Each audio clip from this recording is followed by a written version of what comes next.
President, good morning. I want to thank you for your patience. I know we're starting a little late. I did, as Esther I'm sure told you, had no matter I had to handle. Yet she brought in bagels. Thank you, Esther. So I hope at least those are enjoyable. I saw the way she eats a bagel. She eats it like a sandwich, which is okay. You like to get globs of cream cheese on it. You can't do it that way. And so, yeah, I don't understand that. But in any event, Mr. Baker, you're still under oath, and you may continue. Thank you very much, Your Honor. Good morning, Mr. Baker. Good morning. We broke off yesterday. I believe you were talking about your relationship with Monica Sementilli and some of the friends you had. At various times, did you travel to Las Vegas with any of your friends? Yes. And on some of those occasions, was Monica with you?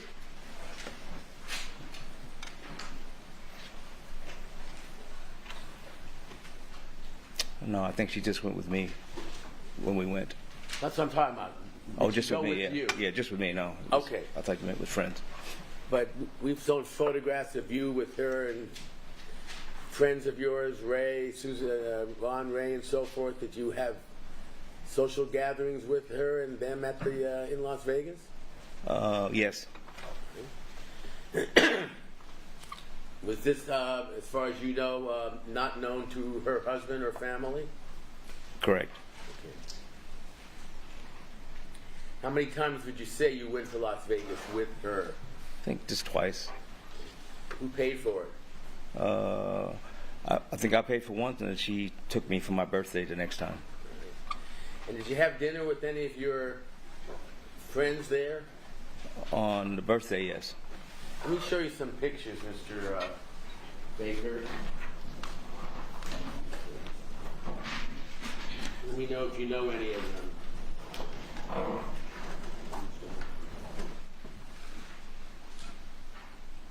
This is Exhibit 62. Do you know that individual? I do. Who is that? That's Sheila. You know her last name? It's a weird last name. Selena, something like that. Okay. And did Sheila have a boyfriend or husband? She had a boyfriend. And now I'm showing you another picture of a male. Do you know who that is? Yeah, it's Ricardo. Okay. Is that her husband? That was the guy she was dating. Okay. And did you ever see them in Las Vegas? Yes. With Yes. With Monica? Yes. Was there any conversation with them about you and Monica, about you marrying her or going off with her or anything like that? It was brought up. Who brought it up? That I don't remember. It may have been them probably, because they were into that kind of thing. And what was your response? I was kind of paying attention and just listening, and I could tell that, Monica didn't want to really talk about it, so I stayed away from it. Okay. Did you ever tell any of them that you planned to run off with Monica or kill her husband or anything like that? No, nothing like that. When did you first think in your mind, or start planning, if you would, that you might intend to kill Monica Sementilli's husband, Fabio? It was kind of an abstract idea. I don't know, like in middle of 16, but it wasn't even really a serious thought. It was just like a, what if it comes to this type of thing in my head? What if it comes to that type of thing? And I kind of blew it off. Okay. And at some point, I assume you started thinking about it again. Yeah, correct. Can you tell us approximately when that might have been? I don't know, maybe September, or, I don't know, August, I don't know. I don't know. I didn't think about that either, but it was like September, August. Okay. Did you share your plans or even thoughts with anybody else? No. It wasn't a plan that was etched in stone at all. You knew an individual by the name of Alfred Birdsong, is that right? Yes. And did you plan to kill Fabio Sementilli without Alfred Birdsong involved? Correct. Correct. Without him involved? Without him involved. Did you ever tell him about it? No. To your mind, as far as you were involved, when was he first advised that you had committed that murder, if you know? Did you ever tell him? I never told him anything directly. Okay. But you would see him in Las Vegas? Yes. Did you ever arrange some kind of a sexual threesome, if you would, between Mr. Birdsong and Monica and yourself? I didn't arrange anything. Do you know if that occurred? Not that I know. Not around me. It didn't. Do you know if they had sex together? Don't know that either. Okay.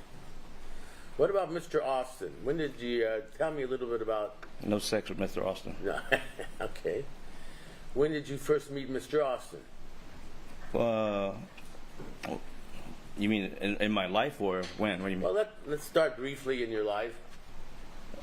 First time I met him, he was a baby. Okay. Did your families grow up together, basically? Yes. And that was what state? In North Carolina. Okay. Was he in the armed services as well? No. Did you have any kind of special relationship with Mr. Austin when he was growing up and you were growing up? Actually, I used to be best friends with his. I'm best friends with his father. Okay. So his father, what about your father? Was he friends with Mr. Austin's father or just you? Just me. And are you older than Mr. Austin? You mean his father? Age. His father? Well, the young one, Christopher. Oh yeah, by far. Father, I assume, was older than you. No, he was a year older than me. We went to school together. You and the father? Yeah. So did you have a special relationship? But me and the father? Yeah? Yes. Yeah. He's my best friend. Okay. And did that carry over to his son, Christopher? Yeah. Christopher have a special name for you? Unc. Unc? Yeah. Like uncle? Yeah. Short for uncle. And did you remain Unc and Unc to him for many years? Yes. When you came out to Los Angeles, did Mr. Austin, Christopher, follow you? Yeah, he did. So he was living in Los Angeles around the time you were? No, he came later afterwards. And when he came out to you, did your relationship continue? Yes. Did you work with him or assist him in getting work? Well, he worked with me. He helped me do what I needed to get done, and he also took a part-time job at the same time to gain extra money. What work did he do for you? He ran errands. He took care of things. He did the groundwork because most of the time I stayed in the office. I'm on the phone all day, so he did the stuff I couldn't do. He was like an assistant? Yeah. And did he remain in Los Angeles the entire time through the murder of Fabio Sementilli? No. He left in 2008. He had to go take care of some family matters. And where did he go? He went to Alaska. And that's where he had his family? That's where that's where his family was. Part of it. And did he ever come down from Alaska to be with you or go on a vacation with you or All the anything of time. that nature? Yeah, all the time. You go to Las Vegas? Went to Vegas all the time too. Yeah. Did you introduce him to Monica? I'm murky on that. I think I introduced him at the gym. I think, but it wasn't intentional. Okay. So he had come to the gym as well? Right. But on a vacation? Right. Okay. Did he always live in, where did he live in Alaska? I don't know. Anchorage? Yeah, or the city, yeah. City of Anchorage. Okay. And did you keep in touch with him? All the time. Let me get, if I may at this time, to the murder of Fabio Sementilli. When did that thought become more than just a thought in your mind? When did you start thinking that you might do that? Around the holidays. Christmas holidays? Yeah. That would be 2016. Yes.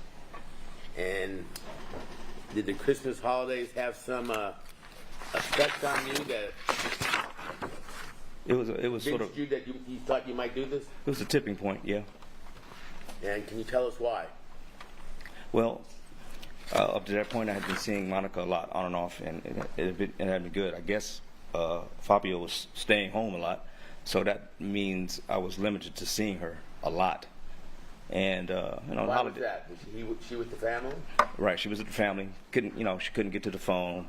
I couldn't see her, and it played a little number on me, and it was bad because I would want to talk to her and see her, and it just wasn't happening, and it was, I can't, and it was that type of thing. So how were you spending your time during the Christmas holidays that year? Well, I stayed in L.A. for a little bit, but I went to Vegas, I believe, for Thanksgiving. I can't remember, but I know I went to Vegas for a short time and wind up coming back to L.A. Did you discuss these plans with anybody else? At that point, no. Okay. At some point, did you enlist the assistance of someone, or ask someone?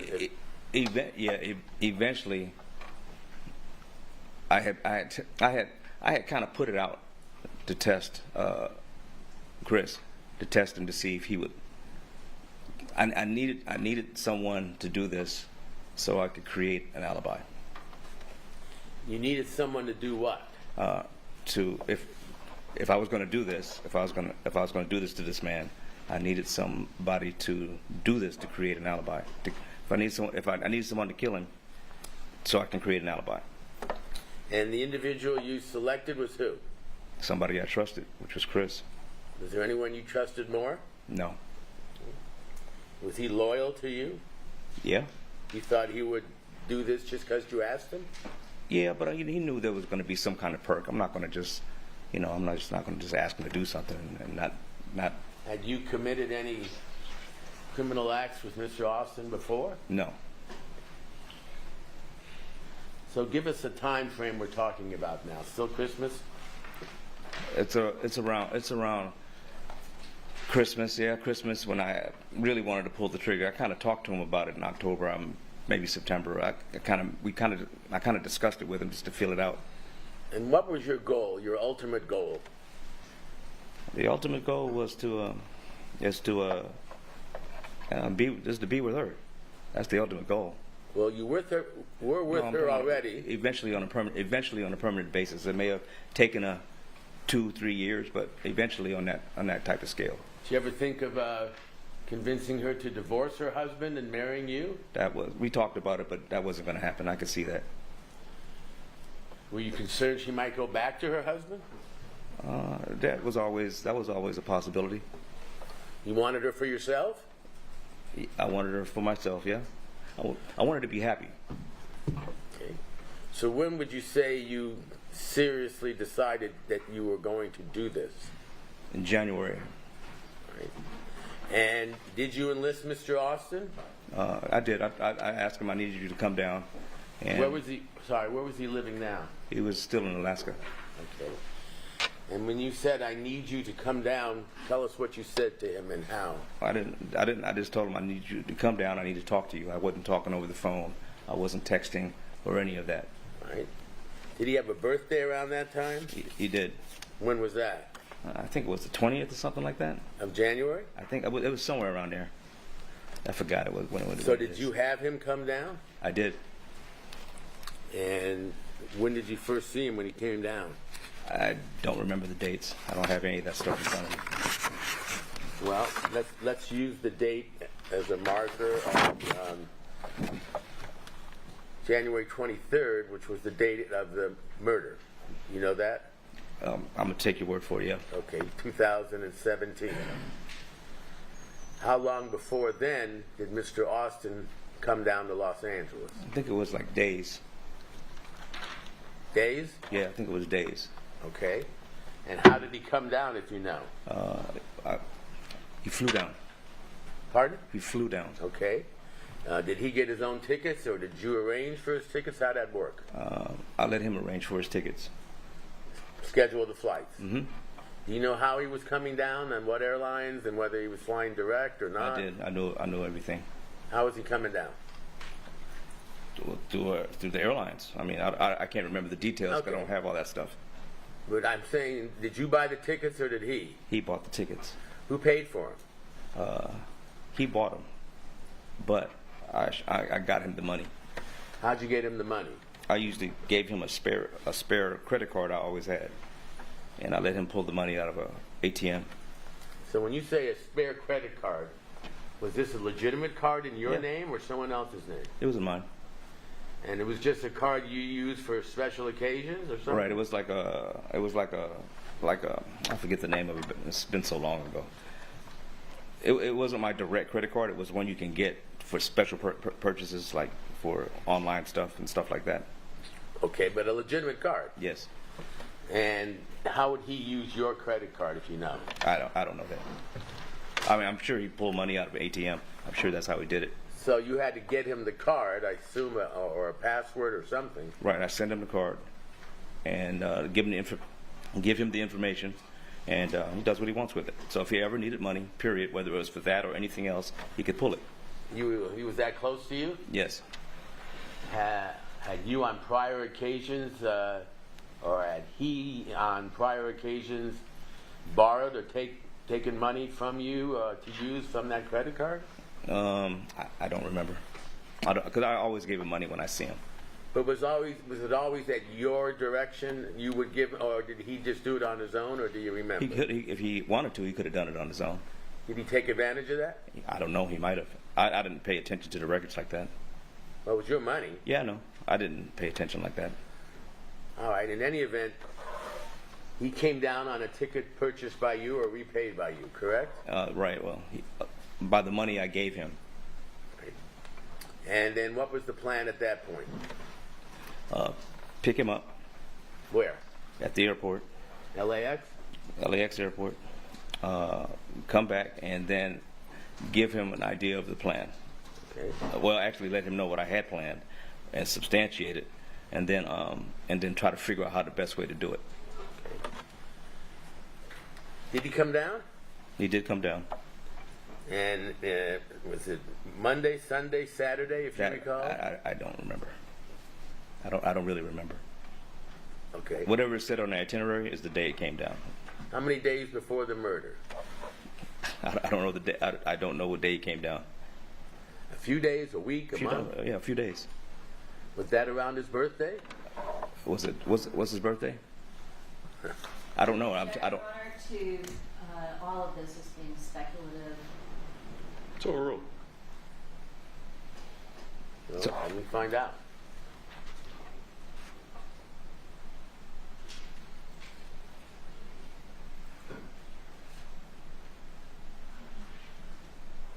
All right, the murder took place on January 24th.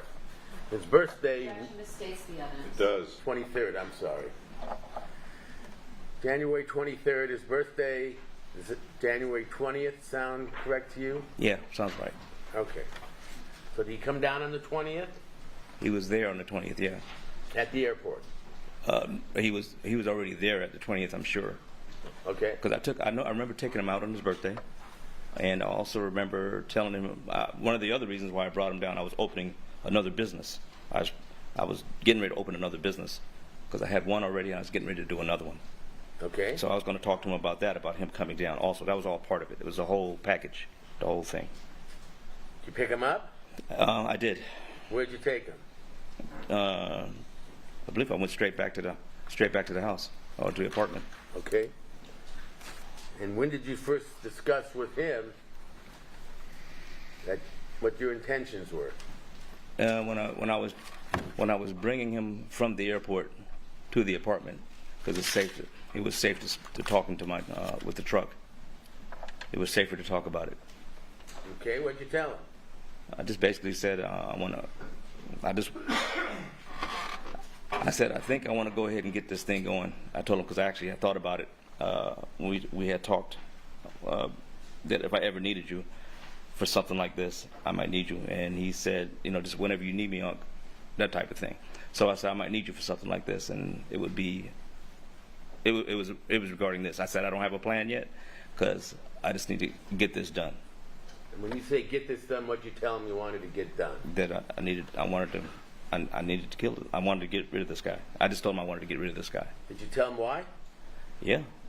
I told him I wanted, I mean, he knew why, because I had told him when I had told Bird and him when we had talked earlier that year that I was in a relationship with her. They know that she's the only one I was in a relationship with. They know that, so they know it had to be this guy. He knew he had to be that guy. Austin. Yes, he knew that had been him, because I was only seeing Monica. That was it. Now, he came down on the 22nd, the records show, of January. I don't know the dates, because I don't have any of this information. But my question is, when did you tell him that you were going to kill Fabio Sementilli? For sure, it was whenever he arrived that day, whatever day that was. And when you told him that, what was his response? He was quiet. He just listened. Did he agree? Did he say no? Did he say anything? No, he just listened. He didn't agree. He didn't say. He just listened. Okay. And what did you tell him, if anything, his role was going to be in the murder? Well, he knew that I couldn't be around. That was the general idea, that I couldn't be around in order to make this thing work the way I kind of wanted it to work. You needed an alibi? Yeah. So I couldn't be around. So he knew that he would have to pull this thing off, and I would try to figure this out during that time span. Right. How was he supposed to kill Fabio Sementilli? Well, a gun was out of the question because it's too loud, and figured the best way to use was a knife. What kind of knife was used? Kind of a small one, maybe 8-inch knife. And whose knife was that? That one was the one I had. I've had the whole time. Is that the knife? Or did you give the knife to him to use to kill Fabio Sementilli? Yes. When did you give it to him? The night we tried to put the plan into action was the night I actually gave it to him. Okay. But I've had the knife for a while. And did you have another knife? No, You that was the only one I had for that time. Okay. He was staying at your house? Stayed in my apartment. Okay. What's the next thing that happened? I needed to figure out a time where he would be isolated, when Fabio would be isolated. So I needed to know a time. Were you in communication with Monica during this time period? Regarding this, no, but I'm always talking to Monica, especially if he's moving around. She usually calls me or texts me, "Hey, I got a few minutes just to say hello," that type of thing. Did you use that to try to determine where Fabio was? I always did that. Did you stalk her? Did I stalk her? Yeah. I don't know. What does that mean? Well, were you always driving around her or knowing where she was or trying to nothing find like that. out? No, nothing like that. But would she tell you where Fabio was each day? Well, if she's texting me or calling me, that means that she has free time. So she would always tell me, I'm by myself or whatever the case may be. Would she do that on Viber or regular text message? It was always Viber. Always Viber? Yeah, we always Viber. We always Viber. So you have Mr. Austin down. He's going to assist you. Did he know did you tell him he was going to do it alone and you were going to create an alibi for yourself? He knew that. Did he ever refuse? No. He never got up and just left, went away? No. Well, no. What's the next thing that happened? What do we leave off at? I'm lost. Well, At the apartment, right? you're at the apartment. Was the plan put into effect?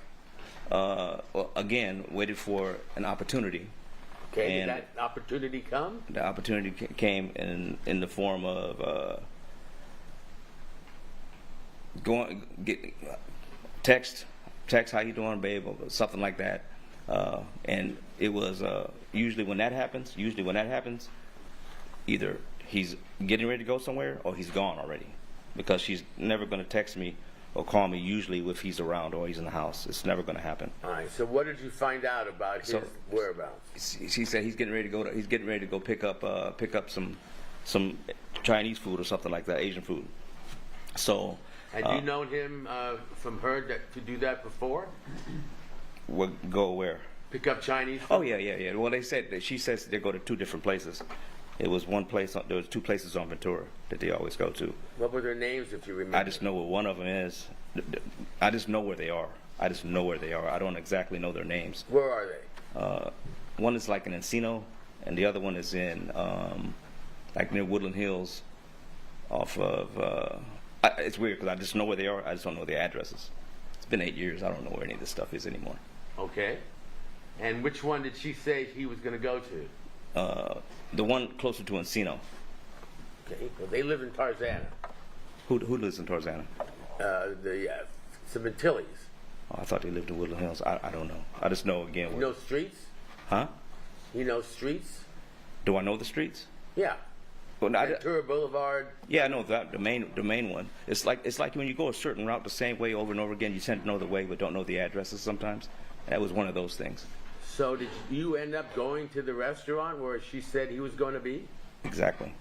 Did you tell her what you were going to do? Well, she didn't tell me where she didn't tell me where he was going to be. She just mentioned where he was going, and so I had to get there. She said he's getting ready to pick it up. He was getting ready to go there. So we were already kind of ready to go, based on if anything came up. All right. Did you tell her what you were going to do? No. You just wanted to see her. That day, no. I don't want to see her that day at all. This was nighttime. Okay. This is how you found out where he was going to be. Correct. Did you have Mr. Austin with you? Yes. Did you go there? I did. My plan was, because he was ready, and the plan was to drop him off. Mr. Austin? Yep. And I'm leaving phones. I'm leaving phones at the apartment. Why? Well, not only because they can ping him eventually to find out, and there might be some way to track it eventually. So if I leave it there, there's my alibi. I make sure that I was seen right before I left, and maybe catch the neighbors or something so they could see me, and then hurry up and went down there because it wasn't very far away. Do you remember where it was? Off Ventura Boulevard. Okay. Down near Encino somewhere. All right. And did you go there with Mr. Austin? I did. I dropped him off. What happened? Dropped him off. Left him with the knife. He knew the kind of car he was going to take because he always drives that Porsche. And I showed him what he looked like online, so he knew what he looked like because he never met him. And then after that, he said he's going to just basically said he was going to get it done, and I rolled away to make sure I stayed out of view of cameras and stuff like that best I So could. were you able to see where he went or what he did? No. He was going to kill Fabio Sementilli. Well, that was the thought. All right. Did he come back? He came back. No, he called me because we had burner phones. He told me where he was. Where was he? Someplace in the back road, some back road somewhere. So when I went to go pick him up, he told me he couldn't do it. Is that the first time you learned that he had not gone through with the plan? That was it. Okay. So did you return to your home? We did. All right. What's the next thing you did in terms of trying to carry out your plan? Well, the next thought I came up with, I'm like, well, now he's involved with this, and if I did this thing in the future, he knows that I try to do this. So whatever happens, I can't let him go without nothing. I have he had to be included in the plan. Somewhere, somehow, because I needed to make sure if this thing ever happens somehow in the future, he would keep this with him, and he wouldn't tell a soul. Because he was involved. He's now involved, and he knew that if something happened, to Fabio, that even if he wasn't there, chances are it was me, and he would know about it. So I had to include him, no matter how it happened. You didn't trust him not to turn you in? Not if you fail. Okay. So, did he stay overnight? He stayed overnight. He stayed until the next opportunity came, because I knew I had a couple of days before he would go back to Alaska. Now, mind you, I did talk to him about the other stuff too, about the business stuff, because that was part of it also. So we were talking about that. The business stuff you wanted him to join you Yeah, in? yeah. Okay. So when did the next opportunity come? That I guess the 23rd would be the day, would be the next opportunity. It came up again. Next day? Was it the next day? No, I think it was like 2 days later or something like that. Do you have a clear memory 8 years later now of the dates and the times and so forth? No, not really. I just know what happened for the most part. I'm not clear on the dates. I just know the 23rd, which you guys tell me. Okay. And how did that play out? So on the 23rd, Did you know what day of the week, or remember what day of the week that was? I believe it was a Monday. Okay, I so believe it was a a Monday. work day. Yeah, it was a work day. I believe it was a Monday. Okay. I'm pretty sure. And did you find out anything that day about Fabio? Well, yes, I did. What? So that morning, I get a text, and it was asking, "What are you doing?" And it was Monica texting me. And I'm like, she goes, "I got a little bit of time. I'm going to the gym. I got some time to go to the gym." So she goes, "You want to get some racquetball in?" So I'm like, "Sure." So I'm not. There's no plan right now or nothing like that for what's going on.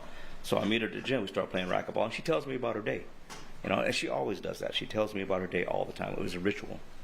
And she was just saying that she was gonna go, if I remember right, she was gonna go buy food, go take her daughter, or pick her daughter up from school. Pick her daughter up from school later that night or that evening, and just let me know her day. So my mind, I'm listening to everything as she's telling me her day, and I'm kind of putting together that. Let's back up a little bit more. So during this time frame, I'm going to object. At this point, it's a narrative. It is. All right, tell me the next thing that happened after you found out that she was going to be out of the house. Did you know where Fabio was? yes, How did you find that out? because he hadn't left the house the Who entire told you week. that? Huh? Who told you that? She did. She told 'Cause you he was staying home that day? No. She said he was just staying home, period. Okay. Did she tell you why? No. Okay. She said he was staying home. He's been home. Okay. Then what? I don't want to get into a narrative again, so I'm scared to answer the question. Okay. Did you go to the gym? I did go to the gym. And did you see anyone there? I met with her. She was there. Okay. And we started playing racquetball. After we had the discussion, we started playing racquetball.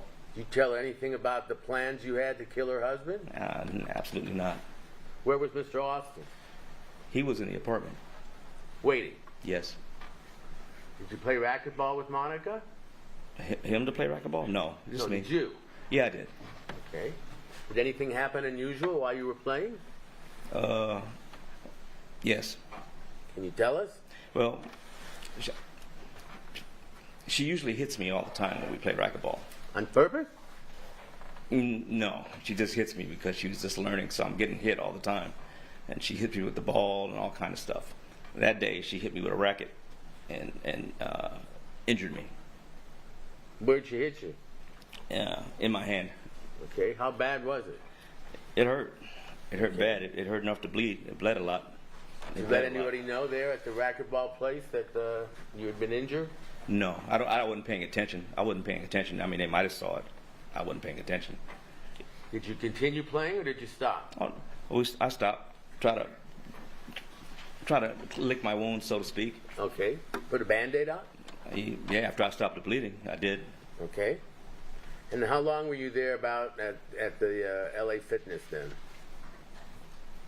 It wasn't that long because she said she didn't have that much time.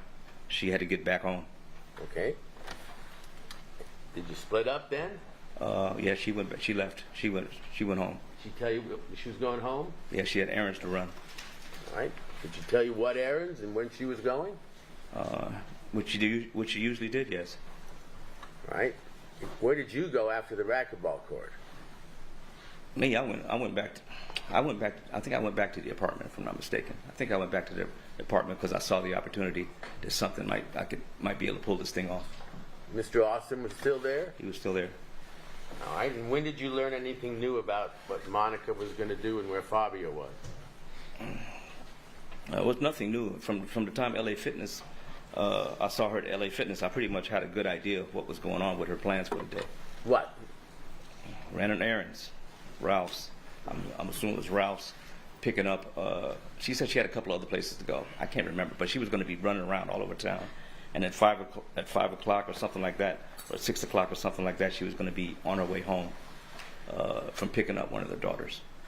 Okay. Did you have any plans to meet with her that day? Because she was out of the house doing things? No, she said she was too busy. She was too busy. And she said where Fabio was? No. He hadn't left in days, so I knew he was going to be home. So he was still home? He'd been home for a while. That day? That day, too. Okay. So what happened next, Mr. Baker? So now I got to talk to Chris and tell him what I see, what my plan is. So What'd you tell him? I told him, I said, I think we got a window to get this thing done. I need you to be a lookout. I need you to, that was to keep him involved in this whole thing. I need you to be a lookout. I just need you to watch and make sure nobody comes home and sees us.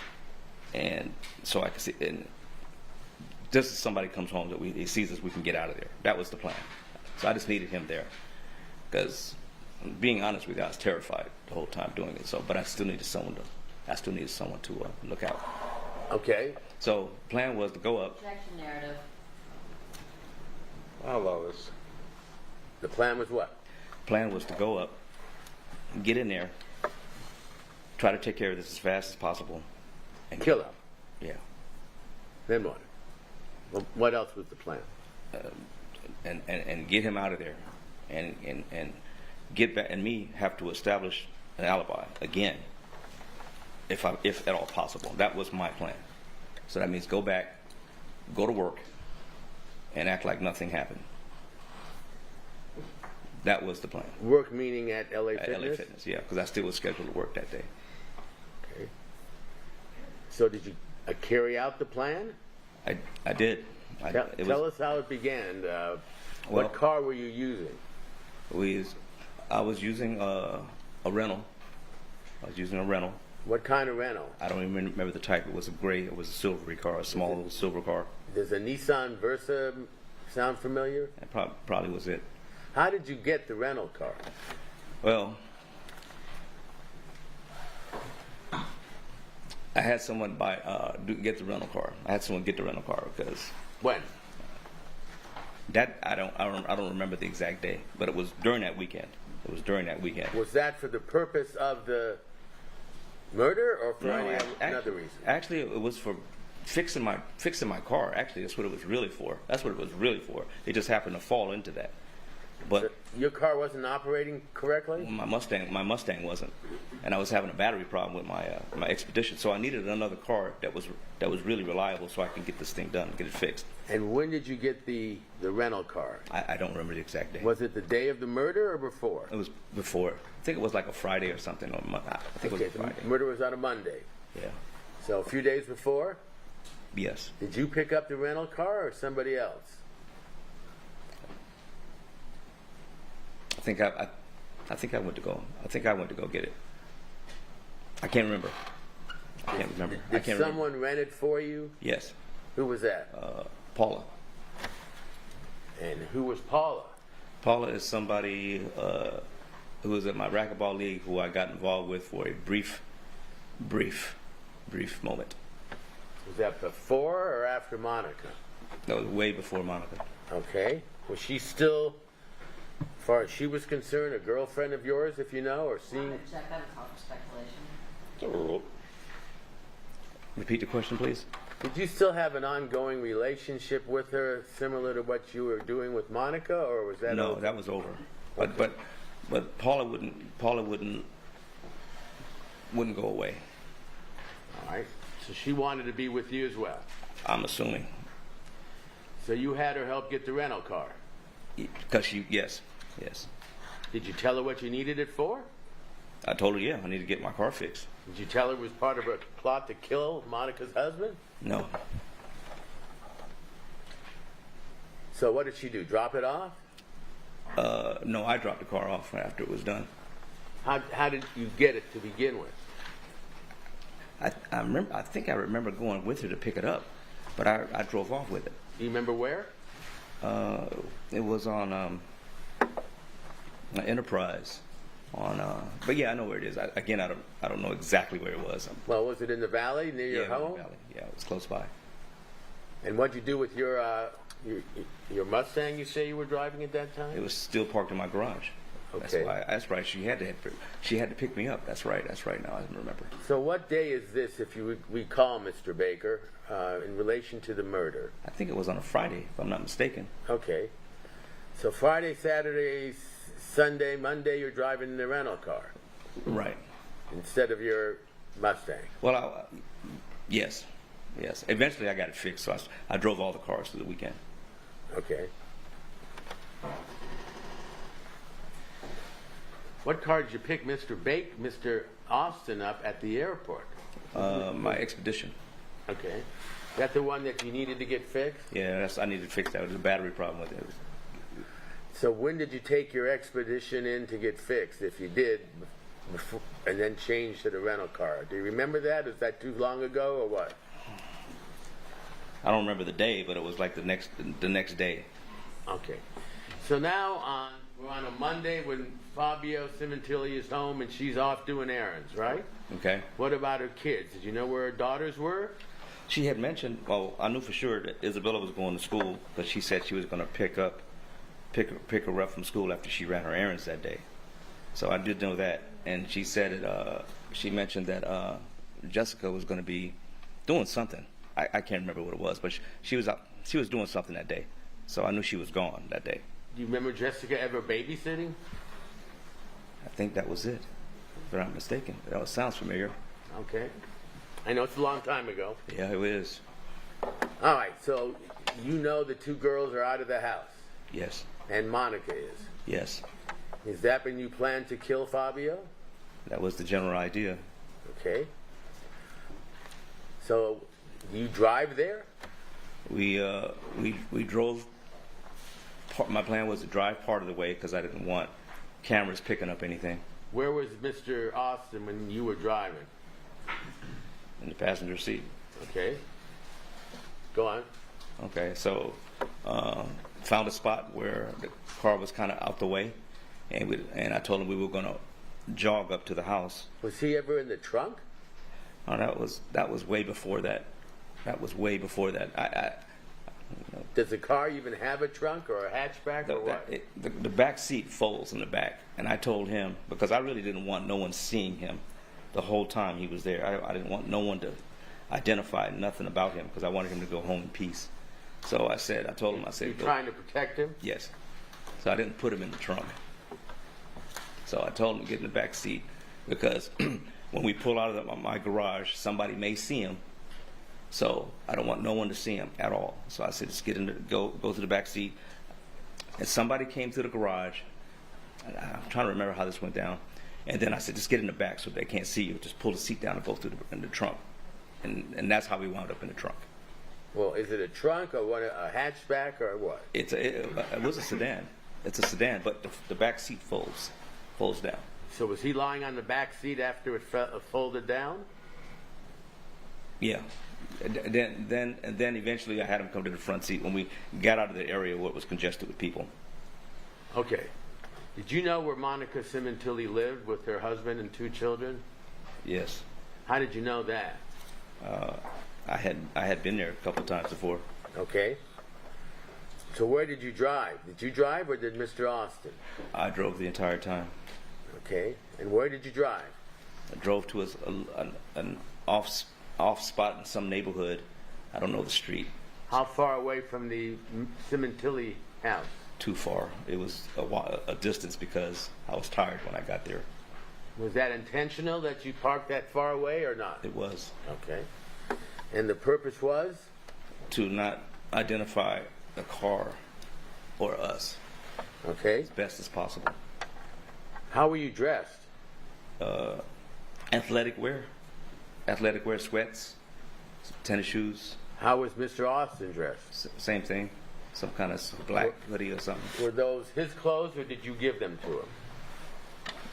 Some were his and some I gave him. What about your facial area? Did you do anything to mask that? Hoodies. For Hoodies. both of you?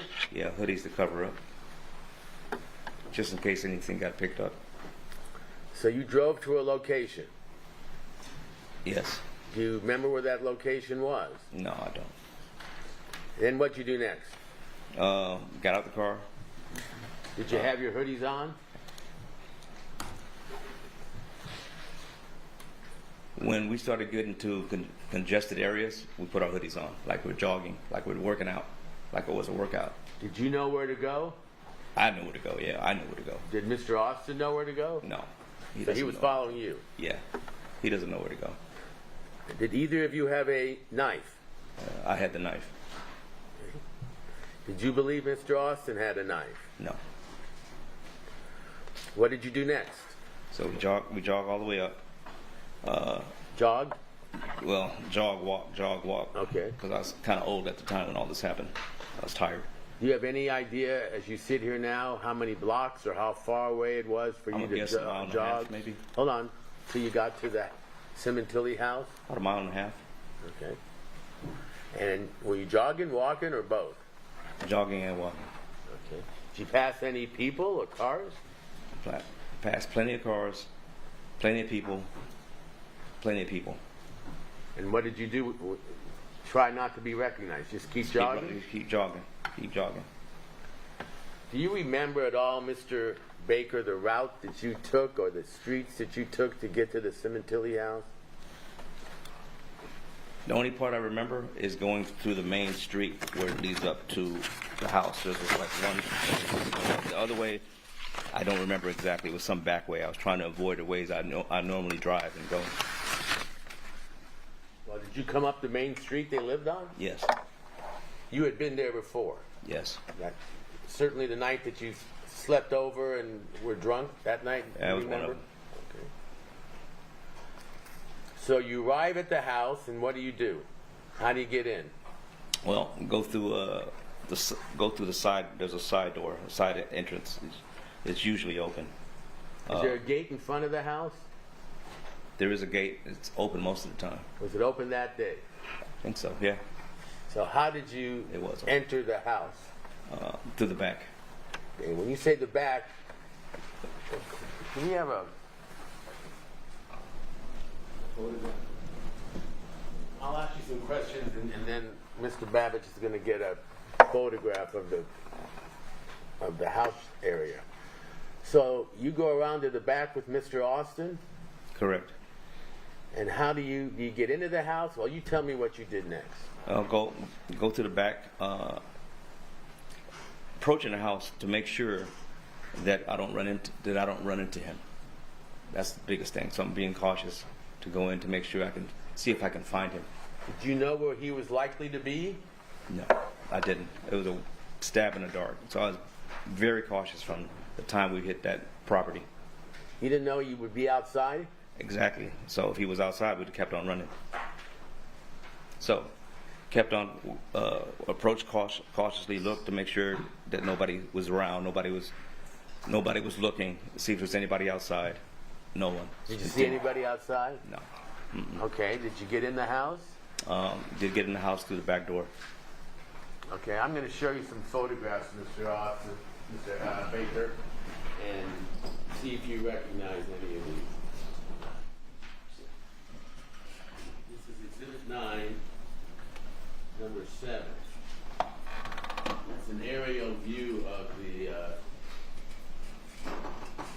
Sementilli house. You recognize that at all? Not from the top, but I know I got the arrangement of the house. I see it now. This is the pool area, and that's the patio area. I'm sorry, here's the patio area. You got to see it. Pool area. Got you. Got the Right there. See the street here? Yep. So how did you go? Can you show us how Yeah. you went? Well, let me give you maybe a better view to begin with. Okay. Well, it's different. Page 8 of Exhibit 9. Do you recognize that as being the front of the house? Yeah, barely. I remember though. Okay, It's been a now long if time you're ago. jogging up the street, can you point and show us? You cannot. You cannot. Okay. Well, let me try to help you. You tell me if I'm right or wrong. Are you coming from this direction? Correct. Okay. Right there, make a left. Now this is the gate to the driveway leading into the house. Was it open? Yes. Okay.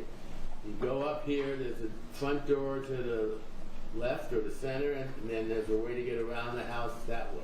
And that's Which the way way. did you use to get into the house? The way you just said, around to the back. Went around. Yeah. And this is Exhibit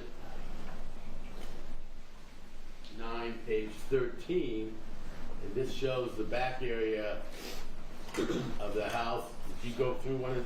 Did you go through one of these sliding doors to Can get I in? object to the leading? It's a rule. Do you remember whether you went into one of those sliding If doors? there's a sliding door, we went to one of those sliding doors. I can't tell which one is which. Usually Okay. this way. But did you get into the house? Yes. You and Mr. Austin. Yes.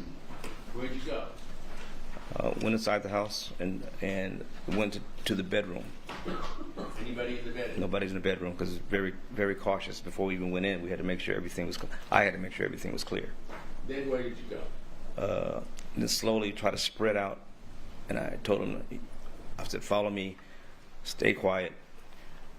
And I needed him to go to the front to watch the front, to watch the front area to make sure that if anybody came home, we could get out of there. Did he do that? Yes, he did. Where did you go? I went the other way slowly and started trying to see if I can see him. Did and you find see him? Eventually, I did. Where? He was sitting at the patio. Okay. And what was he doing on the patio? He was on the phone, and he was looking at paperwork or looking at some kind of paper or something. Was he in some kind of chair or couch or anything, or was Yeah, he he was standing sitting. up? He was sitting. Right. And how would you get to him if you wanted to get to him at that point? That was kind of the problem. I was trying to figure that out. So I figured the best way to do it is either go to the side or go directly through the kitchen. What did you choose? I had to go. I decided to go to the kitchen, but I had to wait. All right. Now, after you decided that, what happened with Mr. Austin? He was still at the front, as far as I know. He was still at the front, but I'm sure he was moving around, looking around, because I know he was nervous as hell. Well, did he ever come to your location before you went to kill Mr. Sementilli? He came to check to see what was going on. Yeah, he came to check Okay, so now he's with you. for a moment. Okay. What's the next thing you do? I'm just trying to figure out how I'm going to do this. Well, you had your knife, right? Yes. So I'm still trying to figure this out. I'm actually, I kind of want to leave. But I know I can't. Well, you could have, but you didn't. Yeah, Okay, but I couldn't. isn't that I right? couldn't. Yes. So what do you end up doing? So I wound up going through the kitchen. Now, where was Mr. Austin when you went through the kitchen? I don't know where he was. I wasn't looking for him. I was concentrating on what I needed to do. Was it your intent to have him physically help you kill Mr. Sementilli? No, he was the lookout. I didn't need him for that. He's supposed to be the lookout. Right. So describe, if you can, it's a long time ago, but I'm sure this is something you've lived with for a long time and remember. I'm going to object to the leading in the testimony by counsel. Sustained. All right, just tell us what you did next. Go to the front door. Go to the back door, that back kitchen door. I try to wait for him to look away and down, and I try to rush in as fast as I can. Did he appear initially to see you? Oh, he saw me. He saw me. He did what he was supposed to do. He was trying to protect his house and home, protect his family and his home. Because Well, what did he do? he got up real quick, and he grabbed me by by my hoodie and grabbed my left hand at the same time, and I'm struggling with him, and I'm trying to get away from him. He's a pretty big guy. Then what? And I just kind of, I said to myself, I need to get him off me. I need to cut him. I just need to cut him. Did you cut him? I took one stab to get him to let go of me. He let go, and I just kind of blacked out and just tried to get him off me, and just kept cutting until he stopped, until he got off me. You were in the armed services, correct? Correct. Did you know the most vulnerable places on a person's body or neck to cut them to achieve the quickest death, if that was your goal? Been trained in some, yeah, I've been trained a little bit. Right. Did you stab them in those places? I know I stabbed him there, and just started cutting and stabbing wherever I could. Now, is he standing or sitting or what at that time? He's standing at that time. Did he ever fall back into the chair? I don't remember. I remember him backing away from me, and I was like, and I remember my hand was You're hurting. leaning back now. I'm backing away from him. Back after because I'm trying to back up because I'm kind of in Okay. a daze. Now, when are you aware, if ever, of where Mr. Austin is now? I still don't know where he's at. Well, tell me what happens next then. Okay, so I remember walking back into the kitchen. Well, how did you leave Mr. Sementilli? Where was he? He was still on the patio. In the chair? I Standing? Whatever. wasn't looking. I just glad he Why was off did you me. leave at that time? Did you know he was dead? No, I wasn't sure if he was dead or not. Why'd you leave? Because I knew he was cut, though. I knew he was cut. But your object was to kill him. Yeah, but in panic, you don't think about all that. You're not looking at vitals, and you're not looking to see all that when it's all going down. Did you ever see Mr. Austin stab him in the neck? No, I don't remember that. So when you're exiting the patio and getting back into the kitchen, where's Mr. Austin?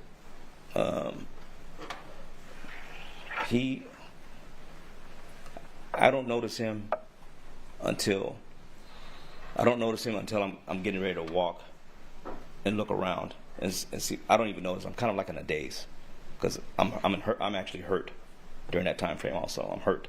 Where are you hurt? My hand was hurting because when he grabbed my hand, it hurt bad because he's a strong guy. Okay. So I'm looking. I'm saying to myself, "Damn, my hand is hurt." So what do you do next? Pull my glove off. I'm like, and I see it bleeding again from what happened earlier in the day. It's hurting again. Okay. And the next thing I said to myself is, I need to make this thing look like a home invasion. That's the next thing that was the next priority on my list of getting this done, is to make it look like a home invasion. So in my mind is I need to start going to the house to make it look like it was a burglary. Did you do that? I started working on it right then and there, and that's when finally Chris came up to me, oh shit, you know, he was in panic mode too. He was in panic then too. He was, what we gonna do, Unc? What we gonna do? And I'm like, I said we need to make this thing look like a home invasion. But he went somewhere else. I don't know what he did. Did you tell him where to go? Let me back up. Did you have a plan as to how you were going to flee the residence after you killed them? The plan was to walk back down if possible, or run back down like we jogged in and jogged out. That was the plan.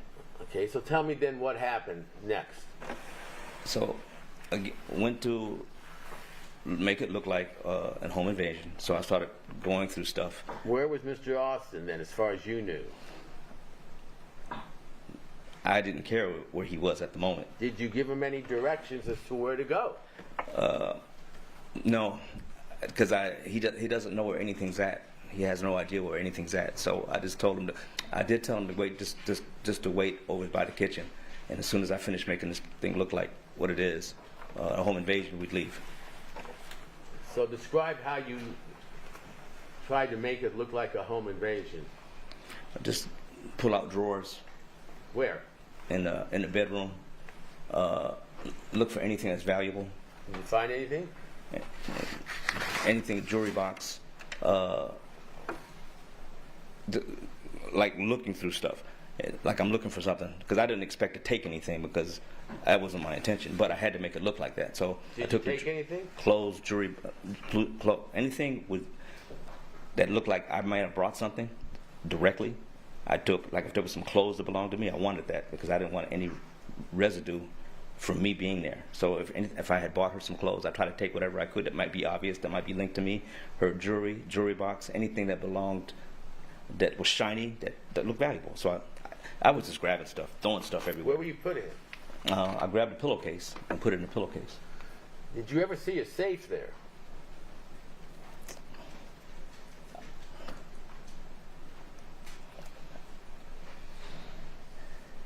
I think so.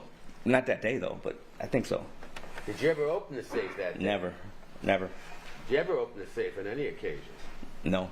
But you knew there was a safe in the house? I think so. I think so. Okay. So how long are you doing this, putting stuff in the pillowcase? Well, I'm still going through the house, looking for stuff. Other rooms besides the bedroom? No, just the bedroom was the intention, is to make it look like it was a botched home invasion. Okay. So I ran around, I looked around for everything else. I went back to the patio, and when I went to the patio, I saw the table, and I saw like a manila folder with some paper sticking out of it, and a piece of a gold coin. And I looked at this, and I saw the coin, so I picked it up real quick because I was like, it looked weird. And I picked it up, it had more gold coins in it, so I just grabbed everything. I just grabbed everything that was there, whatever that was. You say this was on the patio? Right, it was in the patio. How far away from Mr. Sementilli? I don't know, maybe. It was where the table was. Where what? Where the table was. On In the floor. patio? Mm-hmm. Is that right? Yeah.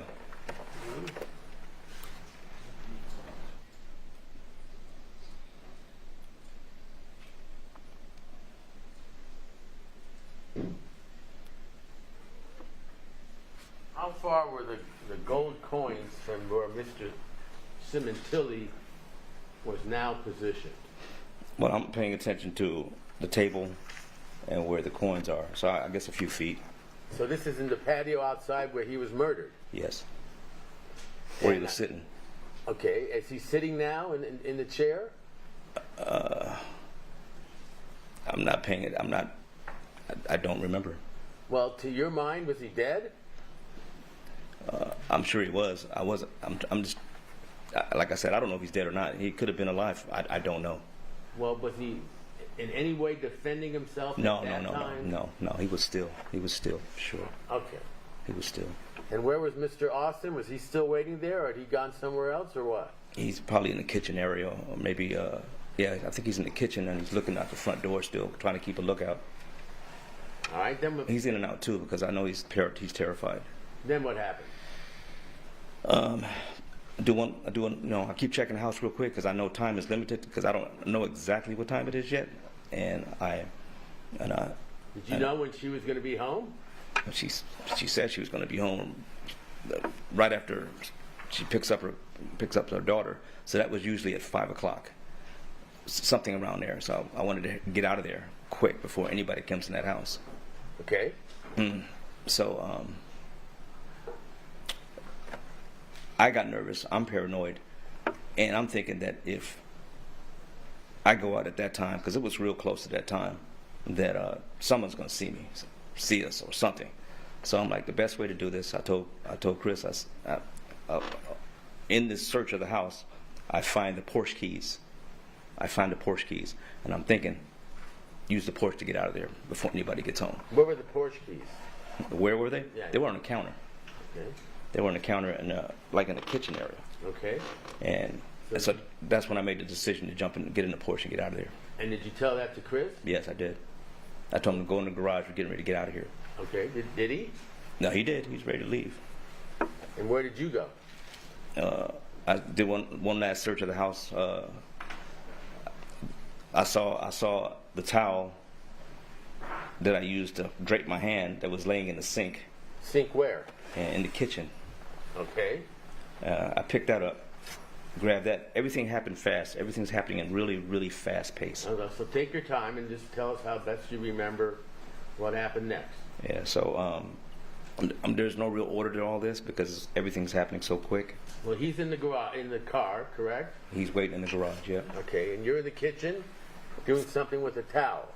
Getting a towel, put it in the pillowcase along with all the other stuff that I had, and and made sure the house was kind of as the best as shambles that I could make it to make it look like a home invasion. Now I want to leave, get into the Porsche, throw everything in the back of the car, and try to get out of there.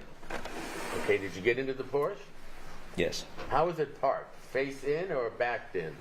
I think it was face in. Okay. I think So you get in the driver's seat, I get in the driver's seat. and Mr. Austin is where?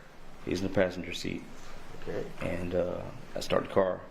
I'm trying to get out as fast as I can because I think anybody can be home at any moment. See anything that looked like a home security system or anything like that? Yes, I knew it existed. Where did you see it? Well, there were cameras in the house, so I knew the cameras were there. Did you do anything with it? That was one of the things I grabbed. I grabbed the system before I left. Where was that? It was I think it was in the garage. Okay. And what? Wires and boxes? Or And just a box. what'd you do with it? I threw it in with the pillowcase. In the Porsche. Yes. So now you drive out of the garage? You have Drive out of the garage. You have to back out, right? Back out real quick. Try to get out of there real quick, and Where do you go? go back the same way we came. Okay. Now, the difference is I want to go back a way where I have no idea where there's cameras or no cameras because I didn't look that far ahead. So I just picked a route. And Can you remember as you sit here right now what that route was? back down that road, the main drag, and there's a quick right where there's a back way to get back to Ventura. And I just know if I make a right and make a left, I'm going to hit Ventura. Do you know the name of the streets? No. Okay. Do you get back to Ventura? Get back to Ventura. Then what? I hear sirens. So I'm kind of got a good idea what's going on. So I want to get rid of this car as fast as possible. Did you pass any of her daughters on the way out of the house? That I don't remember. I'm told I did later on, but I'm going to object, move to strike. Stricken. So can you tell us where you end up with the Porsche and Mr. Austin? some back street behind Ventura Boulevard. Where, I don't know. It was like a building, like a little small business building. It was a cubby hole, and I parked the car in there. You hear any sirens yet at that time? I've been heard the sirens already. So what do you do there? I take out the pillowcase, take that. I leave the I take the pillowcase, and I tell him, "You need to get out of here. We need to get you out of here as fast as possible." And I said, "Just go back to the apartment." And I needed him to be on foot. I didn't want him to be in the car with me, just in case I get caught or get stopped or something. Because I'm paranoid. Did you do anything with your clothes? Not yet. Okay, what about his clothes? He still has his on him Okay. because all the clothes is in the car still. So there's no change in clothes yet. What clothes are in the car? Well, I had a change of clothes. He didn't have a change of clothes. I had a change of clothes because I had a change to go to work Okay. to try to seal this thing up. So you're parked somewhere, and then what happens? So I leave the car. He takes off, and On foot? yeah, we actually both take off. Now that I remember that, we both go together and we go to the rental. We go to the car. What car? The silver car that was rented, because I use that Okay. instead what- of using my own car because my cars are they're pretty visible. So you go to the silver car that had been rented that had taken you to the area to begin with, Yes, all right? With Mr. Austin, right? correct. And then what happens? He goes and picks up his wallet. He gets whatever he brought with him. I think he carried a little bag with him. So I had money with me because I was going to give him money that I had, that I was going to give him anyway. But I was going to give him before his trip back, even regardless whatever happened. I was going to give him money, so I gave him cash. I went through the jewelry box and all that other stuff. And What about the gold coins? I object to the leading. That's all right. so the gold coins didn't come till later because I was still in panic mode. So Okay. so So take us back now to you're at the car and you've given him some money. yeah. What about his clothes? And he, like I said, he had his clothes on that he had on with him. So, and I told him just to hurry up and get out here and go back to the house, or go back to the apartment. Your house. Yes. And if he has anything there, just meet me there. Just either How was he supposed to get there? jog. I wanted him to jog. I didn't want him to be caught with me. All right. That's it. Meanwhile, you've got the Porsche there and the Versa. No, the Porsche is someplace else now. I done walked away from the Porsche. The Porsche is a good distance off. I left it because it was easy to recognize. So how did you get from the Porsche to the Versa? Did you walk or jog? We walked and jogged. Now you tell Mr. Austin to go back to the apartment, correct? Yes. So he takes off. And then what do you do? Me, I'm trying to get myself together because I'm still a wreck. I'm still trying to figure out what I'm gonna do next. So eventually, I'm listening for the sirens still to see if I'm paranoid right now. So I'm listening for the sirens. I'm looking around trying to figure out what I'm gonna do next. I need to hurry up and get to the apartment. I also know that I don't want him being seen with me because they may be looking for two people. Okay, so what happens next? So I drive, and I try to get back to the main road. And as I'm driving, I What are see you driving? the same silver car. Okay. So I go down this main drag to get back. I think it was Winnetka, but I'm not sure what it was. Winnetka? Yeah, I think it was Winnetka. Okay. I can't be sure anymore. But I see Chris jogging. He's a good distance already. And I look around to make sure there's nothing going on. I pull over real quick and I say, jump in, because it looks like everything's decent for now. There's no police running around. And there's nothing going on. So I tell him to jump in the car. Okay. And then I head to a parking lot somewhere off of, I think it was the bowling alley, if I'm not Okay. mistaken. You're Corbin? Yes, I think that was the one. No, not the one. The one over there by damn.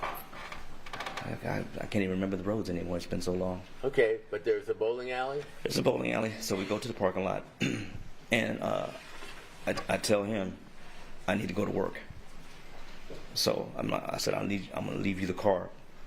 I told him I'm going to leave you the car, and Did you do that? I did wind up doing that because I needed to get to work, but I didn't want the car to show up there. What happened to the knife you had? Oh yeah, I forgot. Before I got into the car, before we got in the car, I actually took the knife and buried it. Where? Some hole that was somewhere. There's like a hole already pre-made somewhere. Some kind of construction or something. Or somebody was building something, like putting in fence posts or something. I don't know. You bury it? I put it in there. Yeah, I just put it in there, covered it up. Council, let me interrupt. Let's take our morning recess for 15 minutes. The admonition applies, ladies and gentlemen. This has been pretty crazy.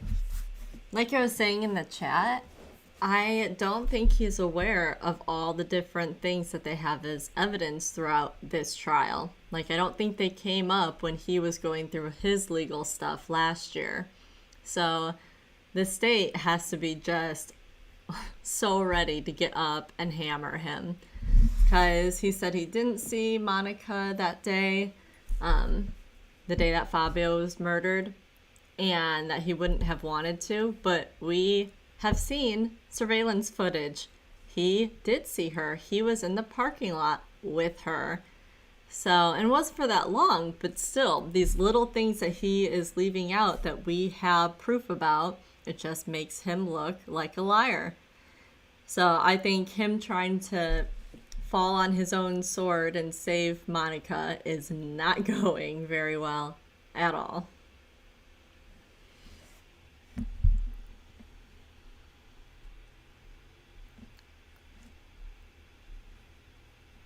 All right, I'm going to hop off just for a tiny bit. I think they said 15 minutes. It's probably gonna be more than that, but I'll be here.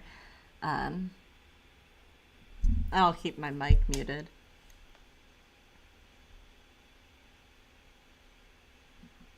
All right, I'll be back.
present, all counsel are present, jury and also present. Mr. Baker, you're still under oath. You may continue. Thank you. Mr. Baker, I think we left off with you and Mr. Austin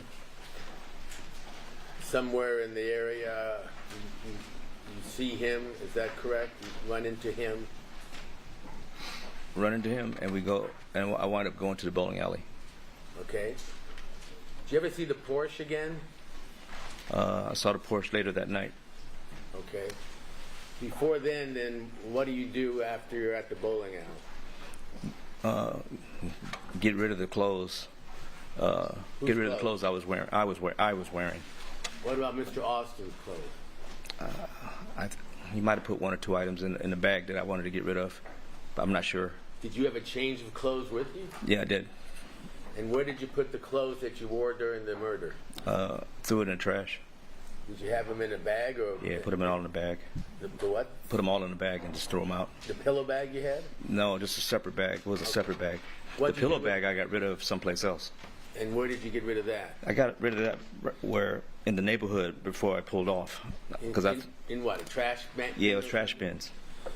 So then you get rid of your clothes in what, a trash bin again? Yes, a separate one. Do you have any idea what location that's at? The trash bin for the clothes was near the bowling alley. Okay. So what do you and Mr. Austin do next? I tell him, because it's kind of close to where I stayed at, I tell him to make sure he's back at that bowling alley. I think it was, I don't know, 7:30. I can't remember the time. It was like I just needed to show up for work and clock in.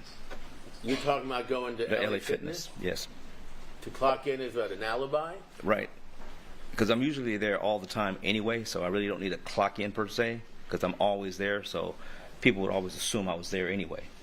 That was my thinking for that moment.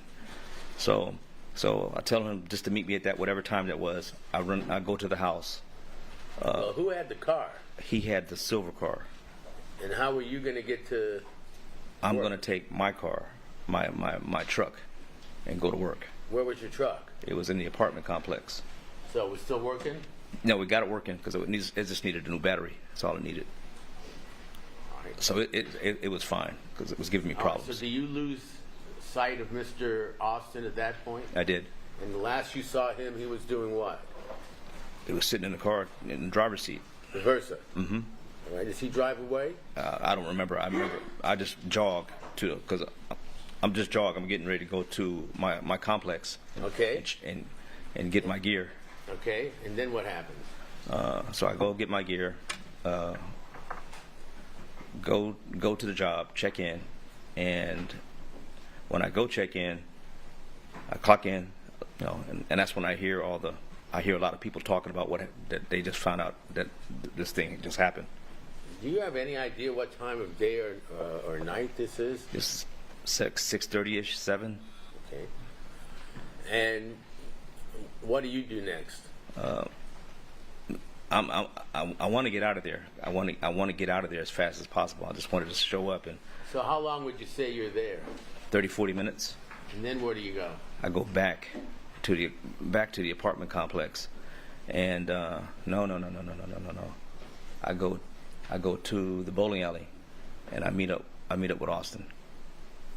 So You supposed to meet there? yeah, because I told him to meet me at a specific time, so I didn't even take the truck back to the apartment. I went straight to the bowling alley and parked the truck there, and met with Austin. And I want to get him on the way. I want to get him out of there.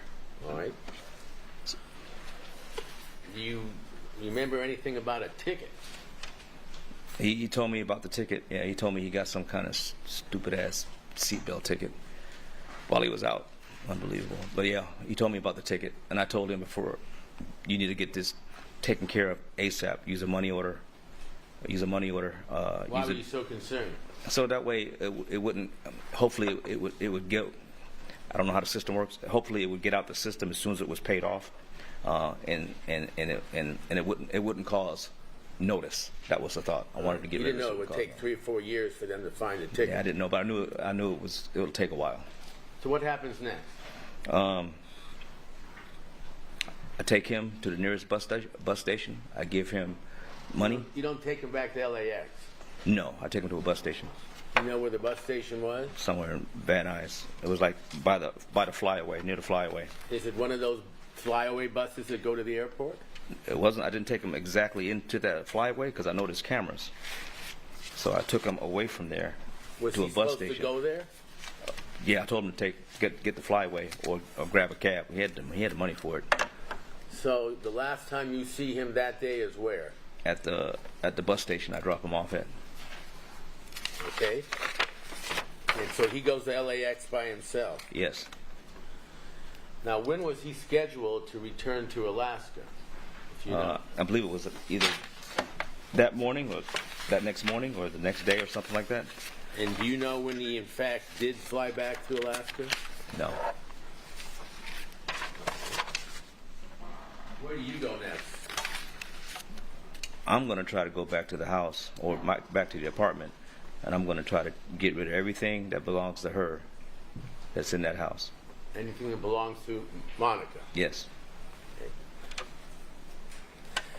Do you do that? I do. You ever see the Porsche again? I do. When? After I get rid of everything in the house that I feel the house is clean. What types of things are we talking Just about? clothes. Just clothes and stuff like that. That she kept at your house? Yeah, just clothes. Just a couple pieces of clothes and stuff like that. Anything that I think might track her to me, because I feel that they're going to definitely look into her really hard. So I want to get rid of anything that shows we had a relationship. Is it your belief they know that you are having a relationship, or anyone knows, or? The only one who knows is just Ricky and Sheila. That's it, really. Okay. Everybody else know. But you don't know who Sheila's talked to or anything. No, I don't know anything like that yet. I have no idea. You've been out socially with Monica for several months, right? Correct. Okay. So, you mentioned something about the Porsche. So What do you do about the Porsche? So after I finally figure out the apartment thing, and I figure it's safe enough to, I'm actually paranoid and don't want to go outside, but I do. Where do you put the clothes or the things that you take out of your apartment that belong to Monica? For the moment, I put it in the in my truck. No, not yet. Not the truck. Not yet. Not yet. That was later. I just put it. Yeah, I put it in the silver car. I remember now. I put it in the silver car. And does it stay there, or do you eventually get rid of it? I don't know. I take the silver car. I go to the truck. Put everything in the truck, and at this point, I'm actually thinking about leaving town. I'm thinking about going to. I want to go to Vegas. I want to get out of there. Okay, but I assume when you say that you don't go to Vegas. Then. I don't. What do you do? I'm thinking about the Porsche Why? because it's in an area where I left it where there's cameras, and I know if I leave it there, and chances are someone's going to find it, that there's an abandoned black camera, an abandoned black Porsche sitting there, and call it in, and they're going to start canvassing, and then they're going to start seeing footage. So I need to go back and move that Porsche. So Do you do that? I go to the Porsche. How do you get there? I drive this silver car Okay. to the Porsche. Then what? Actually, I don't go exactly yet to the Porsche. I go to a store and pick up cleaning supplies to try to clean it out to make sure it's clean. Trying to clean the Porsche? No, but that too. But I clean. I go get the cleaning supplies, park the silver car, and I walk to the Porsche. And I go to a strip mall, and pick up cleaning gear at some kind of strip mall. I forget the name of it. So I have to walk. I want to walk to the Porsche. It's Do you do that? Yeah, for about a quarter mile. Because I don't want to be. I want to approach the Porsche carefully, just in case they already found it or something. So All right. Did you get to the Porsche? I did get to the Did it Porsche. appear to be in the same place you left it? Same place. All right. So- then what'd you do? I try my best to clean it out best I can, and When you say clean it out best you can, what are you talking about? just using towels, napkins, Clorox, everything. I bought all that stuff and just try to clean it out. No, Okay. wipe the prints down, all that stuff best I can. So I'm still paranoid because the black Porsche is easy to find, and I know they're looking for it. I know Okay. they're looking for it.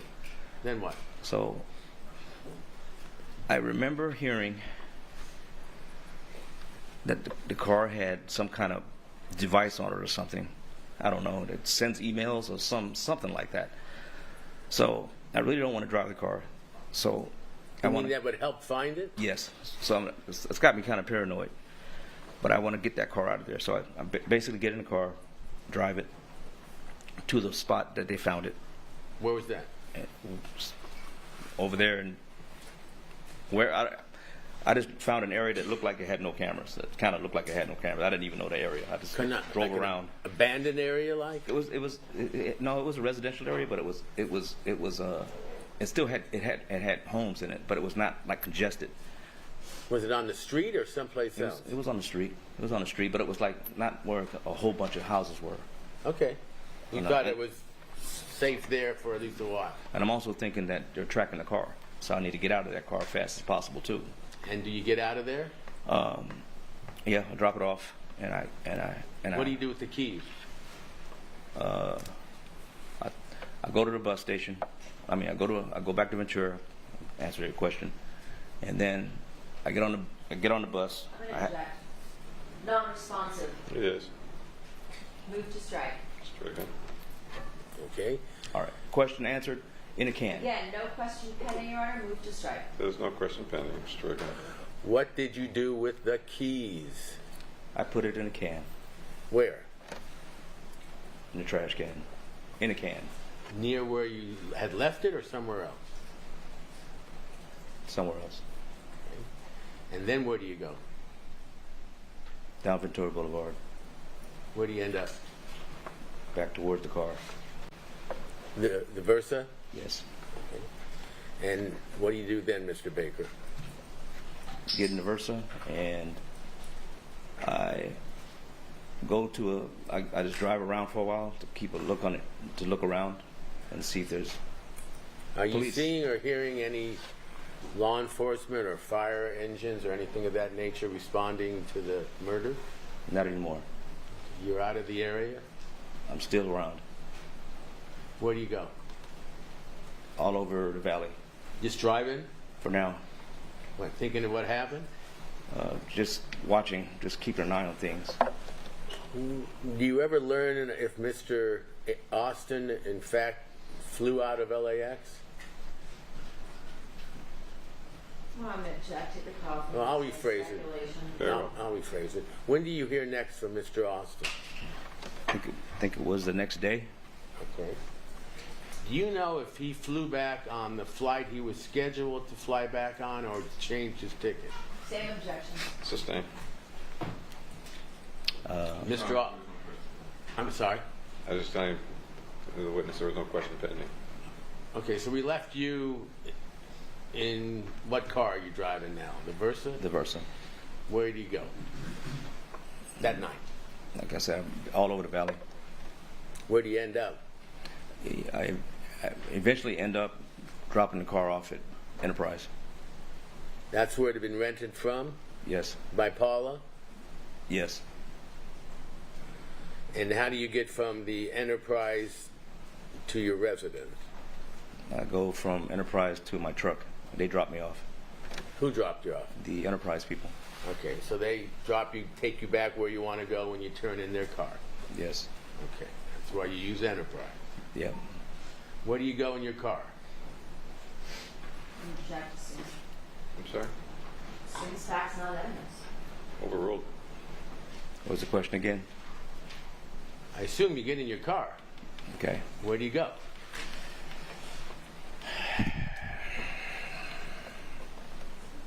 It's a long time ago, I understand. It is. Objection to counsel testifying. I want to ignore that. I wind up eventually in Vegas. Do you go straight to Vegas or stop anywhere else? No, let me back up. I didn't go to Vegas. I didn't. I still stuck around because I still had to work. I still had to work. I didn't So- go yet. So you go home? Yeah, I know. I don't go home. I'm kind of like in and out. I'm not going home yet because I'm still paranoid. So no, I'm not going home yet. Okay. And Where do you end up? I wind up staying in the car all day, paranoid. So until that night where I had to work again at the LA Fitness. So you go back to LA Fitness. Work, show up, go to work. You'd already been there once, established the alibi. That was the day before. This is the next day we're talking about. Okay, so now we're on the next day, Tuesday? Right. Yes. Okay. You go to LA Fitness that day? That Tuesday. Normal day for you to work there? Yes. Do you work there? I do. When's the next time you see Monica? A long time. I don't see her for a while. Well, you learned that, obviously, and you knew that Fabio had been murdered, correct? Yes. Did you ever go to her house during any grieving period they were in? Yes. And can you tell us and tell the jury approximately how many days that was after the murder, if you remember? A couple of days, maybe a week. I don't remember offhand. Did you go with anybody? I went with a group. A group from where? From the racquetball league. Okay, do you remember any of their names? I believe it was Ricky, Sheila, Paula, Matt. I think that was it. Okay. And why did you go with them to her house? I'm going to object that it seems facts among evidence. So rule. Say you went there. So why did I go is because they asked me to go because they said they knew that me and her were that she talks to me a lot, and And why were they going, if you know? because they wanted to go and pay their respects. Okay. But I didn't really want to go. I didn't want to go at all. Well, but you went. I did. And you remember how you all got there, or at least how you got there? I didn't want to drive my car up there. I didn't want to have nothing to be seen up there, so I went with Matt. Matt Nurse? Yeah. Okay. Matt was driving. I asked, can I ride with him? And when you got to the house, were there a lot of people there? Yeah, there was a lot of people. Did it look like a gathering there to like a wake kind of thing? It was something like that, yeah. Okay. They had food there? I don't even remember that. About how many people did you see there? 30, Right. 40, I'm assuming. Other than the co-workers you were with, did you recognize anybody else there besides Monica? I did not. Did you see Monica there? I did. And did you go over to her and talk to her? I tried to. Okay. Well, tell me what you did. First I looked, and I saw her, and I saw she was a total wreck. Okay. So it messed me up really bad when I saw that. I never saw something like that Had before. you ever apologized to her in any way, or said you were sorry, or sent any message to her? Not that I remember. Not that I remember. I don't remember. You recall sending her a text message? I don't remember. Okay. Not during that time, no. I don't remember. You could have, but you don't remember. Yeah. But you saw her in person at the house. Yes. And what did you do with her, if anything? I wanted to talk to her. What did you do? I eventually approached her when I could because she was surrounded by a lot of people. And I wanted to find out why. I mean, I know why she was messed up like that. But I wanted to find out what the hell was going on with her. Like is she losing it because of me doing this thing? And that's what it was. I was just trying to see If you were responsible. Yeah. But as far as you know, she didn't know that you did it. No. You didn't tell her, did you? No. How long did you stay there at the house? I don't know, maybe 15 minutes, 20 minutes. Not even that long, I don't think. And did you leave with the other people, or did you leave Yes. by yourself? I had to leave with Matt because I rode with him. All right. Did you have any interaction with any of her family talking to you or looking at you in a funny way or anything like that? Only thing I remember was her mother. And what do you remember about her mother? Her mother is asking me who I was and all just being a mother. You know, Okay. Did you answer her? I told her. I said I'm just a friend, just concerned. You know, what can I tell her? Nothing I can tell her. So you leave Eventually, yeah, within with the same friends who took you there? yes, And where did they take you when you left? back to LA Fitness, get my car. And did you get your car? I did. Okay. And where did you go?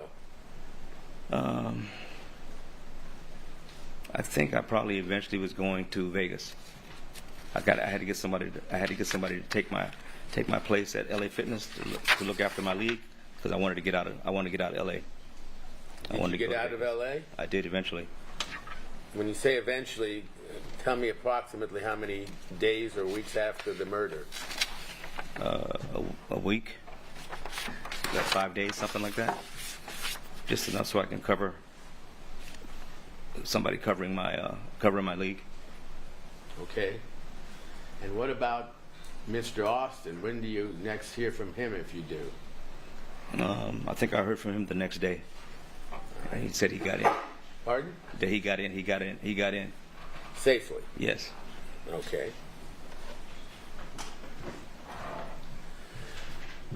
So when you go to Vegas, do you drive there? I drive You go by yourself? by myself. You run into anybody there in Las Vegas that you know? I stayed with Birdsong. Did you tell him about what you had done? No. Did he appear to know that the murder or the death of Mr. Sementilli had occurred? No. You hadn't told him that you were seeing her on the side? No. He knew that part. Okay. He knew that part. I didn't tell him anything about a death or anything. Mr. Baker, was Mr. Birdsong a part of the conspiracy to kill Fabio Sementilli? No. Did you ever talk to him about your plan to kill him before the murder occurred? I never talked to Mr. Birdsong about a plan to kill Fabio. You never had three-way conversations with him and Mr. Austin about how you were going to kill Mr. Sementilli? No. At some point, do you become aware, or does Mr. Birdsong make you aware that he knows that Mr. Sementilli had been murdered? Eventually, I tell him that he died in a home invasion, Okay. but I don't tell him I did it. You ever tell him you did it? No. How long are you in Las Vegas then after the murder? My mind is reeling. Say that one more time. How long do you stay in Las Vegas Oh. after the murder? I think maybe a week. And do you have any contact with Monica? During that time, no. When's the next time after the murder that you have any contact with Monica? If you can recall. Weeks and weeks. Weeks. How did that occur? I don't even remember how many weeks it was, but it was quite a bit of time. I hit her with a text and basically asked, "Are you okay?" And did she respond to you? And she goes, basically, sort of, you like, I'm okay. That's it. Kind of. It was like a really quick answer, like, I'm okay. Now, you begin seeing her again, don't you? Eventually, Okay. You remember the first time that you saw her again after the murder? yes, I do. I remember. And where was that, if you can tell us? I remember. I met her in Glendale. Restaurant someplace? It was like a bar. It was like a bar. Because I asked her, "You want to have a drink? You want to talk about it?" And when you say want to talk about, you mean the death of her husband? Yeah, about her. Did she appear to be upset about that still? Oh, she was upset. Did you ever in any way tell her that you had killed her husband? No. you are eventually arrested with her on June 14th, 2017, correct? Take your word for it. Okay. During those 4 months after you first saw her after the murder, do you continue to see her as you had before the murder? Yes. Okay. And at any time during that period, do you tell her in any way that you are responsible for the death of her husband? No, I don't. You do travel with her, don't you? I did travel with her. Do you remember where you went? Just Vegas and just around LA You ever go to Myrtle I did. Beach? and Myrtle Beach. How did that happen? Do you remember? I told her I always wanted to go to Myrtle Beach. I wanted to see if she could take a trip just to get away, Okay. and she wanted to go with me. Did she? She did. Was this, did you attempt to keep this a secret from the other people? Yeah, not a secret. There's no reason to tell them, but I didn't Okay. tell anybody. Did you tell anybody that you were going away with her?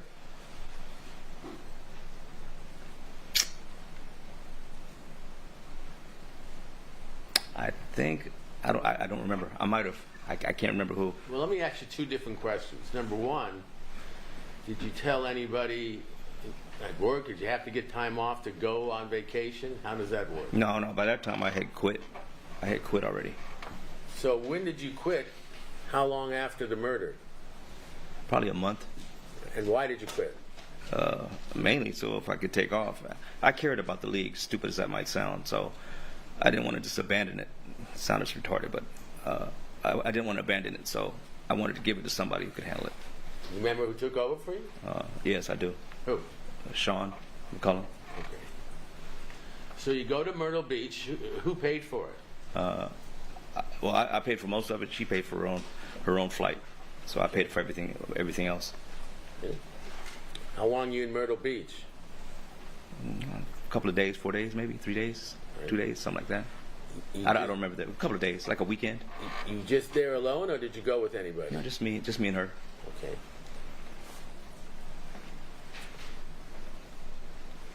Then you come back from Myrtle Beach, correct?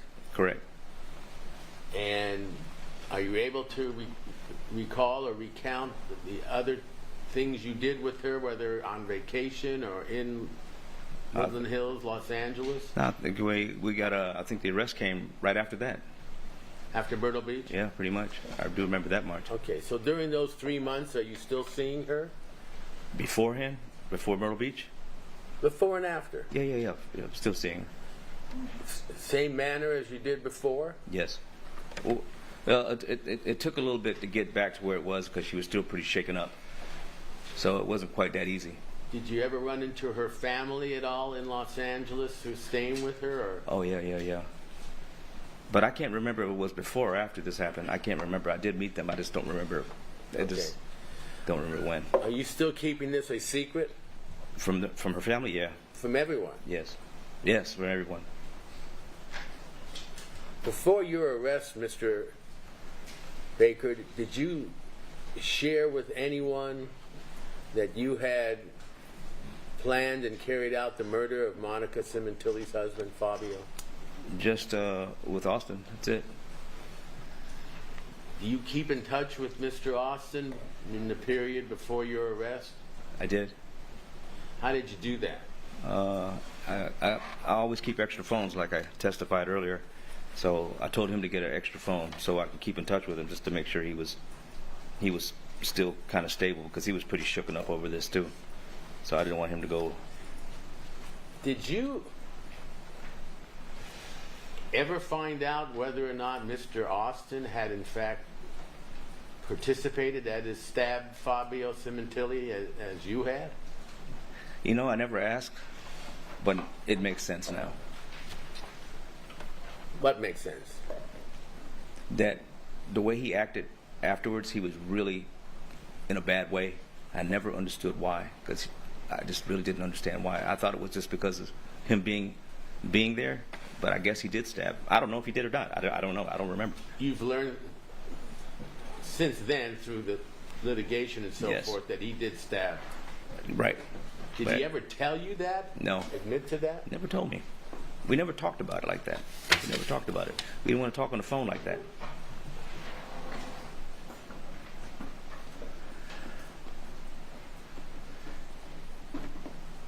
After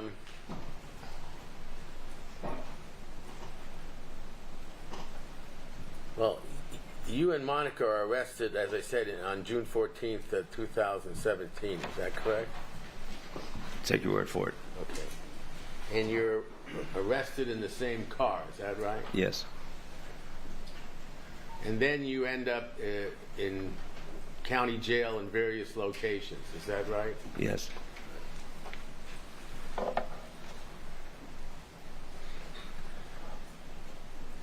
Do you ever write a letter to Monica? Yes. Well, before we get there, I'm running ahead. Can you tell the jury when it was that you decided to enter a plea of no contest, meaning guilty in this case? I don't know when, but I know why.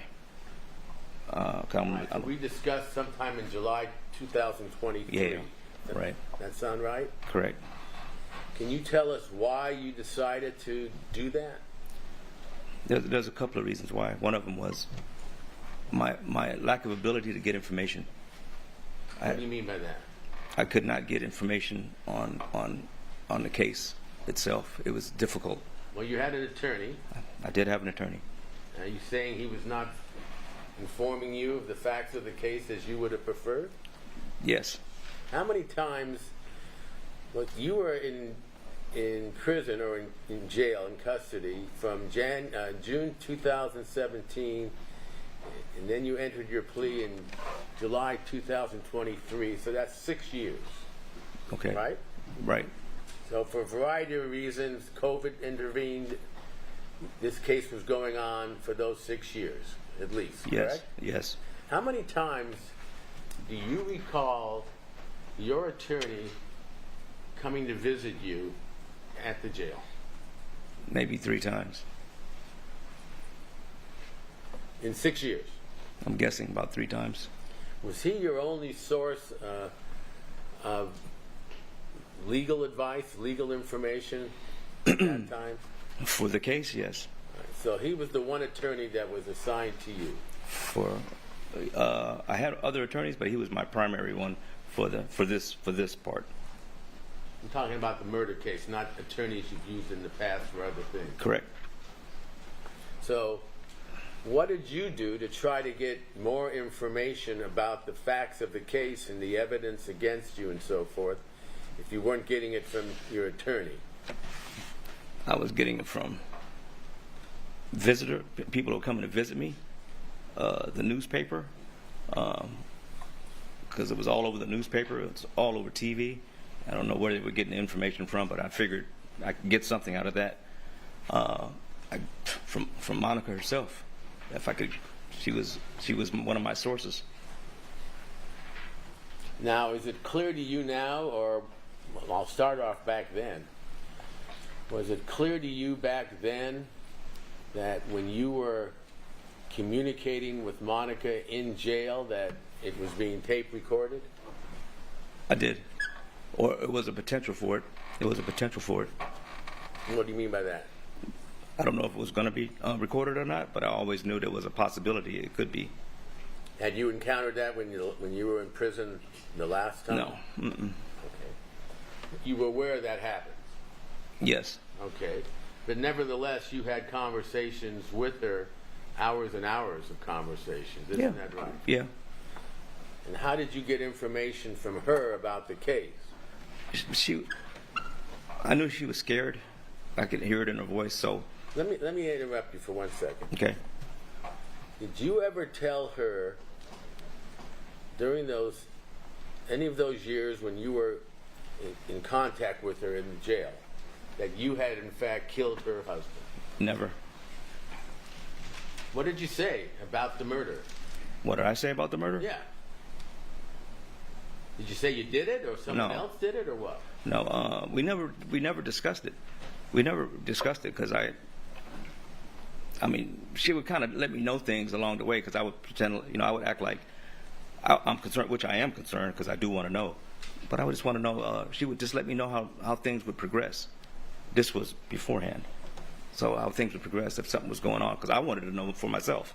Because if there was anything going on, I needed to get out of town, I would go. So I would just pay attention to what she was talking about. This is before the arrest. Yeah, and never during. I would never bring it up. Well, in jail it was brought up, obviously, right? Whether me doing it or not, no. Well, you said you learned about the facts and the evidence against you from Monica in part. Okay, yeah, bits and pieces. And different people. And different people. How did you learn about it from Monica? What kind of things would you say to her? I would just listen. I would listen. I can't even remember discussion. I was more of a listener than anything. Would she tell you facts about the case she was learning from her attorneys? Bits and pieces, yeah. Bits and pieces. Did she ever tell you that she knew you had killed her husband? At one point, I kind of figured she figured it out. When was that? The day she called me a fucking murderer. Okay. And can you give me a time period after the arrest that occurred? A year and a half, maybe, into it. Before then, did you maintain your innocence to her? I did. Why? I didn't want her to know. What do you think would happen if she knew? Fucking murderer. I knew she was going to do that. Now, after she said that to you, did she engage in any further communications with you? No. Before she said that, you're aware that there were hours and hours of communications that were recorded. I do. During those communications, what were you telling her about the murder? I don't remember. I really don't remember. It wasn't really I don't remember. I really don't. Because we had, like you said, it was hours of conversation, so I don't remember. I talked to her about everything. Everything. Jail. About the evidence? I try not to make it a point of talking about it. I don't remember even talking about that, bringing it up. I don't remember. I might have. I don't know.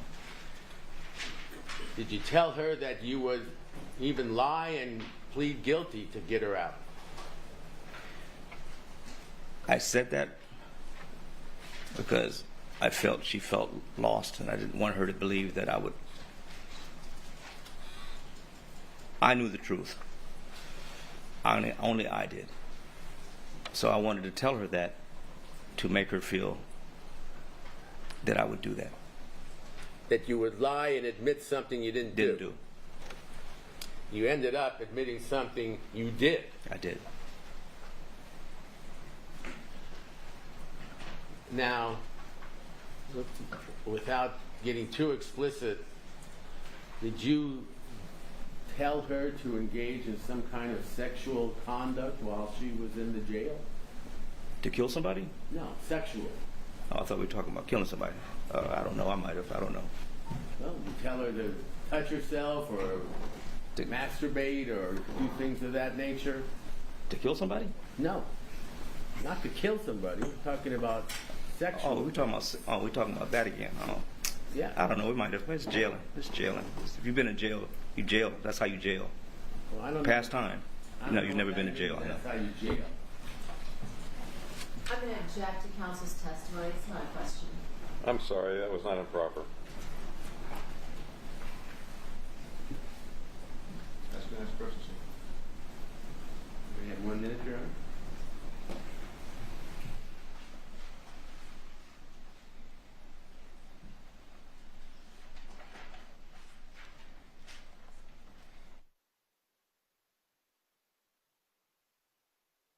You get me so excited, pull your pants down?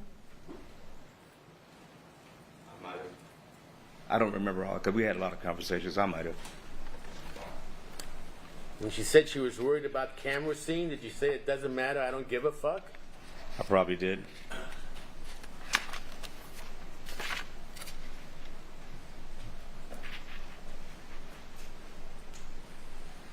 Why'd you do that? Why'd you tell her to pull her pants down? Jailing, man. Jailing is like golfing and bowling. You got to bowl. You jail. That's how you jail when you do time. You ever tell her you were her maestro? It's a nickname. She used to call me that, goofing around before all this.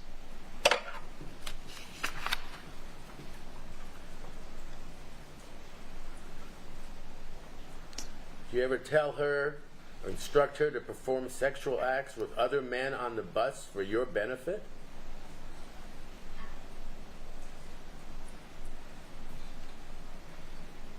I might have.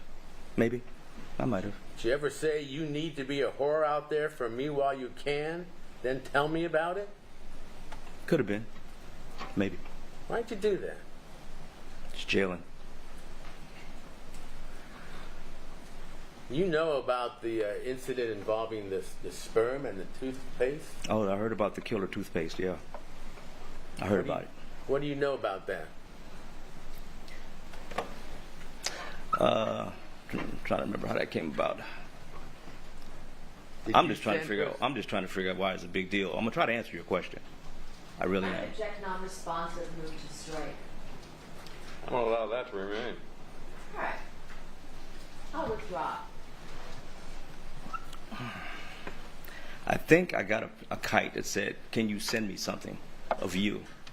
And when you say you got a kite, what do you mean by a kite? That means you get something from somebody in jail. It's part of jailing, and you get it from somewhere somehow, and you know who it comes from.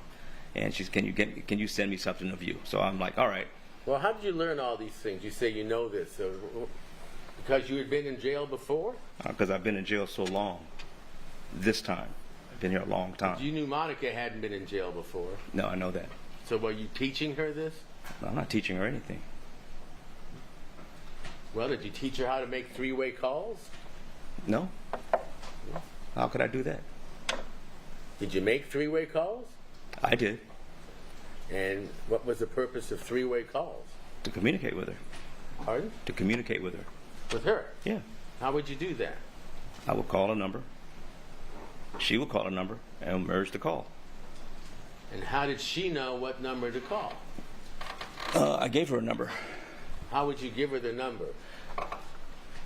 She would call somebody, gave her the number, said to call that number.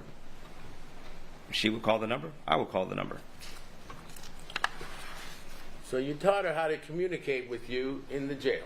Well, I guess so. If that's teaching her, maybe she knew how to do it already. I don't know. Okay. But she followed your instructions, right? For that time. No. You explained. You told me to explain it. I explained it. She may have already known this already. Okay. But you ended up having a lot of three-way calls, didn't you? I believe so. Yeah, we did. And you exchanged a lot of kites, is that right? I don't know, a few. I don't know about a lot, but a few.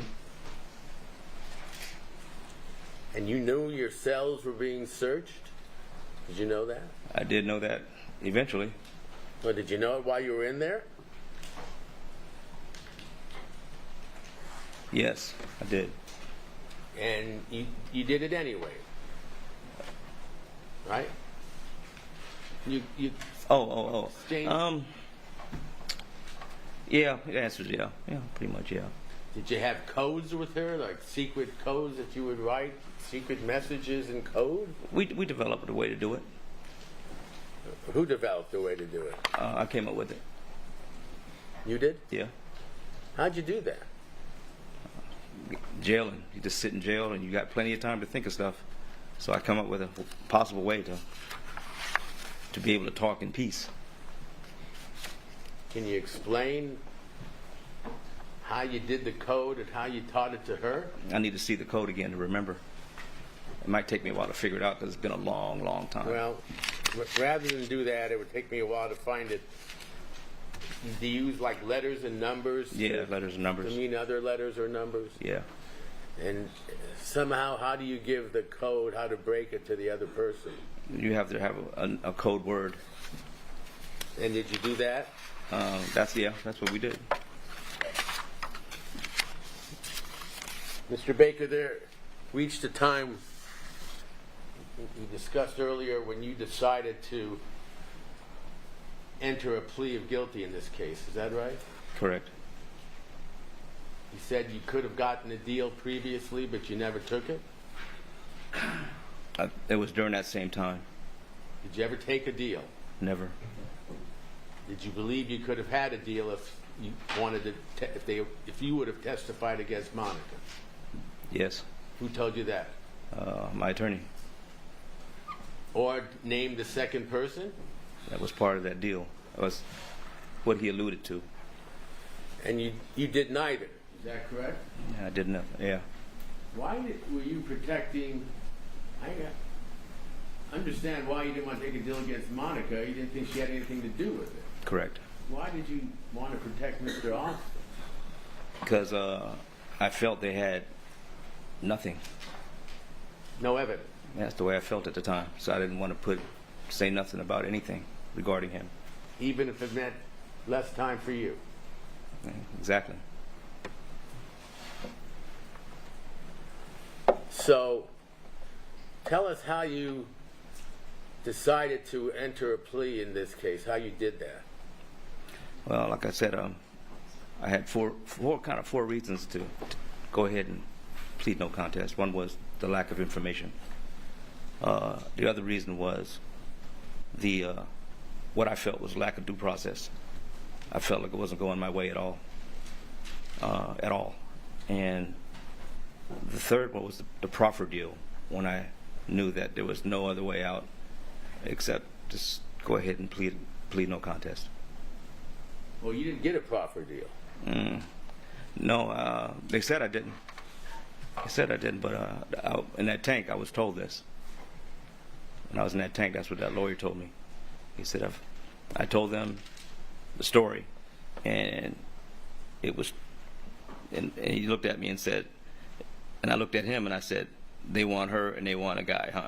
And he goes, I said, can't do it. I would be lying. So what? You could have gone to trial. I could have gone to trial. Why didn't you? I knew I wasn't going to get it. I knew it wasn't going to work. The due process thing was a problem. You knew you were guilty. I knew I was guilty too. And you knew your DNA was found. And Correct. that's it. So when you decided to enter a plea, how did you go about doing that? I just told him to go ahead and tell him I'm going to plead out. You told your lawyer. Mm-hmm. And he told the judge. Oh, yes. Yes. So at that point, again, you were not getting any benefit for your entry of the guilty plea, were you? No, I wasn't. Did you know at the time that you decided to do that you would be sentenced to life without parole, the most serious sentence you can get in this state other than the death penalty? I knew I was going to get life, period. I didn't know I was going to get all the extra stuff, but yeah. When did you find that out? The day he read the sentence off. Right. So you thought you were going to be able to get out of jail? No. I didn't think that at all. You thought you were pleading to the rest of your life in jail? For sure. Yeah, I did. And you did that? I did. And you got sentenced to life without parole, isn't that right? Yes. Now, after that, do you recall myself and my investigator, Mr. Dawson, coming to see you at the county jail? I did. And did we ask you whether or not Monica had anything to do with the murder? Yeah, I remember the question. Remember what you told us? I said she has nothing to do with this. Remember us asking you if you would be willing to testify truthfully in court? I said I would. With no deal? Yep. You I said agreed to do that? I did. Okay. And that's why you're here today and yesterday, correct? Yes. Yes, sir, I am. In the meantime, Did you ever write a letter to Monica that we had given to her at your request? Remember that? I do remember. Did you write that after or before you entered your plea? It was after. And, well, Your Honor, I have marked as defense exhibit next, 628, a 7-page letter. Very well.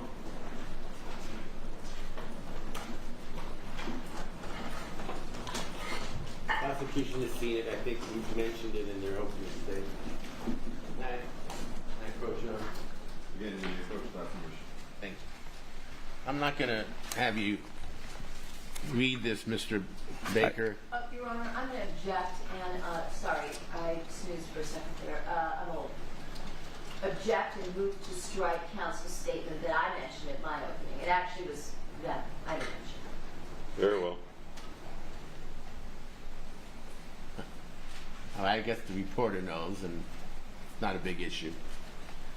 Mr. Baker, is this the letter you gave us to give to Monica? Yes. You recognize it? It's, Yeah. is that your handwriting? That is my handwriting. Okay, it's a 7-page letter. Okay. Now, in that letter, did you tell the truth? No, I didn't. What did you lie about? About who the second person was. And why did you lie about that? To throw the prosecution and the police off track. Still protecting Mr. Off. Just trying to. Okay. Did you lie at all about your role in the commission of the murder? I did. What did you lie about? I tried to lessen it. Make it sound less Horrible. horrible. And how did you attempt to do that? But it was just a message to her to let her know how I felt. I didn't want her to think I just did it just to be as ruthless and heinous as they're trying to make it out to be. Like I was cold, like it was, and it was, but I wanted her to know. So you came up with a version that made it look like you were kind of acting in self-defense a little bit, that he had attacked you. And counsel's testifying. Just name. Well, the letter speaks for itself, but you tried to minimize My role. your role, how it occurred. Yes. Now, you knew that letter wasn't going to have any effect on your sentence or your plea. No. So why'd you want it sent to her? So she could see it and at least kind of feel that, or see that I did this because I wanted her.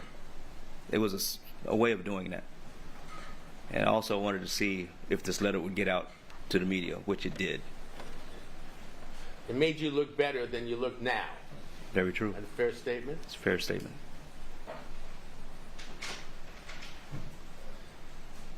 Now, you gave that letter to myself and Mr. Dawson to give to Monica, correct? Correct. And it contained lies in it as to what had happened that night, correct? True. You recall us telling you that we would not call you to the stand unless you told the truth? I do remember that. Did you ever then correct the lies that were contained in that letter? Yeah, I came and told you guys the truth after a while. Now, you say after a while. We came to see you several times, right? Correct. And we provided you with the information about the facts of the case that you never got from your attorney, right? Well, I'm going to object this seems facts, not evidence. It's overruled. You guys brought me what I asked for that I needed to know. Some of the evidence in the Yes. case, including playing some of the overhears to you That was new to me. and telling you, the autopsy results, the facts that were being proven. Yeah, Yes. Beating. I'll allow this.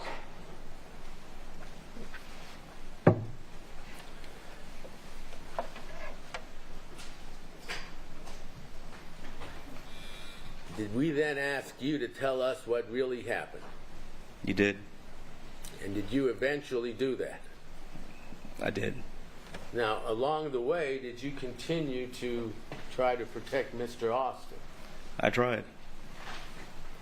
And in some of the interviews you had with us, did you tell us that the second person was someone named Jaybird? Jaybird, JB, yeah. Was that a real person or someone you made up? Someone I made up.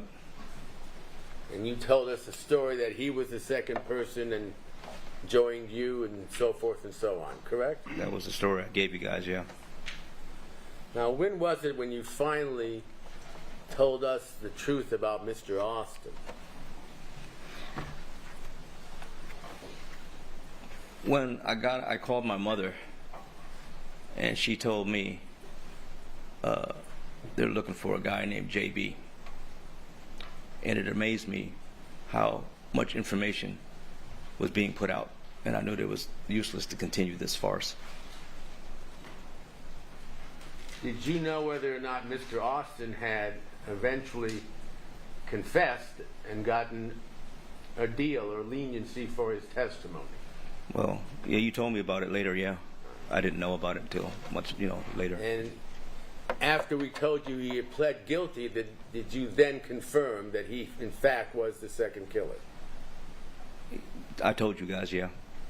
But before we had told you that he had confessed to being the second killer, were you still trying to protect him? I was. So after he had admitted it anyway, what, you felt it was okay now because you wouldn't be a snitch? Hands eating. I'll allow that. Yeah, I don't want to tell on the man at all. In fact, when you told us finally that Mr. Austin was the second killer, you told us that you thought he hadn't even stabbed Mr. Sementilli at all, right? I didn't know, no. I didn't think he did. You only learned that when we told you that's what he had said. Yep. I was surprised. So after Mr. Austin had confessed, was there anyone else that you were trying to protect who had really participated in the murder? No, there was no other participants. And did you then tell us everything that you recalled happening that day involving the murder and your relationship with Monica, I'm sorry. The best I could, yeah, the best I can. And have you told us the truth today as to everything that you did and everything that she did? To the best of my recollection.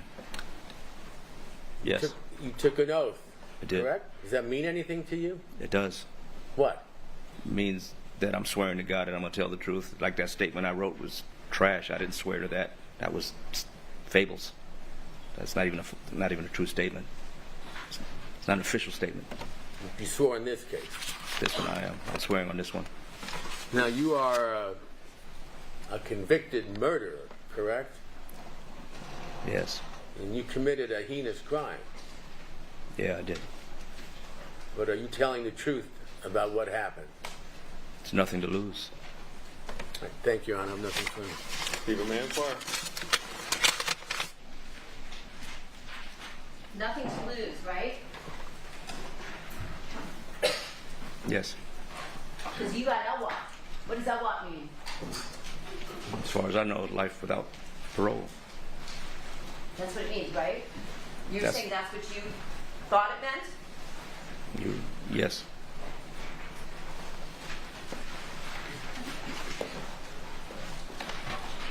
Does that mean you're not sure? Until I see it in front of my face, I'm just going by what I'm told. It was in front of your face. You were in this courtroom in front of this judge, Judge Cohen, weren't you? Oh, yeah, definitely.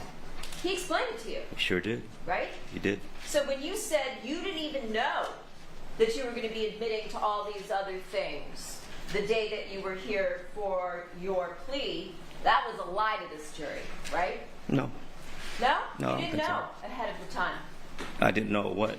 You didn't. You just told us a few minutes ago that you didn't know you were going to be pleading to. I think you said all this extra stuff. Oh, you're talking about the 25 to life. Yeah. I knew it the day when it was read to me. So you didn't know about any of that until this judge told you. about that? Judge Cohen. Yeah, That's what you're saying. about the 25 to life part, yeah. Your Honor, I have a transcript of the defendant's plea and sentencing from July 7th of 2023. May it be marked, please, as People's Exhibit, I believe it's 276. Am I correct? It is. Correct. Twice a day. Correct. It's just being marked right now, right? This is unlike other transcripts. I'm sorry? Counsel asked, it's just being marked right now, and I just told him it's unlike other transcripts. This will be received.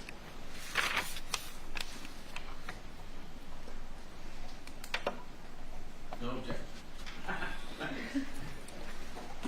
So, in this case, on July 7th, Judge Cohen, this judge right here sitting next to you, right? Okay, He was here, right? yes, You were here, right? yes, Your lawyer, Mr. Simran, was here. yes, Mr. Levine was here. okay. Miss Burke was here, right? I think so.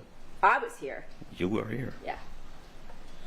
And the judge told you that his understanding was that Mr. Simran, your client, meaning you, wishes to plead guilty to all the charges and admit all the allegations and the special circumstances in this case. Remember that? Okay. You want to see it? I believe you. I don't have to be the first time I've seen it. Well, you were here. You don't have to see Well, you asked me, did I want to see You it? were here, right? It's overruled.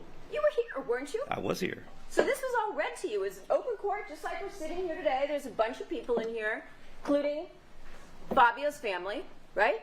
It is. Okay, so this wasn't new to you, right? No, it's not new. Okay. And you said, because the judge asked you correctly, is that correct? Is that what you wish to do, sir? And you said, what? What does it say there? No, I'm asking you, sir. I don't remember. I'm going. So the way this works is I ask the questions and you give the Okay, answer. well, I don't know the answer because I might have said something else. Oh, okay, so you don't remember what you said? I'm pretty sure I said I do, or yes, or something like that. I affirmed. Yes, Your Honor. Oh, there it is. Remember that? I do see it now. It's the first time I've seen this. Again, you were here, No, I right? was here. First time I've seen this Asked and paperwork. answered, Your Honor. It's overruled. That's your words, Yes. right? Came out of your mouth. You say so. Oh, so you're saying maybe the court reporter took it down wrong? You didn't Not admit saying to that. this? Not saying that at all. This is gonna go well. I'm sorry, did you hear that? I said this is going to go well. We're going to be here for days. I don't know if I can object to that or not, but I don't want to be here for days. That was an improper statement. Sorry, Your Honor. Do you remember the judge reading to you the charges in the indictment, which you had also heard at your arraignment in Superior Court? I'm sure he did, yeah. Okay. And you remember being with me and your defense attorney in court after the grand jury indicted you in LA County, right? Years before. On the Okay. same charges, Yes. right? So you knew what all the charges were. I knew what the charges were. And you knew what all the allegations were. Okay, yeah. Yeah? If they were read to me, I probably heard it. Okay. You probably heard it. So you might not have been paying attention when the judges read you the charges? Maybe not. Oh, okay. Were you listening when this judge read to you, Judge Cohen read to you what you were pleading to? That day, yes. Okay. So you know that he read that the indictment charges you with, again, this had been read to you before, but on the day you pled in July of 23, count one with a violation of Penal Code Section 187, subsection A, murder in the first degree. You remember that, right? Okay, yes. Yes? Yes. And count two, a violation of Penal Code Section 182, subsection A, conspiracy to commit murder, right? So you knew 187 was murder, right? Okay. You knew, is that yes? Yes. And you knew you were also charged with conspiracy to commit murder. Yes. Okay. And you pled no contest, right? Yes. And then this judge reminded you that a plea of no contest is the same as a guilty plea. There's no difference. And he asked you if you understood. And you said yes, right? I did. And then he asked you, do you further admit the following special circumstances are true? That is, under Penal Code Section 190.2, subsection A, subsection 1, that you intentionally committed the murder for purposes of financial gain. Do you remember that? I do. And what did you say? I do. You said yes. Okay. I affirmed. And then the court also asked, do you admit the other special circumstance under Penal Code Section 190.2, subsection A, subsection 17, that you intentionally committed the murder by means of lying in wait. Do you remember that? I do. And what was your answer? I think I said yes again. Okay. And then the court also asked you, and these are questions, he's not telling you, he's asking you, do you further admit as to that count, the allegation under Penal Code Section 12022, subsection B, subsection 1, that you personally used a deadly weapon, to wit, a knife, in the commission of the offense? Do you remember that? I don't. But I said yes to anything at that day. Oh, okay. So I probably said yes to everything, so I'm not going to deny that. So here on page 6, here's what I just read you. That's all been highlighted. Okay. And then right here, down here, he asked if you also used a knife, and you said yes. Remember that? Not really, but I'm going to say yes. I don't remember. I don't So remember. in this case, you knew exactly what you were entering pleas to, because not only did Mr. Simran go over it with you, but this judge went over it with you while I was sitting right here. Okay. You remember that? Okay. Is that a yes? Yeah. Sure. Let's take our lunch and recess until 1:30. The admonition applies. You know, discuss this case among yourselves. Or if anyone else will or express any opinion till the cause is finally submitted to you. Earlier today, when Mr. Levine was asking you questions about the letter that you gave to him, you called the letter, I believe, trash, Yes, ma'am. and you said it was ridiculous. Okay. Do you remember that? Not really, but if I... We'll go over it. Yeah. So I mentioned that letter in my opening statement by saying it was ridiculous. Would you agree with me your letter was ridiculous? I agree. Would you agree with me that your testimony here today was also ridiculous? Sustained. Who gave you a pants, jacket, and a button-down shirt to wear? Objection, Your Honor, irrelevant. Sustained. It's not your clothes, right? Objection, irrelevant. Sustained. You're right now in state prison serving your sentence and were brought out by the defense to testify, right? I'm in county jail. I'm in county jail. I came from prison. You were in Wasco, right? Before this, yes. Okay. So state prison, Yes. where you were sent to serve your sentence, Yes. and then you were brought out from Wasco to the county jail Correct.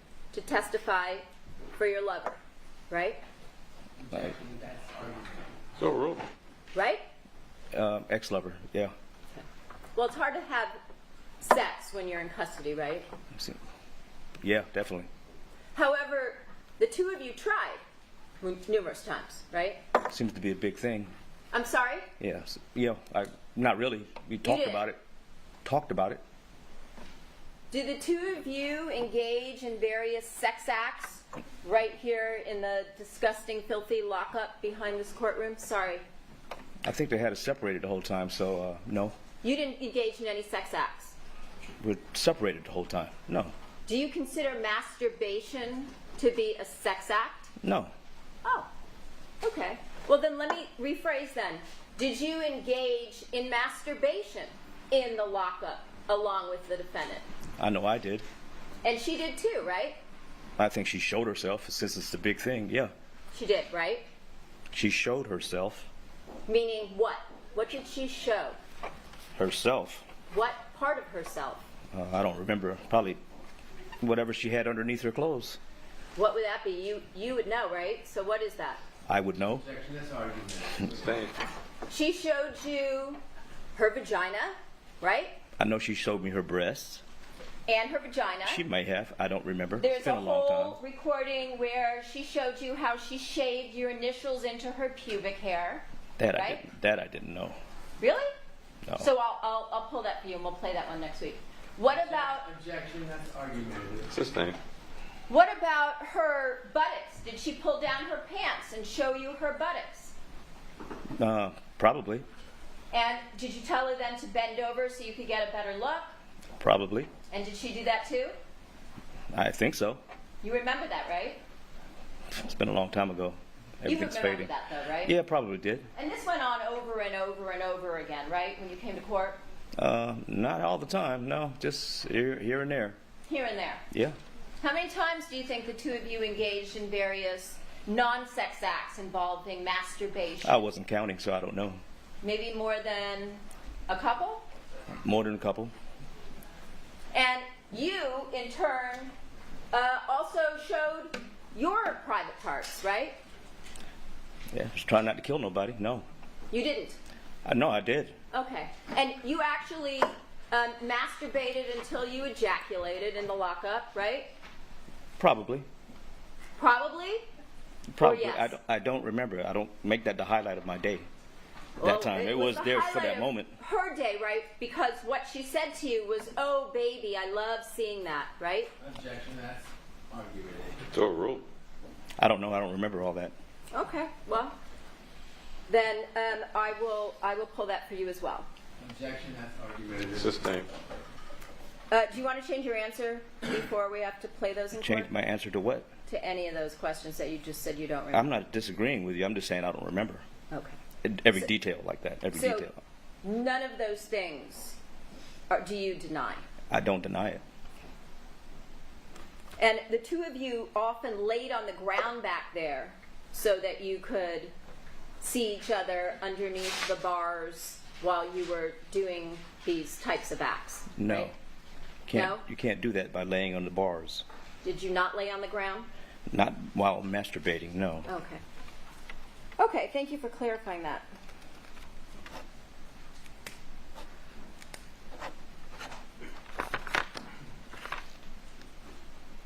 Now, you also told this jury that at some point you were offered, or you were told you could receive a lighter sentence if you were to give a proffer. Is that right?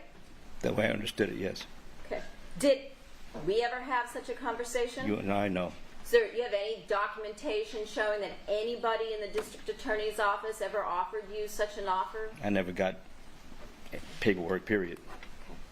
I think you also said today to this jury that you called your mom at some point and that your mom said it was all over the news that they were looking for Jaybird. Did you say that? JB. JB. That's what she told me. Did you ever see anything about that on the news? I hardly got the news. Well, Rarely. you've been watching this trial in custody, right? Trying to, but I can't get it from where I am. But you did say that you have seen portions of it. You told Pieces. defense counsel that. Pieces. So you've been watching portions of people's testimony, correct? No, I wasn't able to hear it. I can only see figures because my eyesight is bad and the TV's far away. Okay. All right. Did you tell defense counsel, Mr. Levine, that you had been watching some of it on television through court TV? I have. I could see this on court TV. Okay.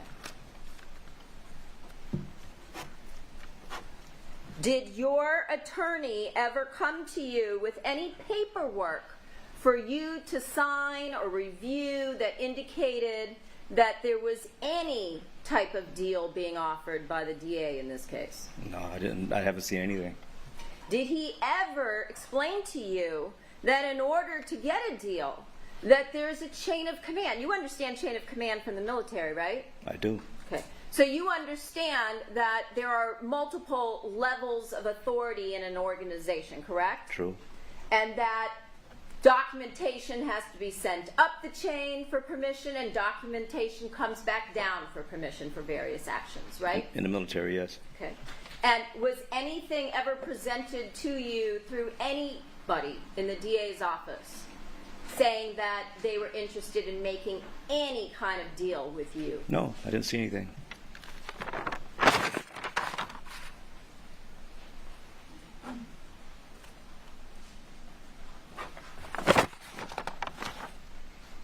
Now, you also said during your testimony that the defense attorney, Mr. Levine, played various overhears for you.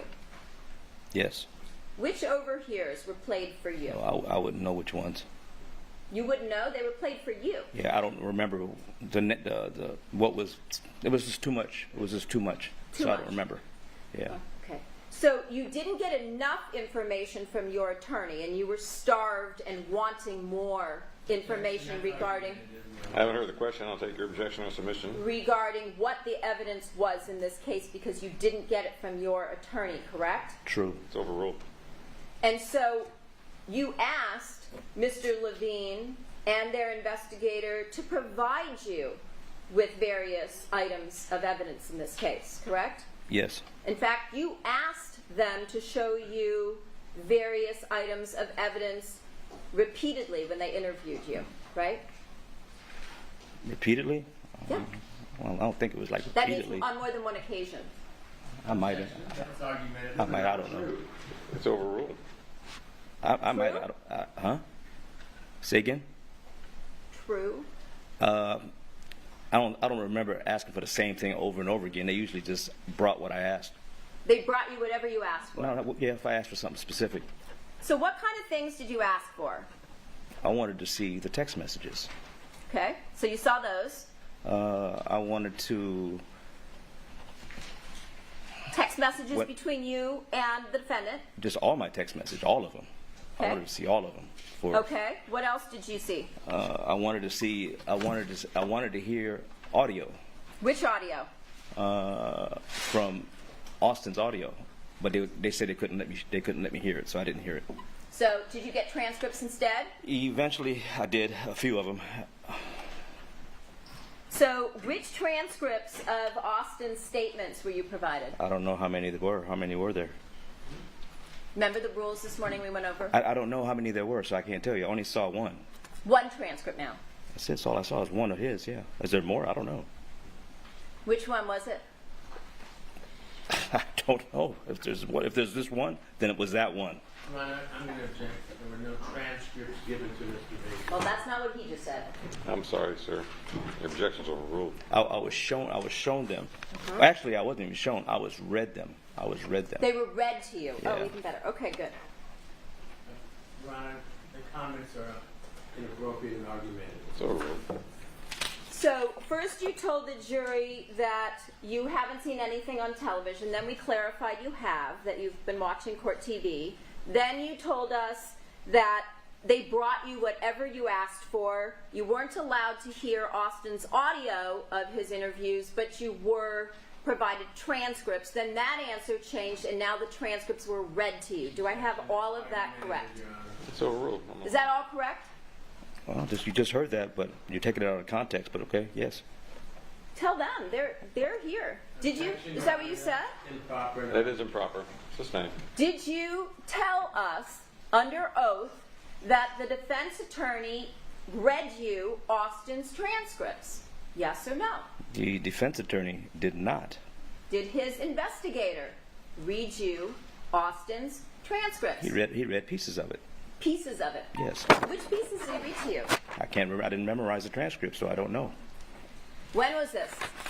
It was a couple of days ago. So it just happened a couple days ago, but you don't remember what they were? I don't.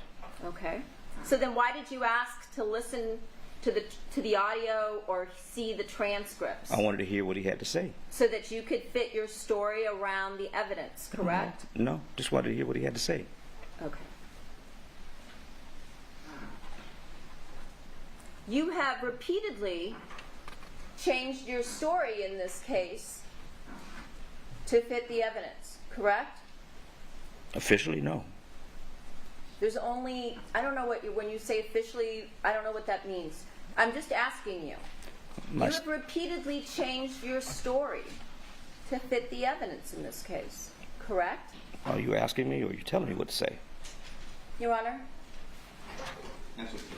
I will. On an official statement, I've been honest with you. On everything else is nothing. What in your mind is official versus... When I swore in. So if you were to have a conversation with defense counsel where they're asking you to tell the truth and you lie to them, you would consider that to be unofficial? True. So it's okay that they asked you to tell the truth and that you repeatedly lied to them. I did lie to them. Over and over and over and over again, right? Some ports here, some ports no. Approximately how many times do you think you had conversations with Mr. Levine and his investigator? I wasn't counting. More us than that's two, approximate. 3, 4, 5, 6. I don't know, whatever the count was. So you think maybe as high as 6? I don't know. Could it be more? I don't know. Could it be double? I doubt that very seriously. You doubt it. Yeah. Okay.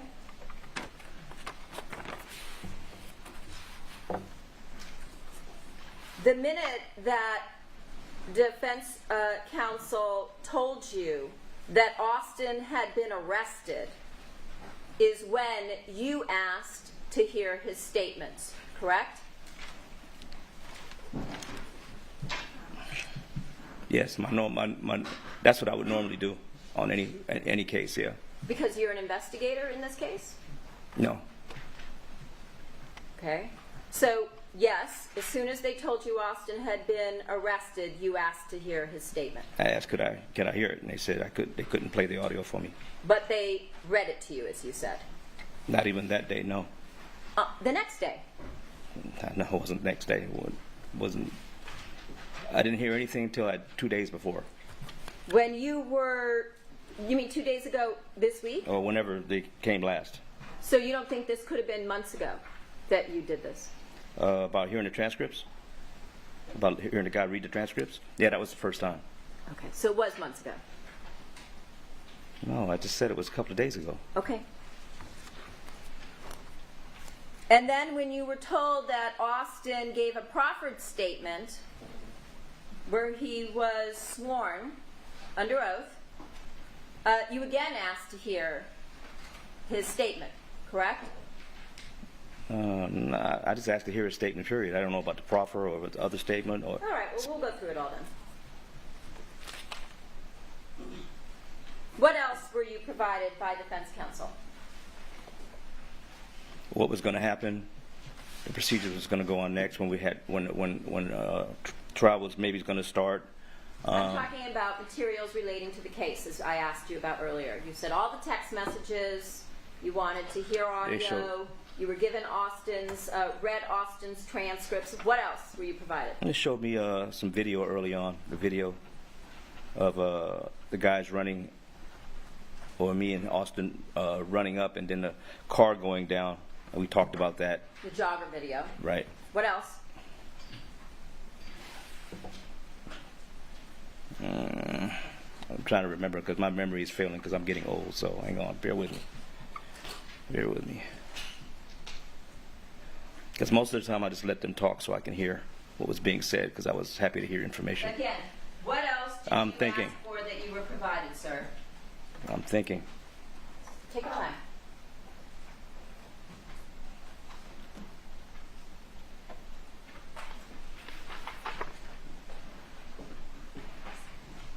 That was the gist of it. That was it. That was the gist of it. So there's nothing else. There might be more. I just don't remember.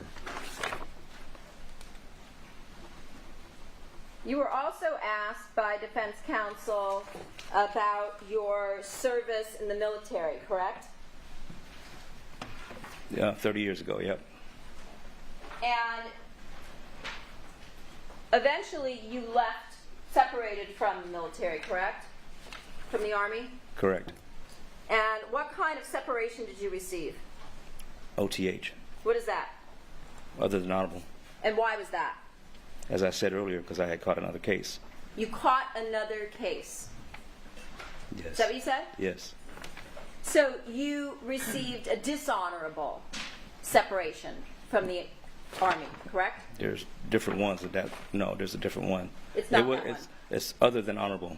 There's dishonorable, there's a bad conduct, and there's good conduct. So it's the one step below good conduct. Other than honorable, Yes. which means not honorable, Objection. right? Argumentative. and Just- no foundation. Other than honorable, it means what it says, right?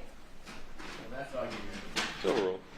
Correct? The You would sigh. have to look up the regulation to figure that out, because I'm telling you the status of it. I don't go into the details. I don't have the regulation sitting in front of me. There's a regulation for it.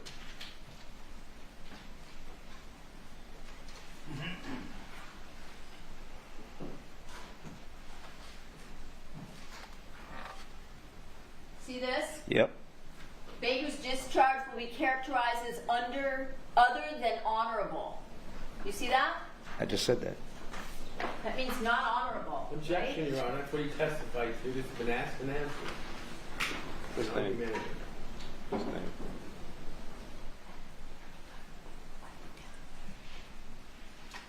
Why did you receive an other than honorable discharge from the Army? Objection calls for it. No foundation calls for it. It's overruled. You said you caught a case, right? What kind of case? It was a lewd and lascivious act with a minor. One? It was one person. One count? I don't know the counts. I don't know how they got the counts. I just went along with the deal. Well, how many counts did you plead to? Objection irrelevant. It's overruled. I don't remember. I really don't. I know it was just one person, not 7 people. Who said anything about 7 people? No one. That's what I'm saying. It sounds like you're trying to say that. Oh, no, I'm going to tell you exactly, and I'm going to ask you a question. Who's Narlin Lopez? Wow. You're going to put her name out there like that, huh? No, you did that by getting up on the stand. I'm done with this, man. I'm done with this. I'm not trying to bring her up in this. Yeah. I'm not trying to bring. She's a victim in this. I'm not trying- Sir, just have a seat. Right there. Let's see, counsel.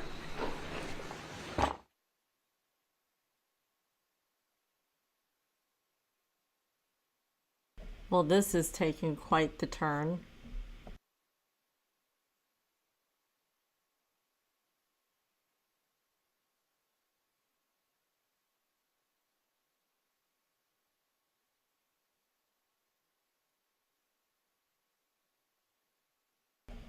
If her hope was to rattle him and have him make mistakes or even like being tricked to get him to testify against Monica, she's doing a great job. I mean, she is definitely upsetting him, which means I feel like there's a chance that maybe he's gonna slip up somewhere.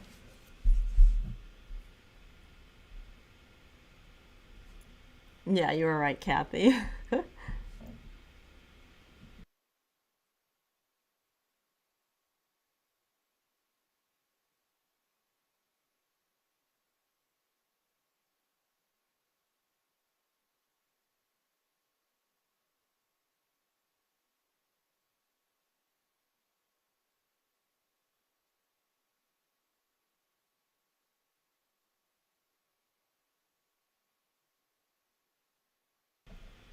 Yeah, Susan. He almost got up and left. Which he's not allowed to do, but he was gonna.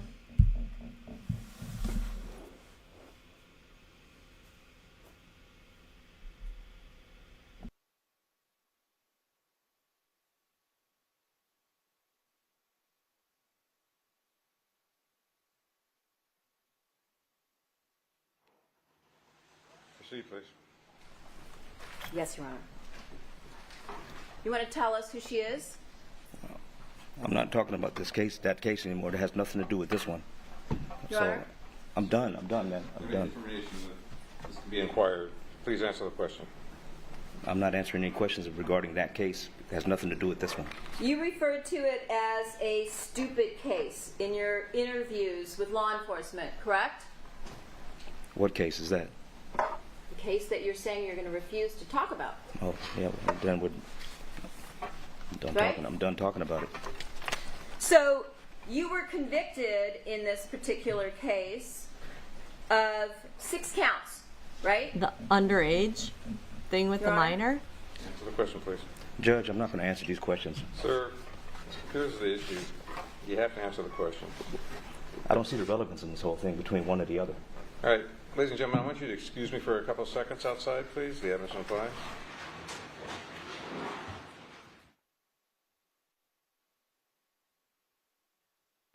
I liked. So here's the issue. You have to testify. Wow. He is very upset.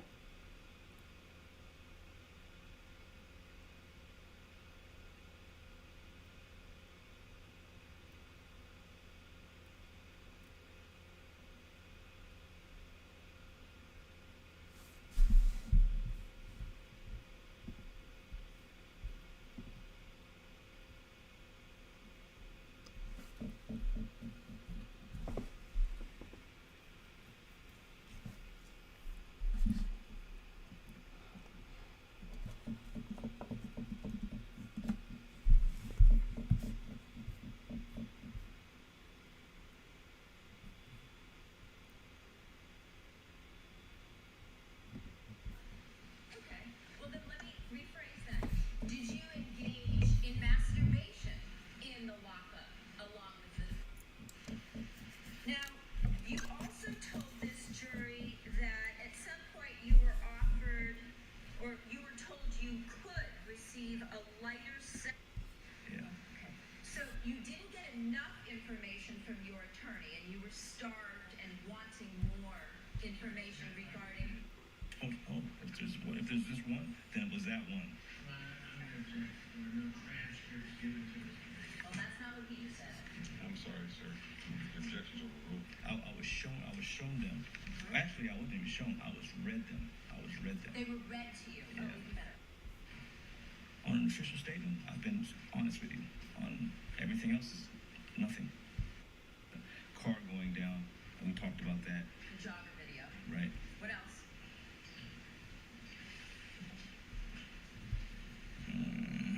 I'm trying. Honorable, Yes. which means not honorable, right?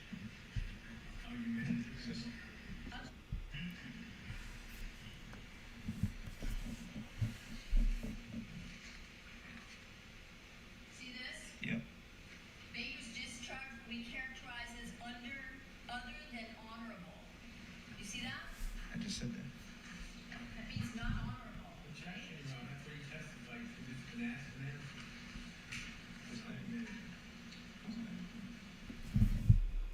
So I was just watching that whole part again, and Monica almost got a big smile.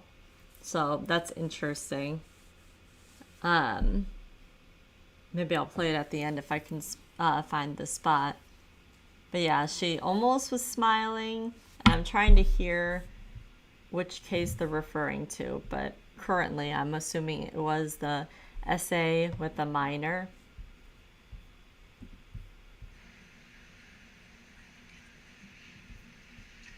Why did you receive an other than honorable discharge from the Army? It's overruled.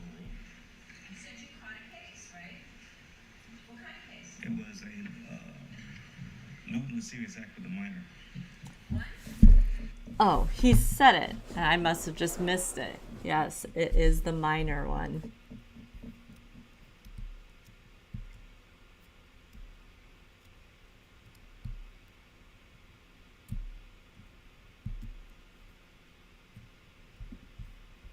It was one person. One count. I don't know the counts. I don't know how they got the counts. I just went along with the deal. Well, how many counts did you plead to? It's overruled.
Yeah, I think she's going to get back on the stand.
Yep, it's just their usual. This is what happened like every single day.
Thank you for your patience. I would have brought you in earlier, but Esther needed to finish a piece of pizza, so excuse her. Thank you.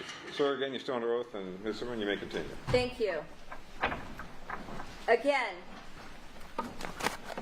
you were actually convicted of 6 different counts, correct? 6 counts. Yes? I think so. You don't know.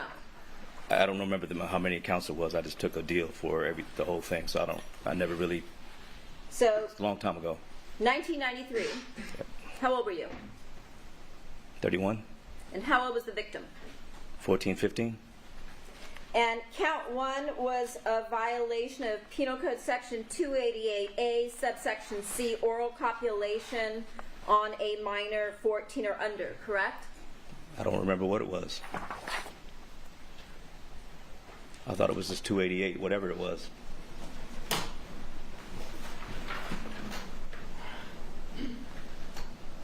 Was that Long Beach, right?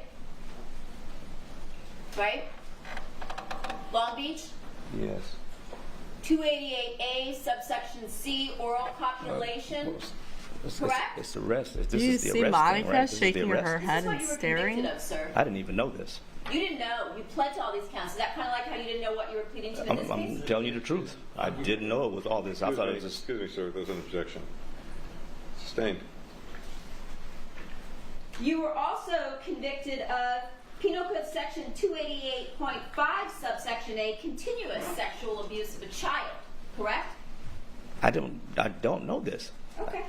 How about count 3? Penal Code Section 288A, subsection B, subsection 2, oral copulation with a person under 16. Were you convicted of that as well?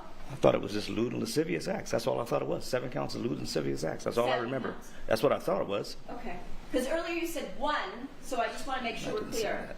Count 4, a violation of Penal Code Section 286, subsection B, subsection Judge. 2, sodomy of a person under 16, correct? I don't know. I Okay. really don't. I thought it was something totally different that I pled to. Not that.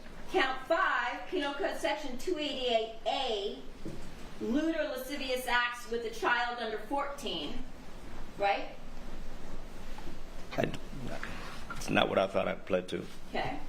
Count 6, Can we check that? Can we a violation of If you don't remember, or you don't think that was it, then say exactly Okay, that. I don't remember. Count 6, a violation of Penal Code Section 261.5, unlawful sexual intercourse with a minor. Do you remember that? No, I don't. Okay. Do you see here, count 1, 288, I do see it. convicted? I see that. See that? Your Honor, I'm going to object. If that was the only conviction, then the rest of this was. Maybe, wait, I'm sorry. good idea. 2 years state prison, you see that? It's out of focus, but Yeah, it'll come back, give it a sec. It's thinking.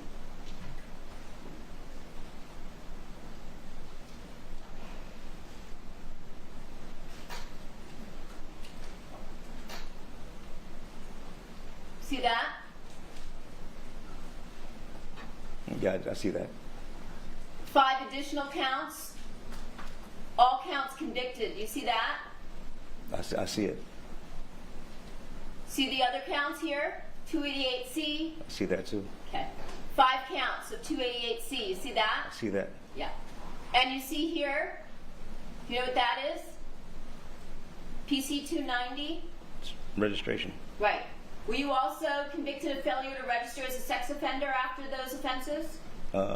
Somewhere down the line, yes. Yep. And then several times, correct? Twice. Not several. All right. So are you clear now that you were convicted of 288C? numerous counts that I just read to you? All of the counts that I just read to you.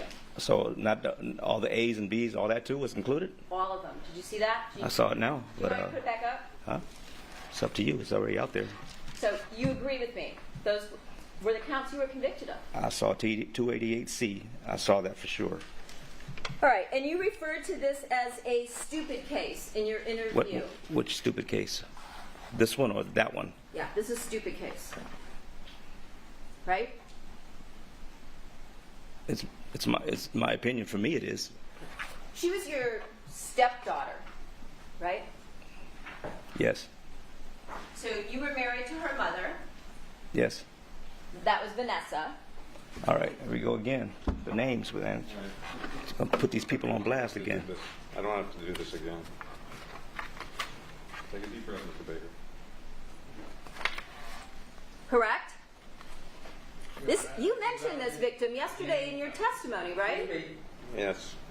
I'll sustain that. Motion to strike. Well, it was by counsel. Statements of counsel are not evidence. You testified about this yesterday, right? Mr. Levine brought this all up when he asked you if the two of you had made pornos together or were in the business together. Do you remember all that? I do. Okay, so you talked about it without any problem yesterday. In fact, you brought it up. Without mentioning names, yes. Sustained. Do you remember talking about it yesterday? Which part?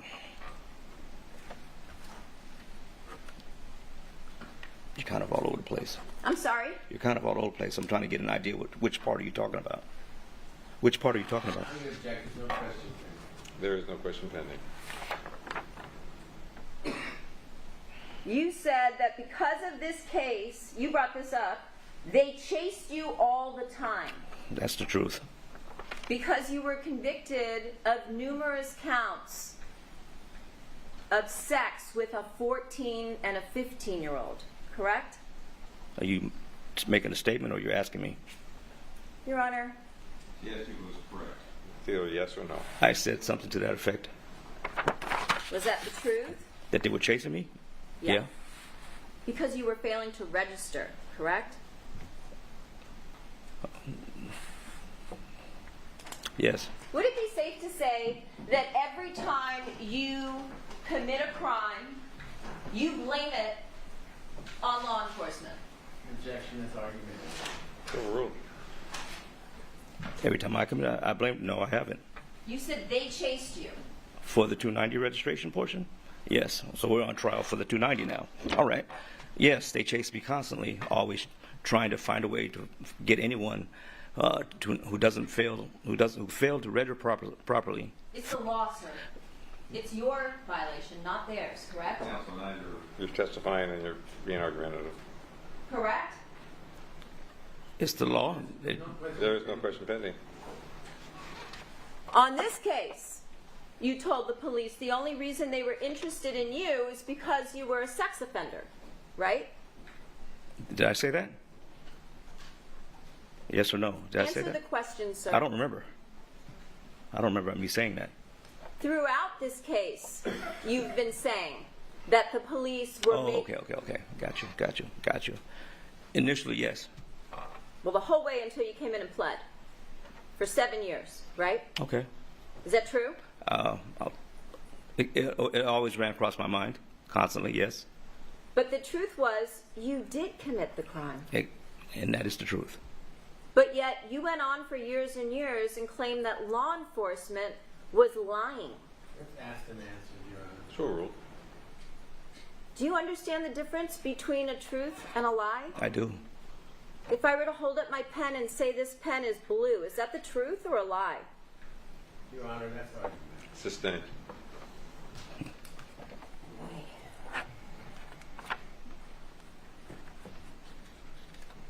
And then I think you said that you married the victim in this case, correct? A domestic partnership. I called it a marriage for me. But legally, no. Okay, so you were not married. No. So when you told Mr. Levine in one of the interviews that you had been married to this victim, that was not true either. By law, no. Okay. And then, who did you marry next? You were asked about this yesterday. I'm not giving any more names out. Who was the person you were married to after the victim? I'm not giving any more names out. Your Honor. We talked about this, and it wasn't brought out yesterday. I don't think we need to know the name. I'm sorry? We do not need to know the name. And was that a real marriage? Yes. And then a third time, who did you marry that time? That was the other name that you used earlier. Okay. The victim, Before her. Vanessa. There we go again. You asked, did you not? I'm trying to keep these people's names off the TV. But you put them up there by getting on the stand, right? Objection, that's argument. Sustained. Mr. Levine told you that you were going to have to answer all the questions that either side put to you, and you had no problem answering the questions when he stood up here for a day and a half. That's argument. Right? Sustained. So how many times have you been married? 4. 4 times.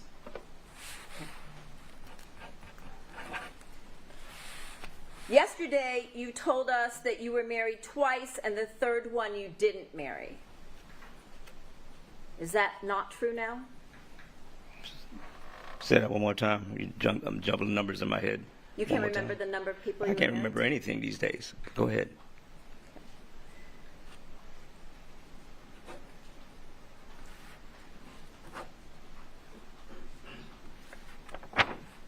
You told defense counsel you had been married 5 times. Correct. Right? Correct. So that was also not true. Correct.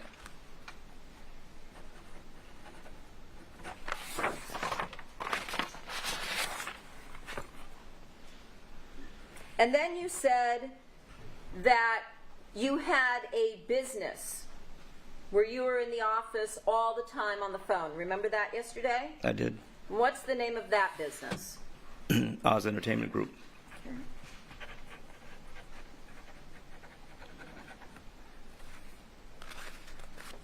Also, D-Rob Enterprises was the other name of it too. I'm sorry, D-Rob Enterprises. D-Rock?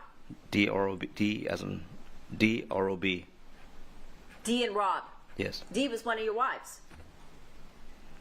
You brought it up, sir. After answered irrelevant. That's overruled. You brought it up, correct? You asked me the name of the business. And you said Oz, and then on your own you brought up the other. Then Wasn't D also one of your wives? That's not the business name though. So D-Rob didn't mean D and Rob. It's doing the same thing again. Your Honor. You're killing me with this. We'll make it easier. It's going to keep on going. No, it won't. Yes. Okay.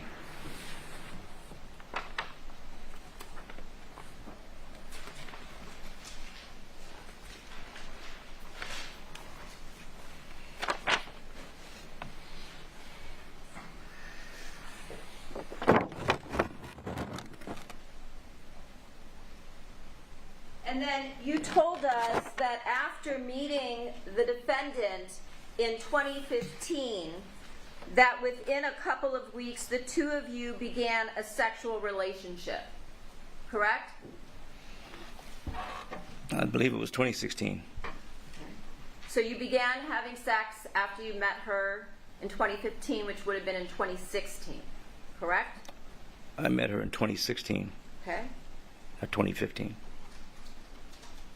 So it was a couple of weeks. Remember giving her a racquetball lesson in the end of 2015? It was 2016. Okay. That you remember? I didn't meet her till 2016. Okay.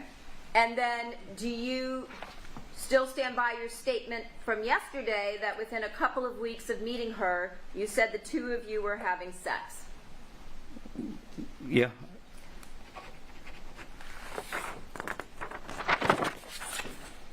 And you said that you were working, you said a hobby job as the league director at LA Fitness, correct? Correct. And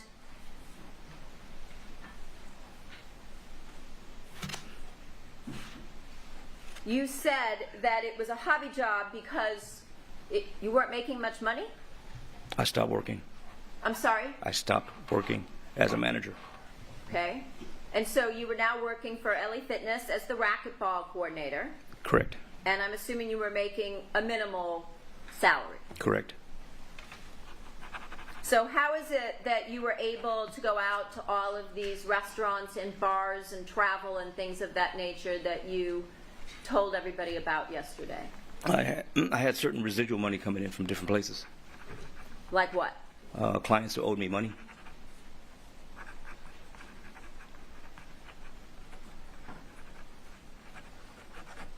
Certain checks would still come in. Okay. And so that provided you with enough money, you're saying, to Yeah. be able to pay for all of these trips and restaurants and bars and clubs. Yeah.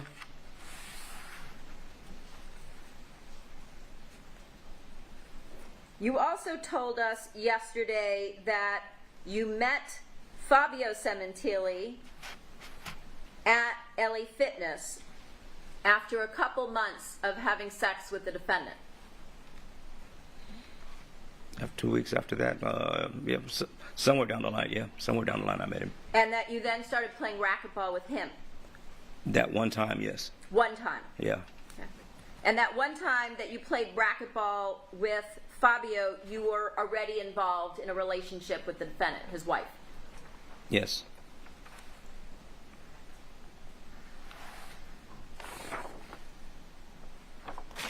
You also said that you and the defendant communicated through a texting app, correct? Correct. And you said that was Viber, correct? Yes. But you said you didn't use it for secrecy. No, I didn't. So why is it then that the night of the murder, you deleted the application and all the relevant data regarding Viber from your phone? Viber was glitchy. It was very glitchy. So it's just a total coincidence that that night after the murder, you took the time to do that. It was glitchy. I got rid of the app. Is that your answer? Yes. So you told us earlier today about how you were rushing around and panicked and had all these different things you needed to accomplish after the murder, like the 2 cars, Right. cleaning out the Porsche, going to the market to buy cleaning supplies, going back to your apartment, packing up anything that might connect you to the defendant, getting rid of all of those items, taking Mr. Austin to the flyaway, going to LA Fitness. But somehow that night, it was important to you to delete the Viber app containing all of your communications with the defendant. It was glitchy all day, and I know it went out on hers a lot. It went out on mine, so we deleted. Both of you? Usually that's how it works. Oh, okay. So at some point in time on the 23rd, you communicated with her so that you would both delete the Viber app at the same time, correct? I think she mentioned that she was going to delete it because it was glitchy, and I said I'm going to delete mine too. So you both decided that on January 23rd. Where did that conversation take place? On Viber. So it worked enough to be able to communicate that? It was glitchy. Yes. It's in and out. Heard you. So what time do you think you deleted Viber? I don't know. On the 23rd? I don't have that information in front of me. I don't know. Day? It's 10 years ago. I don't know. Or 8 years ago. Night? Probably daytime. Daytime. Yeah. What time? Before or after the two of you played racquetball at LA Fitness? It was after that. Before or after the murder? I stayed off the phone, so it had to be before.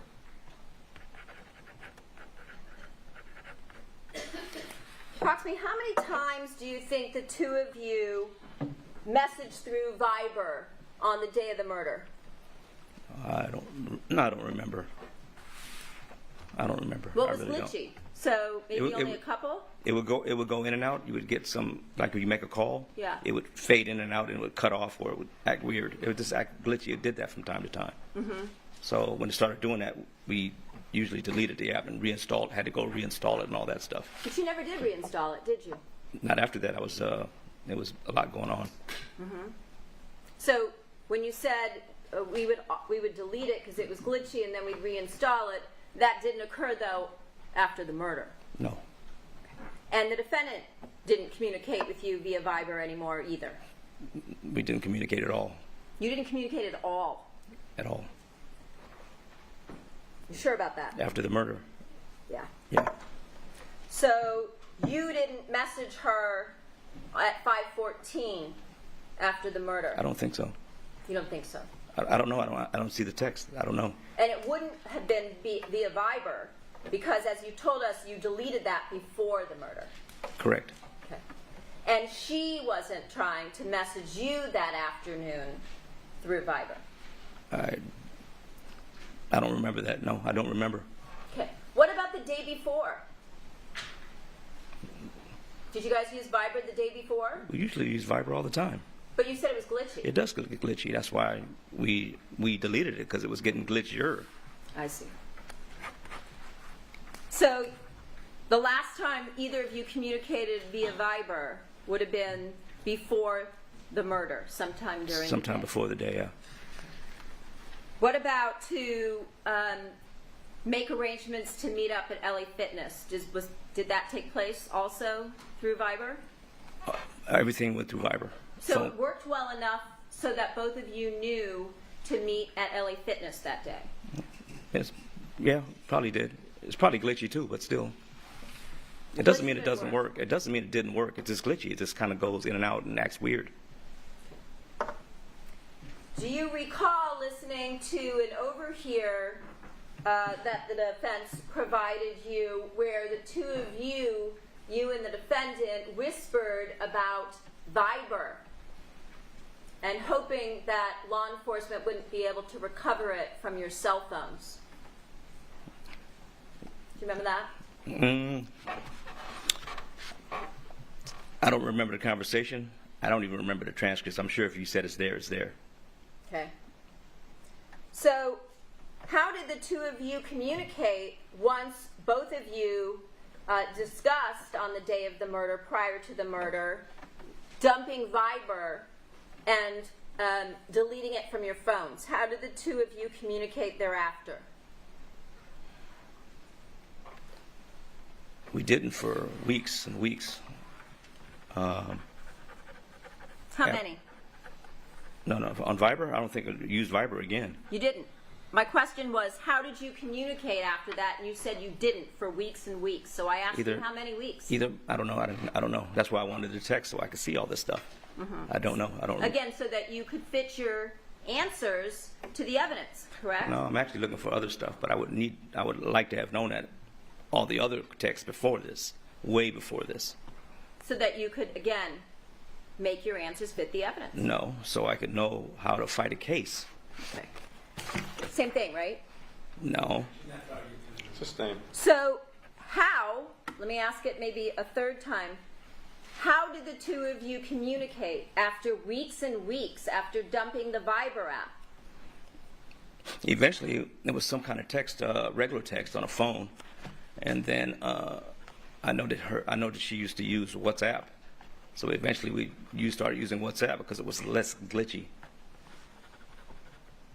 Why did you need to use WhatsApp if the defendant was now a widow and that there was no potential that her husband might find out that she was communicating with you? What is it that the two of you were trying to conceal? No one was trying to conceal anything except me. I'm the only one trying to conceal. It's just me. Mm-hmm. So why did the two of you need to communicate again through another encrypted app? Well, the other part of this is she still didn't want her family to know that she had an affair. Mm-hmm. So that was important also. So it was still not trying to be holding hands and none of that. It was a little bit too early. Okay. So again, why would you need to use an encrypted app if the only thing you were really covering up was a love affair? Shouldn't that have been answered? It's overruled. Because that was it. It was trying to cover a side of a love affair. That was it. Okay. So it isn't that the two of you were trying to conceal the fact that you conspired to kill her husband? Because there was no conspiracy on her side. I see. Okay. And so Comments are not appropriate. They are not. then you began using WhatsApp. When do you think you began using that encrypted app? 8 years ago. I don't know. Estimate. Estimates is, I don't want, estimate, I don't know. I really don't. You don't know. Probably, I mean, I had been using WhatsApp anyway. Really? I think so, way Do you know before what that. date you installed it on your phone? I don't know. I have no paperwork. I don't have all that information in front of me. Never have. But you're telling us that you had been using it anyway, so you probably had it at the same time as the Viber app. Probably. Okay.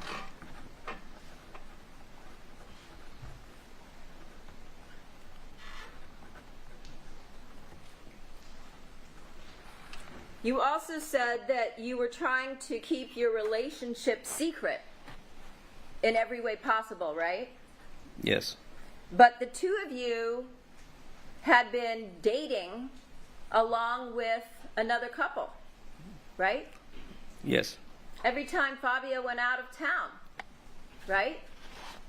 Wrong. Okay. So how many times do you think you went out to dinner with Sheila and Ricardo? 2 or 3. And where do you think you guys met for dinner? Where we met? Where who met? The four of you. Oh, various restaurants. Such as what? I don't even remember the names. It's been a long time ago. I don't even remember anymore. How about Chocho-san? That's one. How many times do you think you went there with them? With them? Maybe once, twice. How about Cravings? I don't even remember cravings. Okay. How about Delmonico's? Once there. Okay. Lobster? Right? You mean eating lobster there? Yeah. Oh, I don't know what I had. I have no paperwork. I have nothing. I don't know. I can't remember that far. Okay. So if you were going out with Ricardo and Sheila, you obviously weren't keeping the relationship secret, correct? Well, not 100%. I kind of trusted them. Okay. And then I think the defendant, Mr. Levine asked you if you also had been having a relationship with Paula, correct? Correct. Sean McCullum, was he somebody who was a good friend of yours? Yes. Close relationship? With both of them, yes. And you told him you loved him, right? Like a brother. Yeah, I did. And was that also during the time that you were having sex with his wife? Yes. So that was a lie also, right? What was the lie again? Your whole relationship With who? with Sean McCullum. I still love him, and I still love him. Doesn't matter. I try to keep it together for him. You tried to keep his marriage together for I him? tried. By having sex with his wife. I tried. And then you said Paula was someone who wouldn't go away. Is that right? Yes, Isn't it true that you repeatedly called her from jail? I did. Isn't it true that you repeatedly sent her letters from jail? I did. Isn't it true that you asked her on numerous occasions to come visit you? I did. Isn't it also true that you asked her to send you things? I did. Books? Yes? Yes. Dictionary? Yes. Put money on your books? Yes. But you want the jury to believe that she was the one who wouldn't go away, right? Oh, after. As formed, it's argumentative. So answer that. You told this jury that she was the one who wouldn't go away. That was a lie. Not true.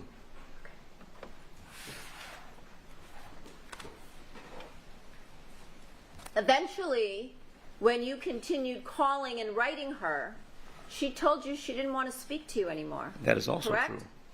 That is also true. And she never talked to you again. That's true. So she went away. She did.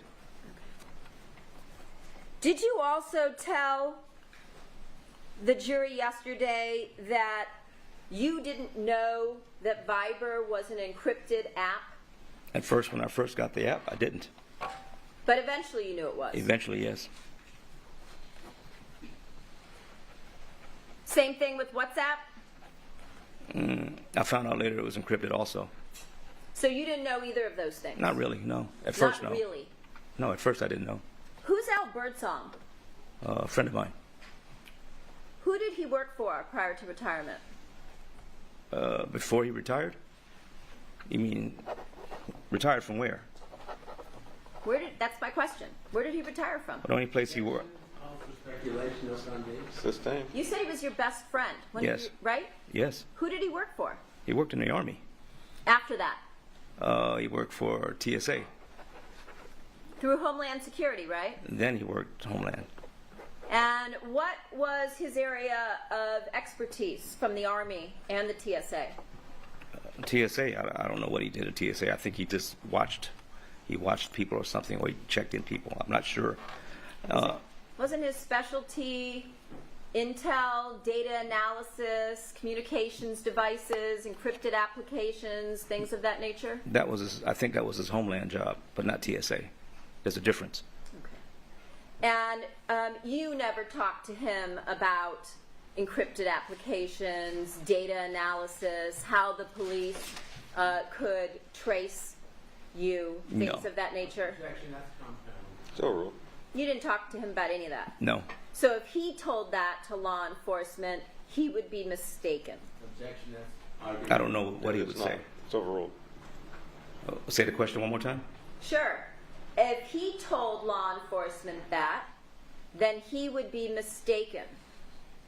If he told law enforcement what exactly? What's the that part? That the two of you discussed encrypted applications, how to hide things from police, intel, Okay, gotcha. data analysis, DNA, how to destroy DNA evidence, how to get away with crimes, trackers, things of that nature. And speculation and hearsay with no foundation that he told you. Overruled. I never had that conversation that I remember with him. I never had it with him. Right after the murder, you said you were going to go to Las Vegas, but then you didn't go to Las Vegas. Do you remember that? Yes. If I were to tell you that your vehicle was tracked to Las Vegas along with your cell phone, does that refresh your recollection? I did go eventually. I just didn't go immediately. And where did you go when you went to Las Vegas? I stayed at his place. And when you drove to Las Vegas, you drove through the night, correct? I think so. And in the morning, when you arrived in Las Vegas, where did you meet Al? I think I met him at his house. Didn't you go downtown to his office? Eventually. Isn't that where you met him that morning when you came in? I went to his office, but it wasn't that morning. Did you tell Al that you fucked up when you committed this murder? No. Did you tell Al you fucked up because you cut your finger and that the only thing you could find was vinegar, no bleach, to clean up DNA at the crime scene? No. You didn't have that conversation with him. I don't remember that conversation. I think you also were asked by Mr. Levine if you and Al and Monica had sex, and you said you don't know. I didn't. No. You didn't what? I didn't have sex no. The two of you didn't engage in three-way sex? No. Didn't Al Birdsong come to Los Angeles in 2016? Probably came a couple of times. And you brought him to LA Fitness, Yes. took him out with a bunch of your friends from LA Fitness, Yes. did the same thing with Chris Austin. Yes. And when you and Chris Austin would go to Las Vegas and stay with Al, did you guys call those family meetings? Sometimes, yeah. We call them that. And when you introduced Al to your friends at LA Fitness, you also introduced them to the defendant, right? If she was there. Correct? If she was there, yes. Do you remember him staying at a hotel in Hollywood? He stayed in a hotel. I don't know if it was Hollywood or not. I can't remember. It was somewhere downtown. Do you remember going out with him and the defendant to play pool? I do remember that. And then did the three of you go back to his hotel room and have sex? No, we went back to the hotel room to relax and watch some TV. The three of you did not have sex. No, not the three of us, no. And what about in Las Vegas? When you went to Las Vegas with the defendant after you murdered her husband, did you guys again hang out with Al? Yes. And you guys were staying at the Aria, right? I believe that was it. Okay. And who paid for the room at the Aria? I think she paid for it. Okay. And when you stayed at the Aria, you and Al hung out with Monica in a cabana, right? Yes. And at some point in time, did you and Monica and Al have sex in a room at the Aria as well? Not us three, no. No. Not us So three, again, no. if Mr. Birdsong remembers that, he would again be mistaken. Objection called for speculation, argumentative. Overruled. Say that one more time. I think I was pretty clear. Objection, Your Honor. That's argumentative.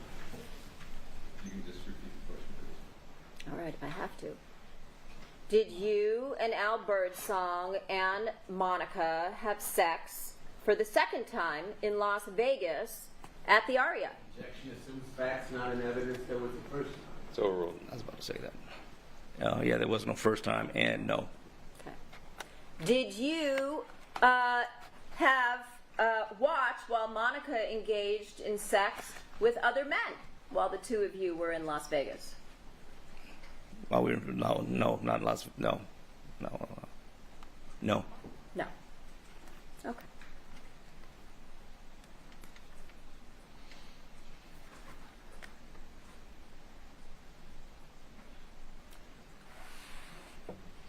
you said that when you and Monica would get together to see each other all throughout 2016, it was very random. Correct? Oh, it's a question. Yes. And that was dependent on when she was free, Yes. correct? Which would be every day when Fabio went to work, correct? I don't know. I don't know a schedule like that. Well, did you see her almost every day? Nope, Okay. I didn't. And how often would you say she came over to your apartment? Anywhere from twice a week, 3 times a week, to not coming at all. At all? Yep.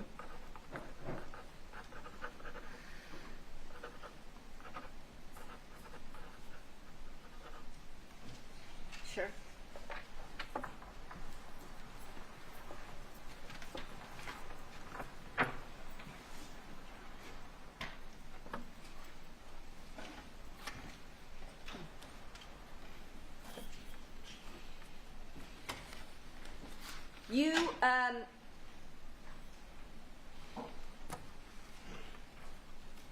You knew when Fabio would be traveling because the defendant, Monica, would send you his travel itineraries that she received from his secretary, right? She would usually just tell me most of the time. She ever send you his itineraries? She might have once or twice, maybe once, twice, I don't know, but usually she just let me know he was leaving and going out of town or something.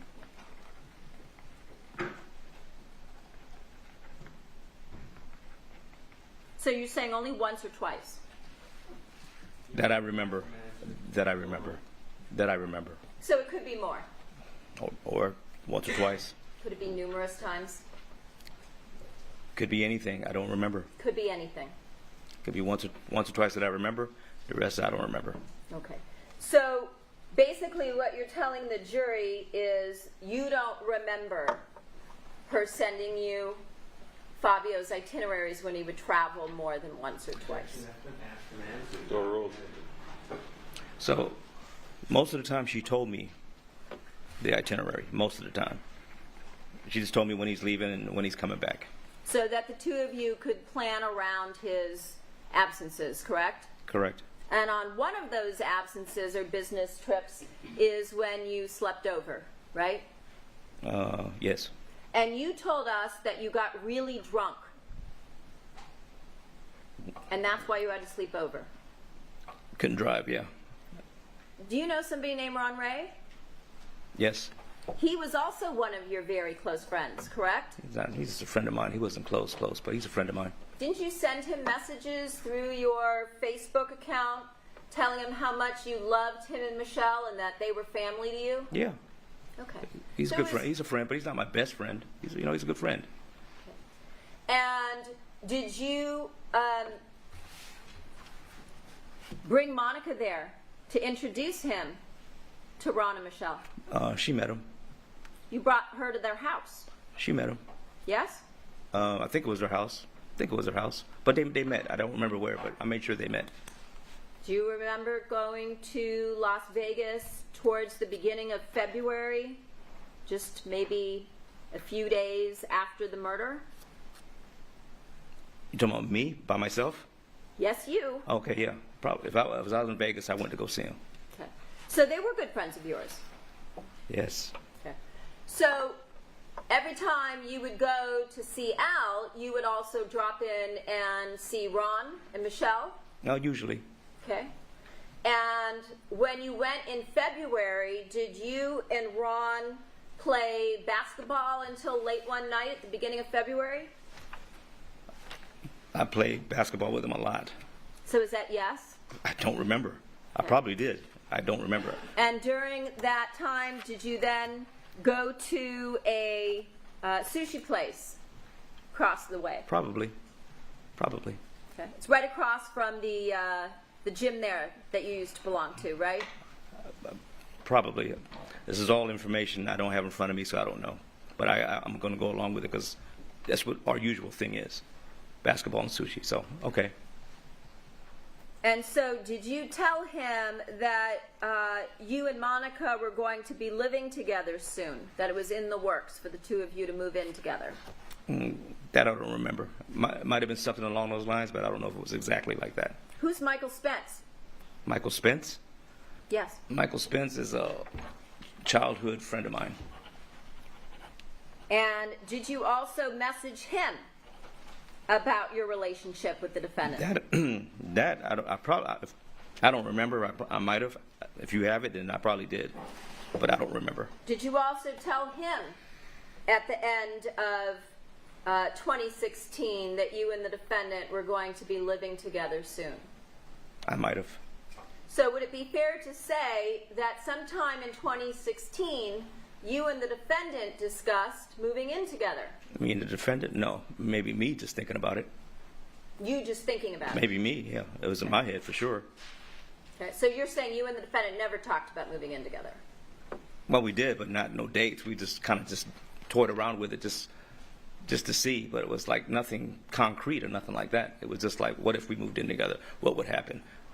How would you act? You know, just things couples do. So if you had told Ron Ray that you and the defendant were in the process of moving in together, would that have been true? That was hopes, not truth. Hopes. So again, you would have lied to him? I didn't say it was happening. I didn't say it was going to happen. It was hopes. Wasn't. Same with Michael Spence? Probably. I don't even Truth remember. or I don't lie? remember that conversation. Truth or a lie?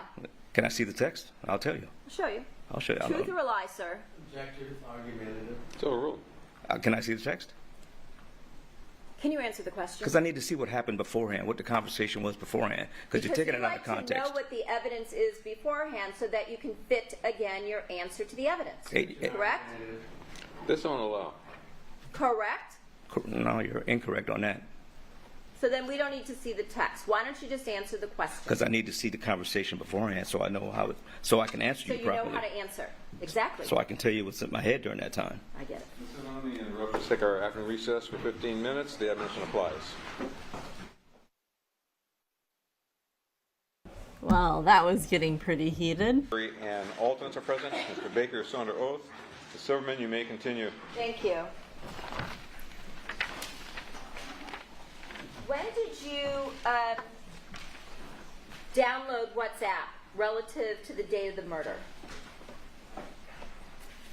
We talked about that you deleted Viber on the day of the murder, before the murder. But when did you download WhatsApp onto your phone? I believe I already had it, but I'm not sure. So let's say you didn't have it. Then when do you think you downloaded?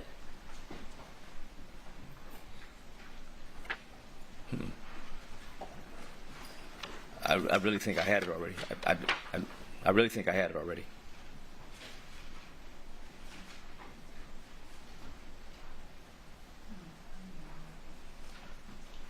Could it have been the night of the murder at about 11:40? I guess. I don't know. I really don't know.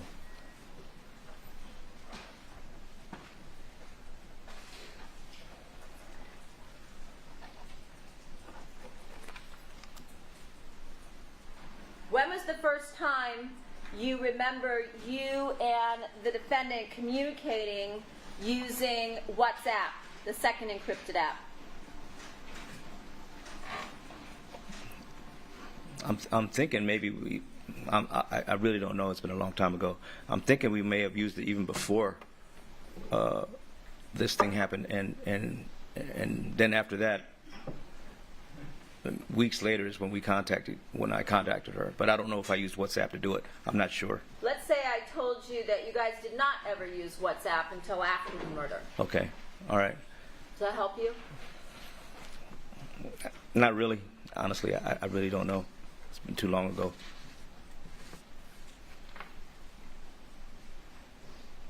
I'm going to show you your messages with Mr. Spence that you asked to see. Okay.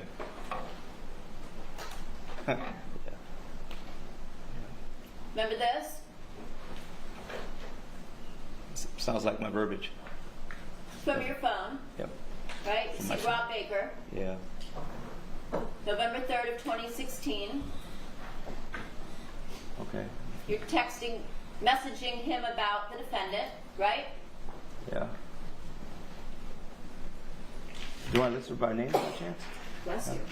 And then, do you see here on the second page Oh yeah. Yeah. where Spence asks you on November 3rd, y'all living together, and you said a year. You're answering a prior question where he asked you,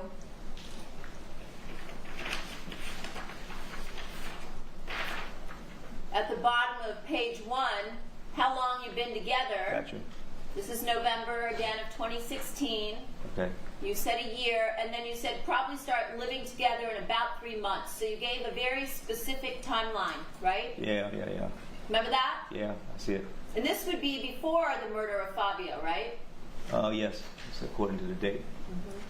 But you're already telling Spence that you're going to be living together the beginning of February, Yeah. right? Yeah. And you talk about her daughters that are going to be going to school, right? Yeah. And then after that, you're going to be sort of free and clear, Yeah. right? Yeah. I see it.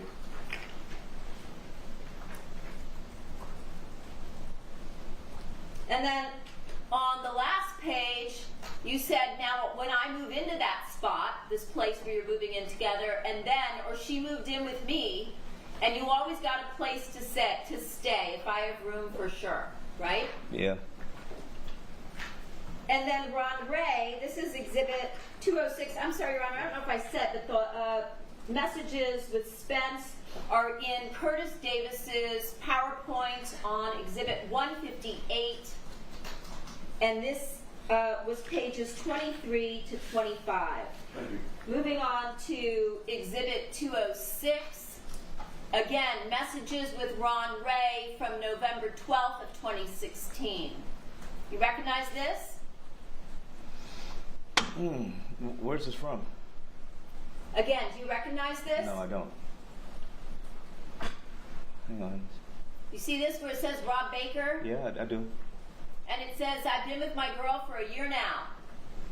Okay. See that? Yeah. And then on the next page, page 2 of People's 206, he asks you, are you living with her? This is again November 12th of 2016. Okay. Remember that? No, but I took your word for it. And then he asked you to send a picture, right? I don't remember.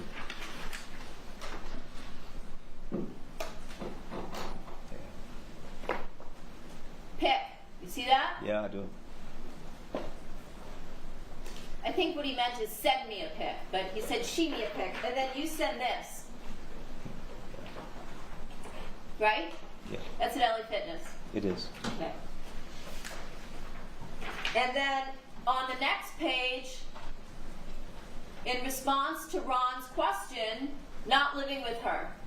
Not yet. Right? Yes.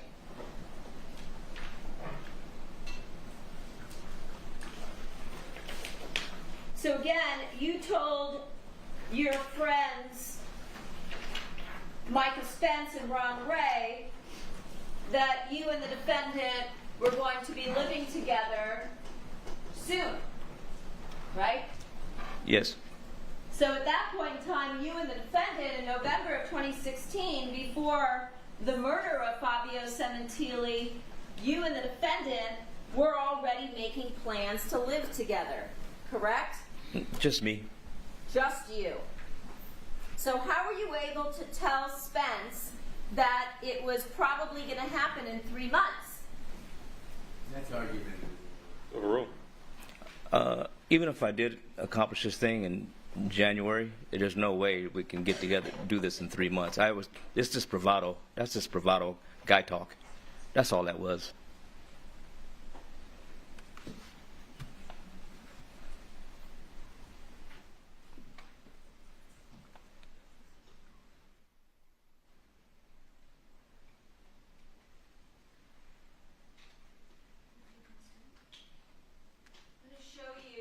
again, from 158, Officer Davis's PowerPoint.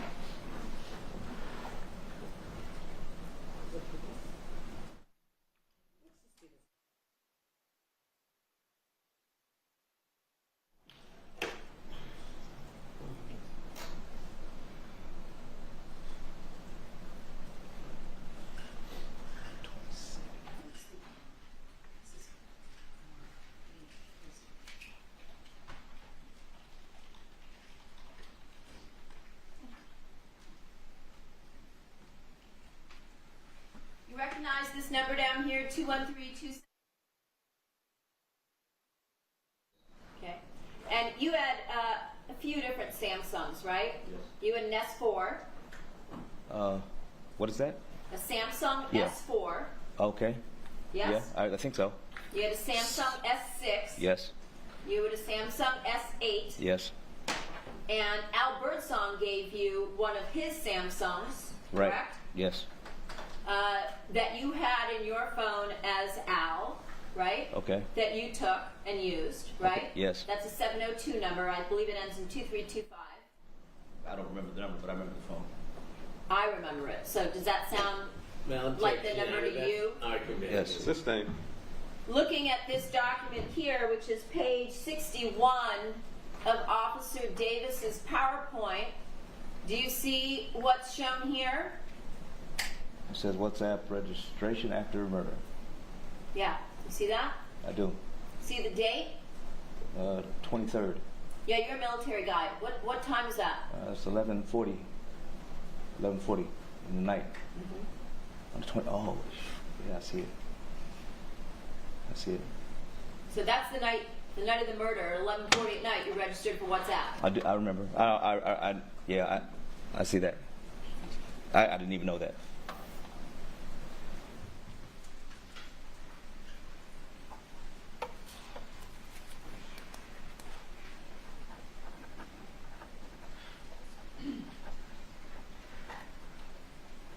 So is that just a coincidence that you and Monica deleted Viber from your cell phones prior to the murder, or on January 23rd, and then that night at 11:40 you registered for WhatsApp? Just in case she might text me. So it's just a coincidence. No, you're just going to text me because I know she used WhatsApp a lot. I knew that she used that a lot. Well, let me show you something else.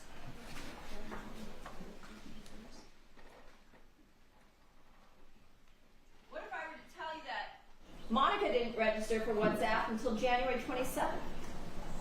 I could have swore she used that app a lot more.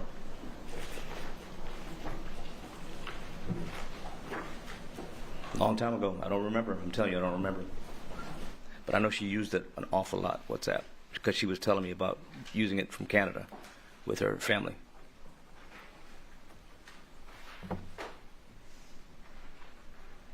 This is page 62 from Officer Davis's PowerPoint that's contained on the flash drive that we've marked as Exhibit 158.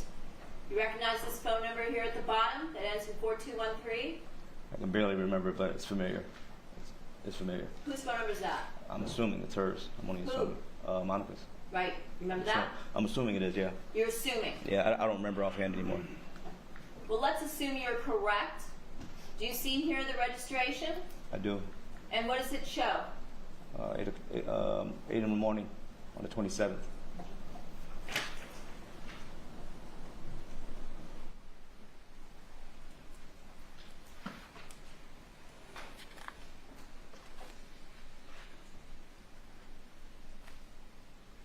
Now, you told Mr. Levine yesterday that you and Monica talked about her getting a divorce. Remember that? Yes. And you said you could tell she wouldn't. Yeah, it's just my everything that I read says it wasn't going to happen. Because you have really good instincts, right? It's this thing. You told us you're really smart, right? Most of the time. And so you had conversations with her about it. We had a few. Okay. And you could tell, based on your intuition or whatever you want to call it, that she wasn't going to get a divorce. That was my feeling. Okay. And you also talked about her family and why she couldn't get a divorce, right? You mean we or me? The two of you. We touched upon it, yeah. And you talked about the fact that her family loved Fabio, right? Yep. And that her family would never accept you. That she did say. Okay. And that you had been introduced to her mother, right? Yes. And you had been introduced to her sister. Yes. When was the first time you think you were introduced to her sister? I believe it was on a racquetball court in LA Fitness. When? I don't know the dates. Do you remember today, this morning, when Mr. Levine asked you if something happened during the holidays of 2016 that led you to make a final determination that you were going to murder Fabio Sementilli? Yes. Do you remember saying that it was cemented in your head at that point in time that you were alone for several weeks during the holidays and into the new year? Oh, I was without her, yes. And so you didn't see her at all for several weeks. And that upset you. Long story short, yes. Sporadic. Would it be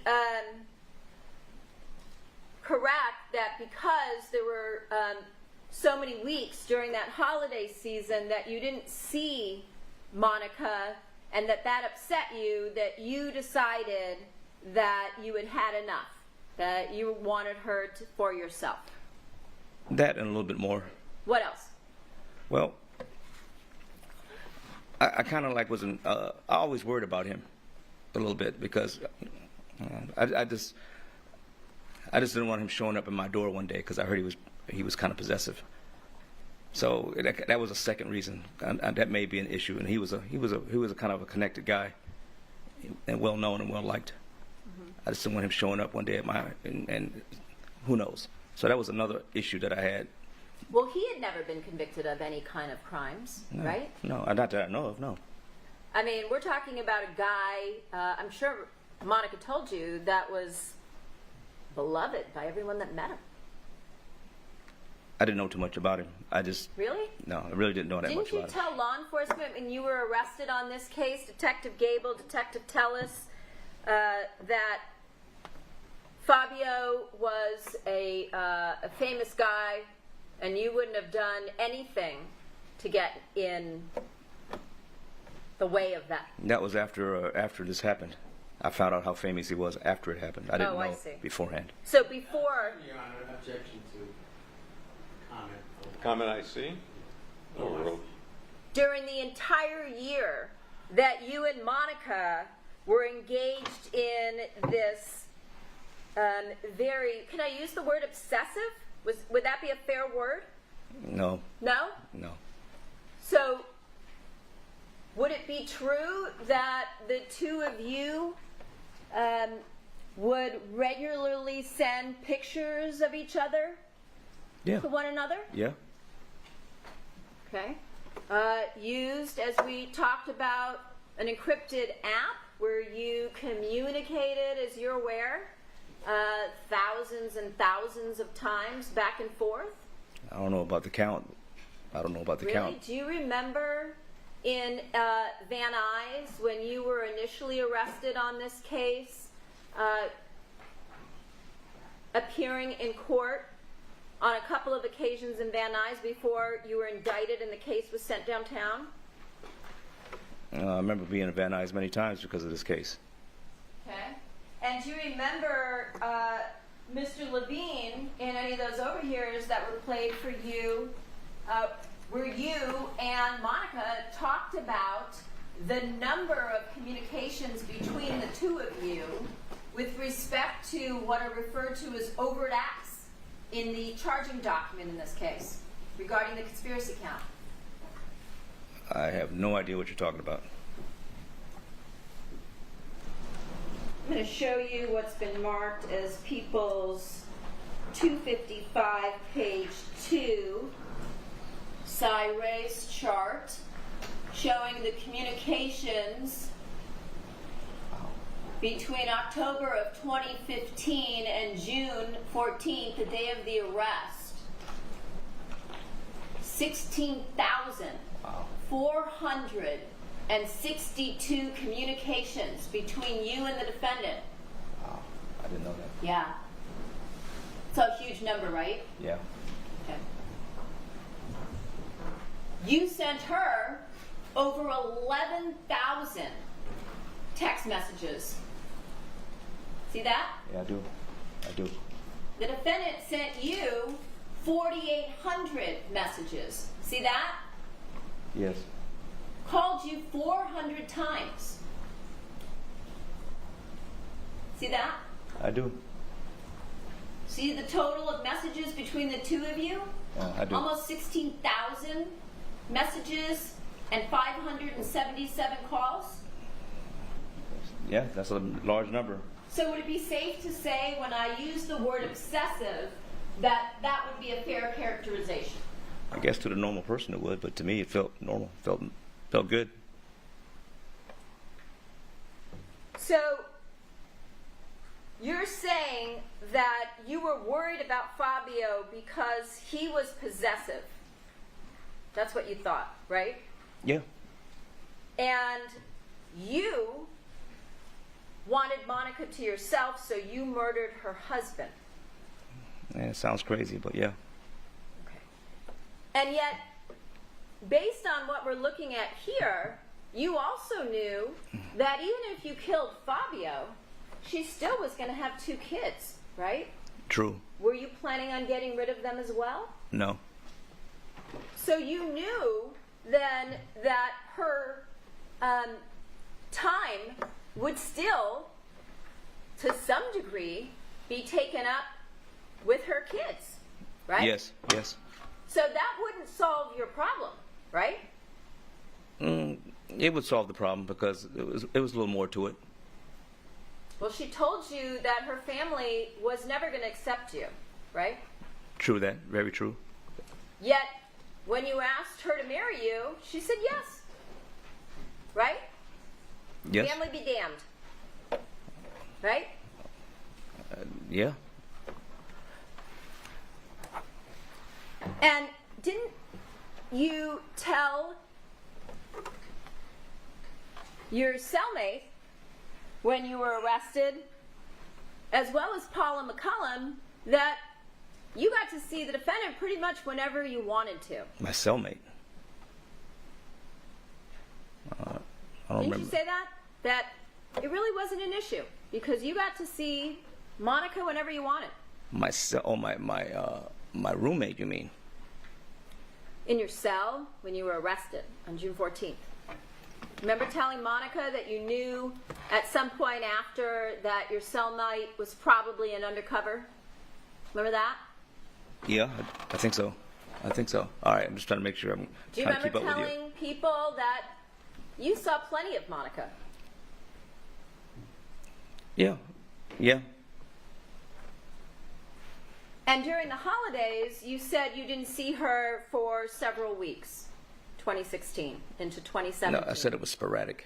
No, I think you told us that it cemented the idea to murder Fabio during the holiday season of 2016 through New Year's because she was with her family, and so you didn't get to see her at all for several weeks. Remember that? It was because she was with him for a period of time, and I didn't see her a lot. Okay. Oh, so now you just didn't see her a lot, but you did see her some then during the holidays. I don't know. It's been a long time, but I know why my head was the way it was because I didn't see her. I do know that. I just don't have a count. What if I were to tell you that her sister told the jury yesterday that she and Monica and all the kids came to LA Fitness? They saw you. In fact, they played racquetball with you That's different. several days in a row. That's different. Okay. So you did see Monica during the holidays, right? I'm assuming so. If she says that's what happened, then that's what happened. And you were in constant communication with her over the holidays, right? Yes.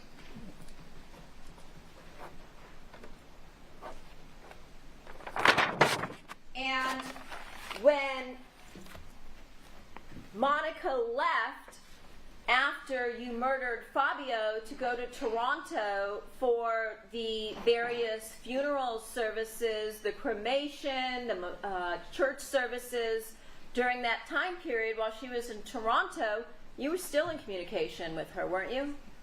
I believe so. In fact, during that week, February 3rd through February 6th, isn't it true that she sent you numerous photographs of herself? I don't know.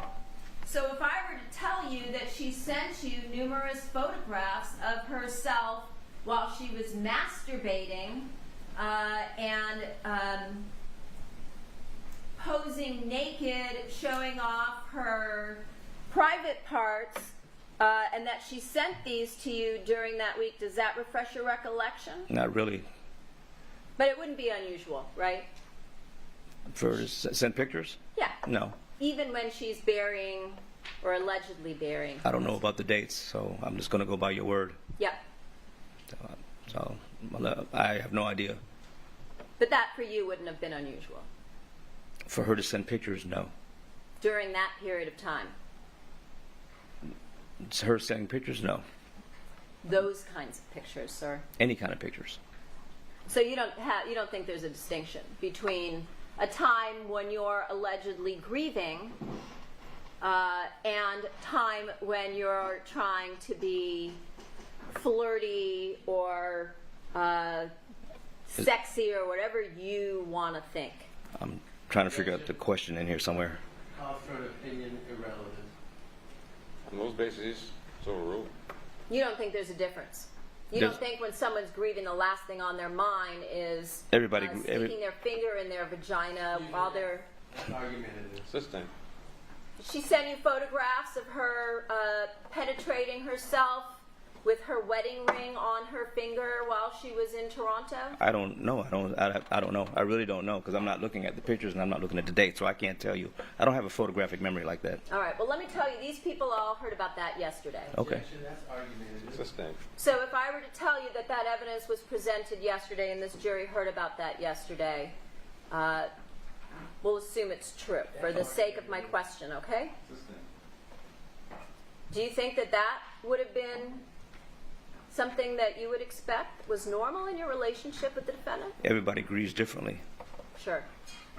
Okay. Now, didn't Monica also tell you that her friends also would never accept you? She did. Okay. And did that include the woman that you referred to as Busybody Debbie? Never met her, but I heard about her. Oh, you did meet her, though. I don't remember her.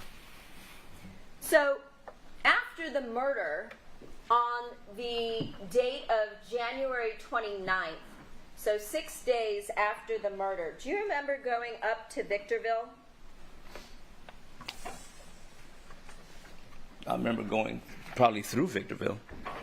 Do you remember going to a T-Mobile store in Victorville? Yes, I do. And what was the purpose on January 29th of going to Victorville? To stop in, get some food, and pick up phones. What kind of phones? Cell phones. How many? 2 or 3. For what purpose? To keep and communicate with whoever I needed to talk to. Okay. And so when you told us that you would always have an extra phone, would you agree that those are burner phones? Yeah. Yeah.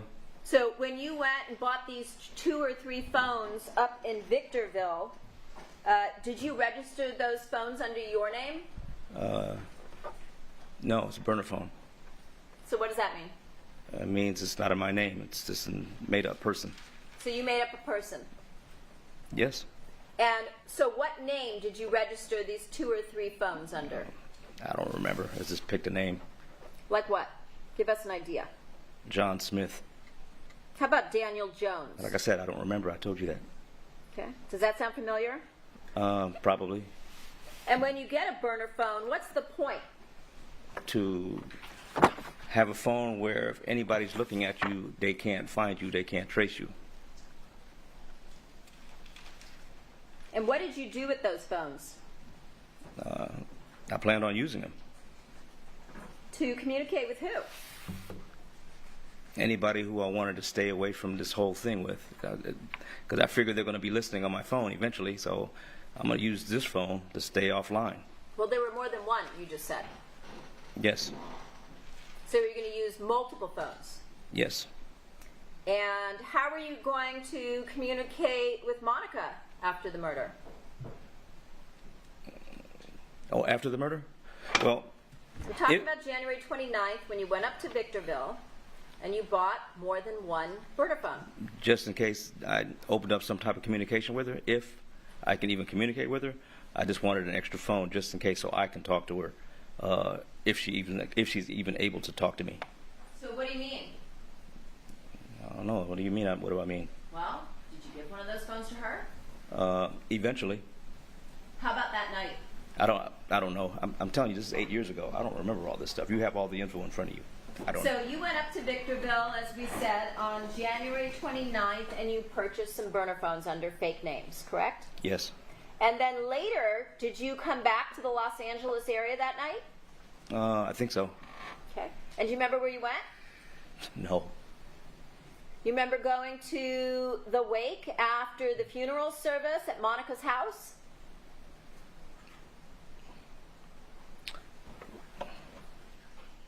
Was it that same day? I don't know. I remember going to some kind of get together for the family. And you were the only one there that wasn't family or close friends of Fabio, right? No, there was other people who came with me. Who? Well, Ricky, I said this before. Yeah, that was a different night, sir. Really? I don't remember going to that house that day.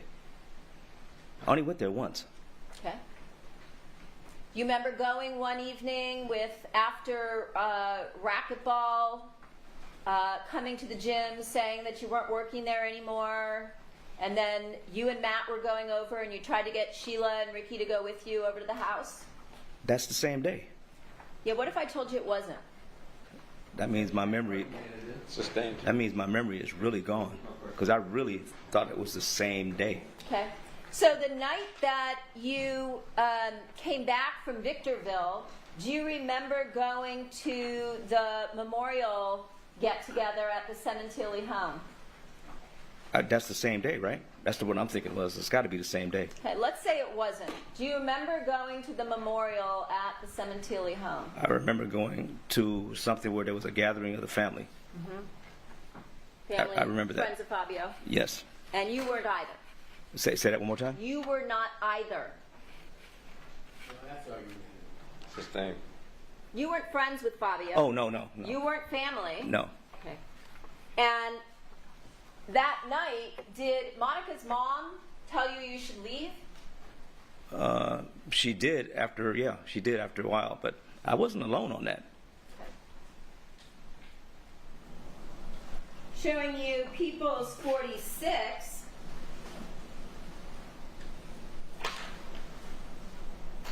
You recall this night? That's the same night we've been talking about. Yeah, that's the same night we've been talking about. That one to the house. See the bandage on your left index finger? I do. That was related to the murder, right? That was related to the hit and the murder. The murder. The hit and the murder. The racquetball hit and the murder. And the Same night. murder? Huh? And the murder, you said? I'm sorry? It's overruled. It's overruled. Yes. The knife that you used. What kind of knife did you use to stab Fabio Sementilli in the neck? It was some kind of hunting knife. Some kind. Some Like what? kind. I don't know the name of it. How long was the blade? Maybe 8 inches maybe.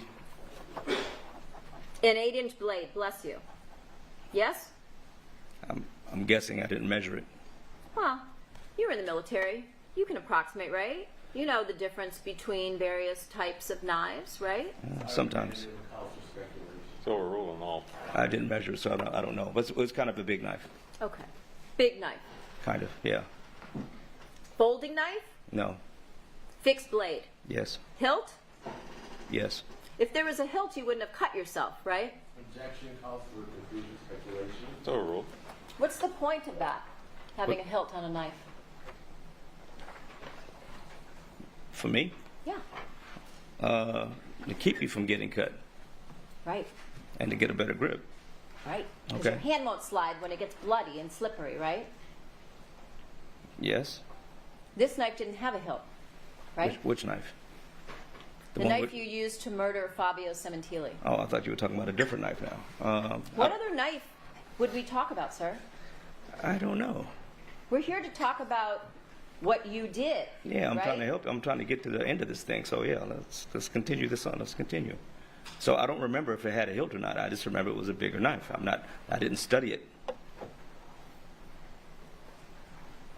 Showing you People's 45. You recognize this? I recognize me and her. Sitting together, Yeah. right next to where Fabio was slaughtered.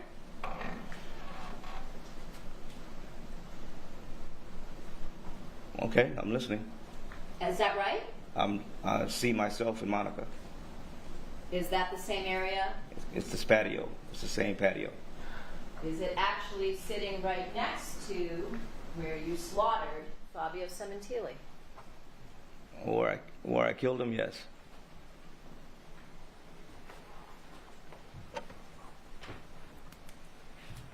That night, when you came back from Victorville, did you give Monica one of the 2 burner phones? No, You did not. I did not. Okay. When did you see her next after January 29th? It was later, way later. How much later? I don't remember. Maybe 2 weeks, 3 weeks, 2 weeks. I don't know. It was some time. Weeks. I'm guessing. It felt like weeks.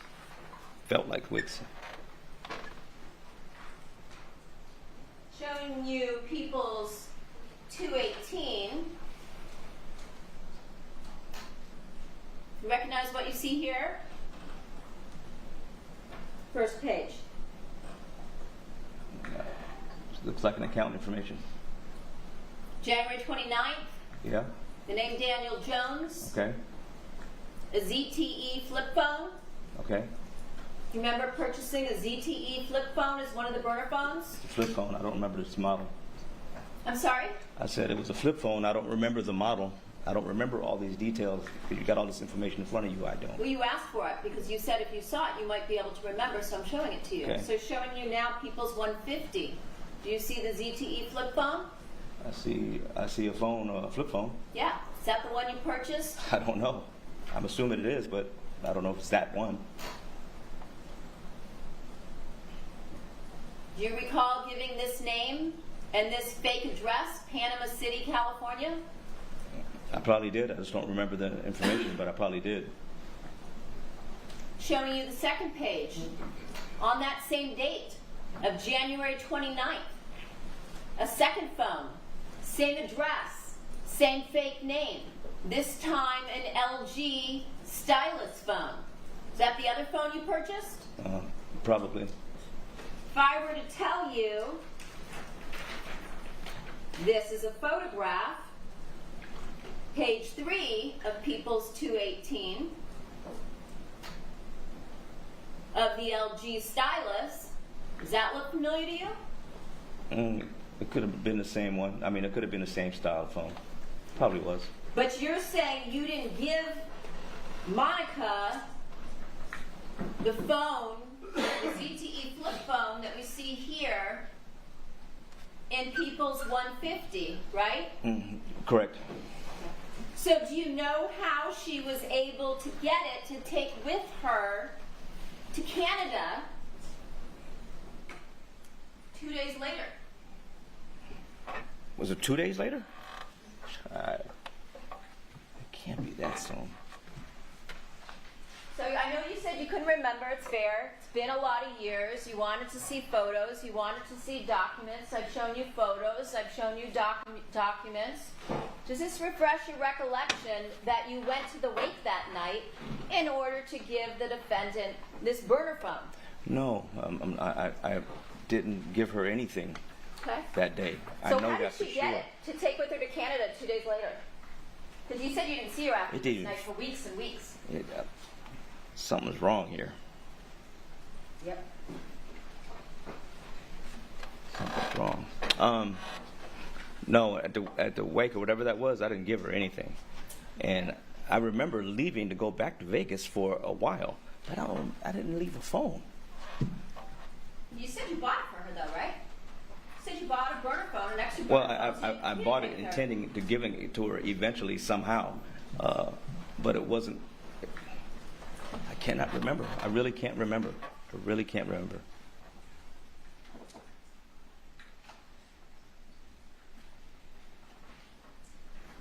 I really can't remember. Okay.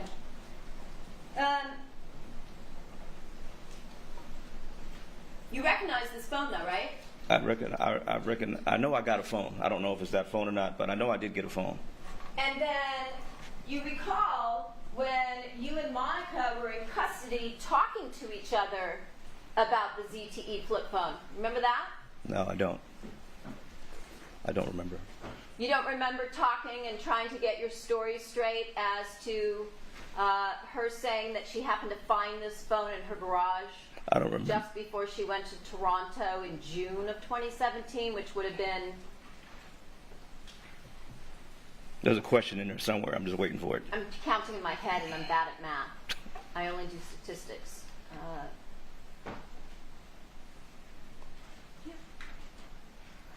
4.5 months later. As far as the conversations, I don't remember the conversations. I don't. Well, if we heard you on tape last week talking about the ZTE or the flip phone and her telling the police that she found it in the garage, does that refresh your recollection at all? No, it really doesn't. All right. Council, let me interrupt you. We'll take our adjournment this time for the weekend. We'll next meeting session Monday at 9 a.m. The admonition applies as always. Today's Pie Day. Whether it's banana, chocolate, or sausage and pepperoni. Have a good Pie Day.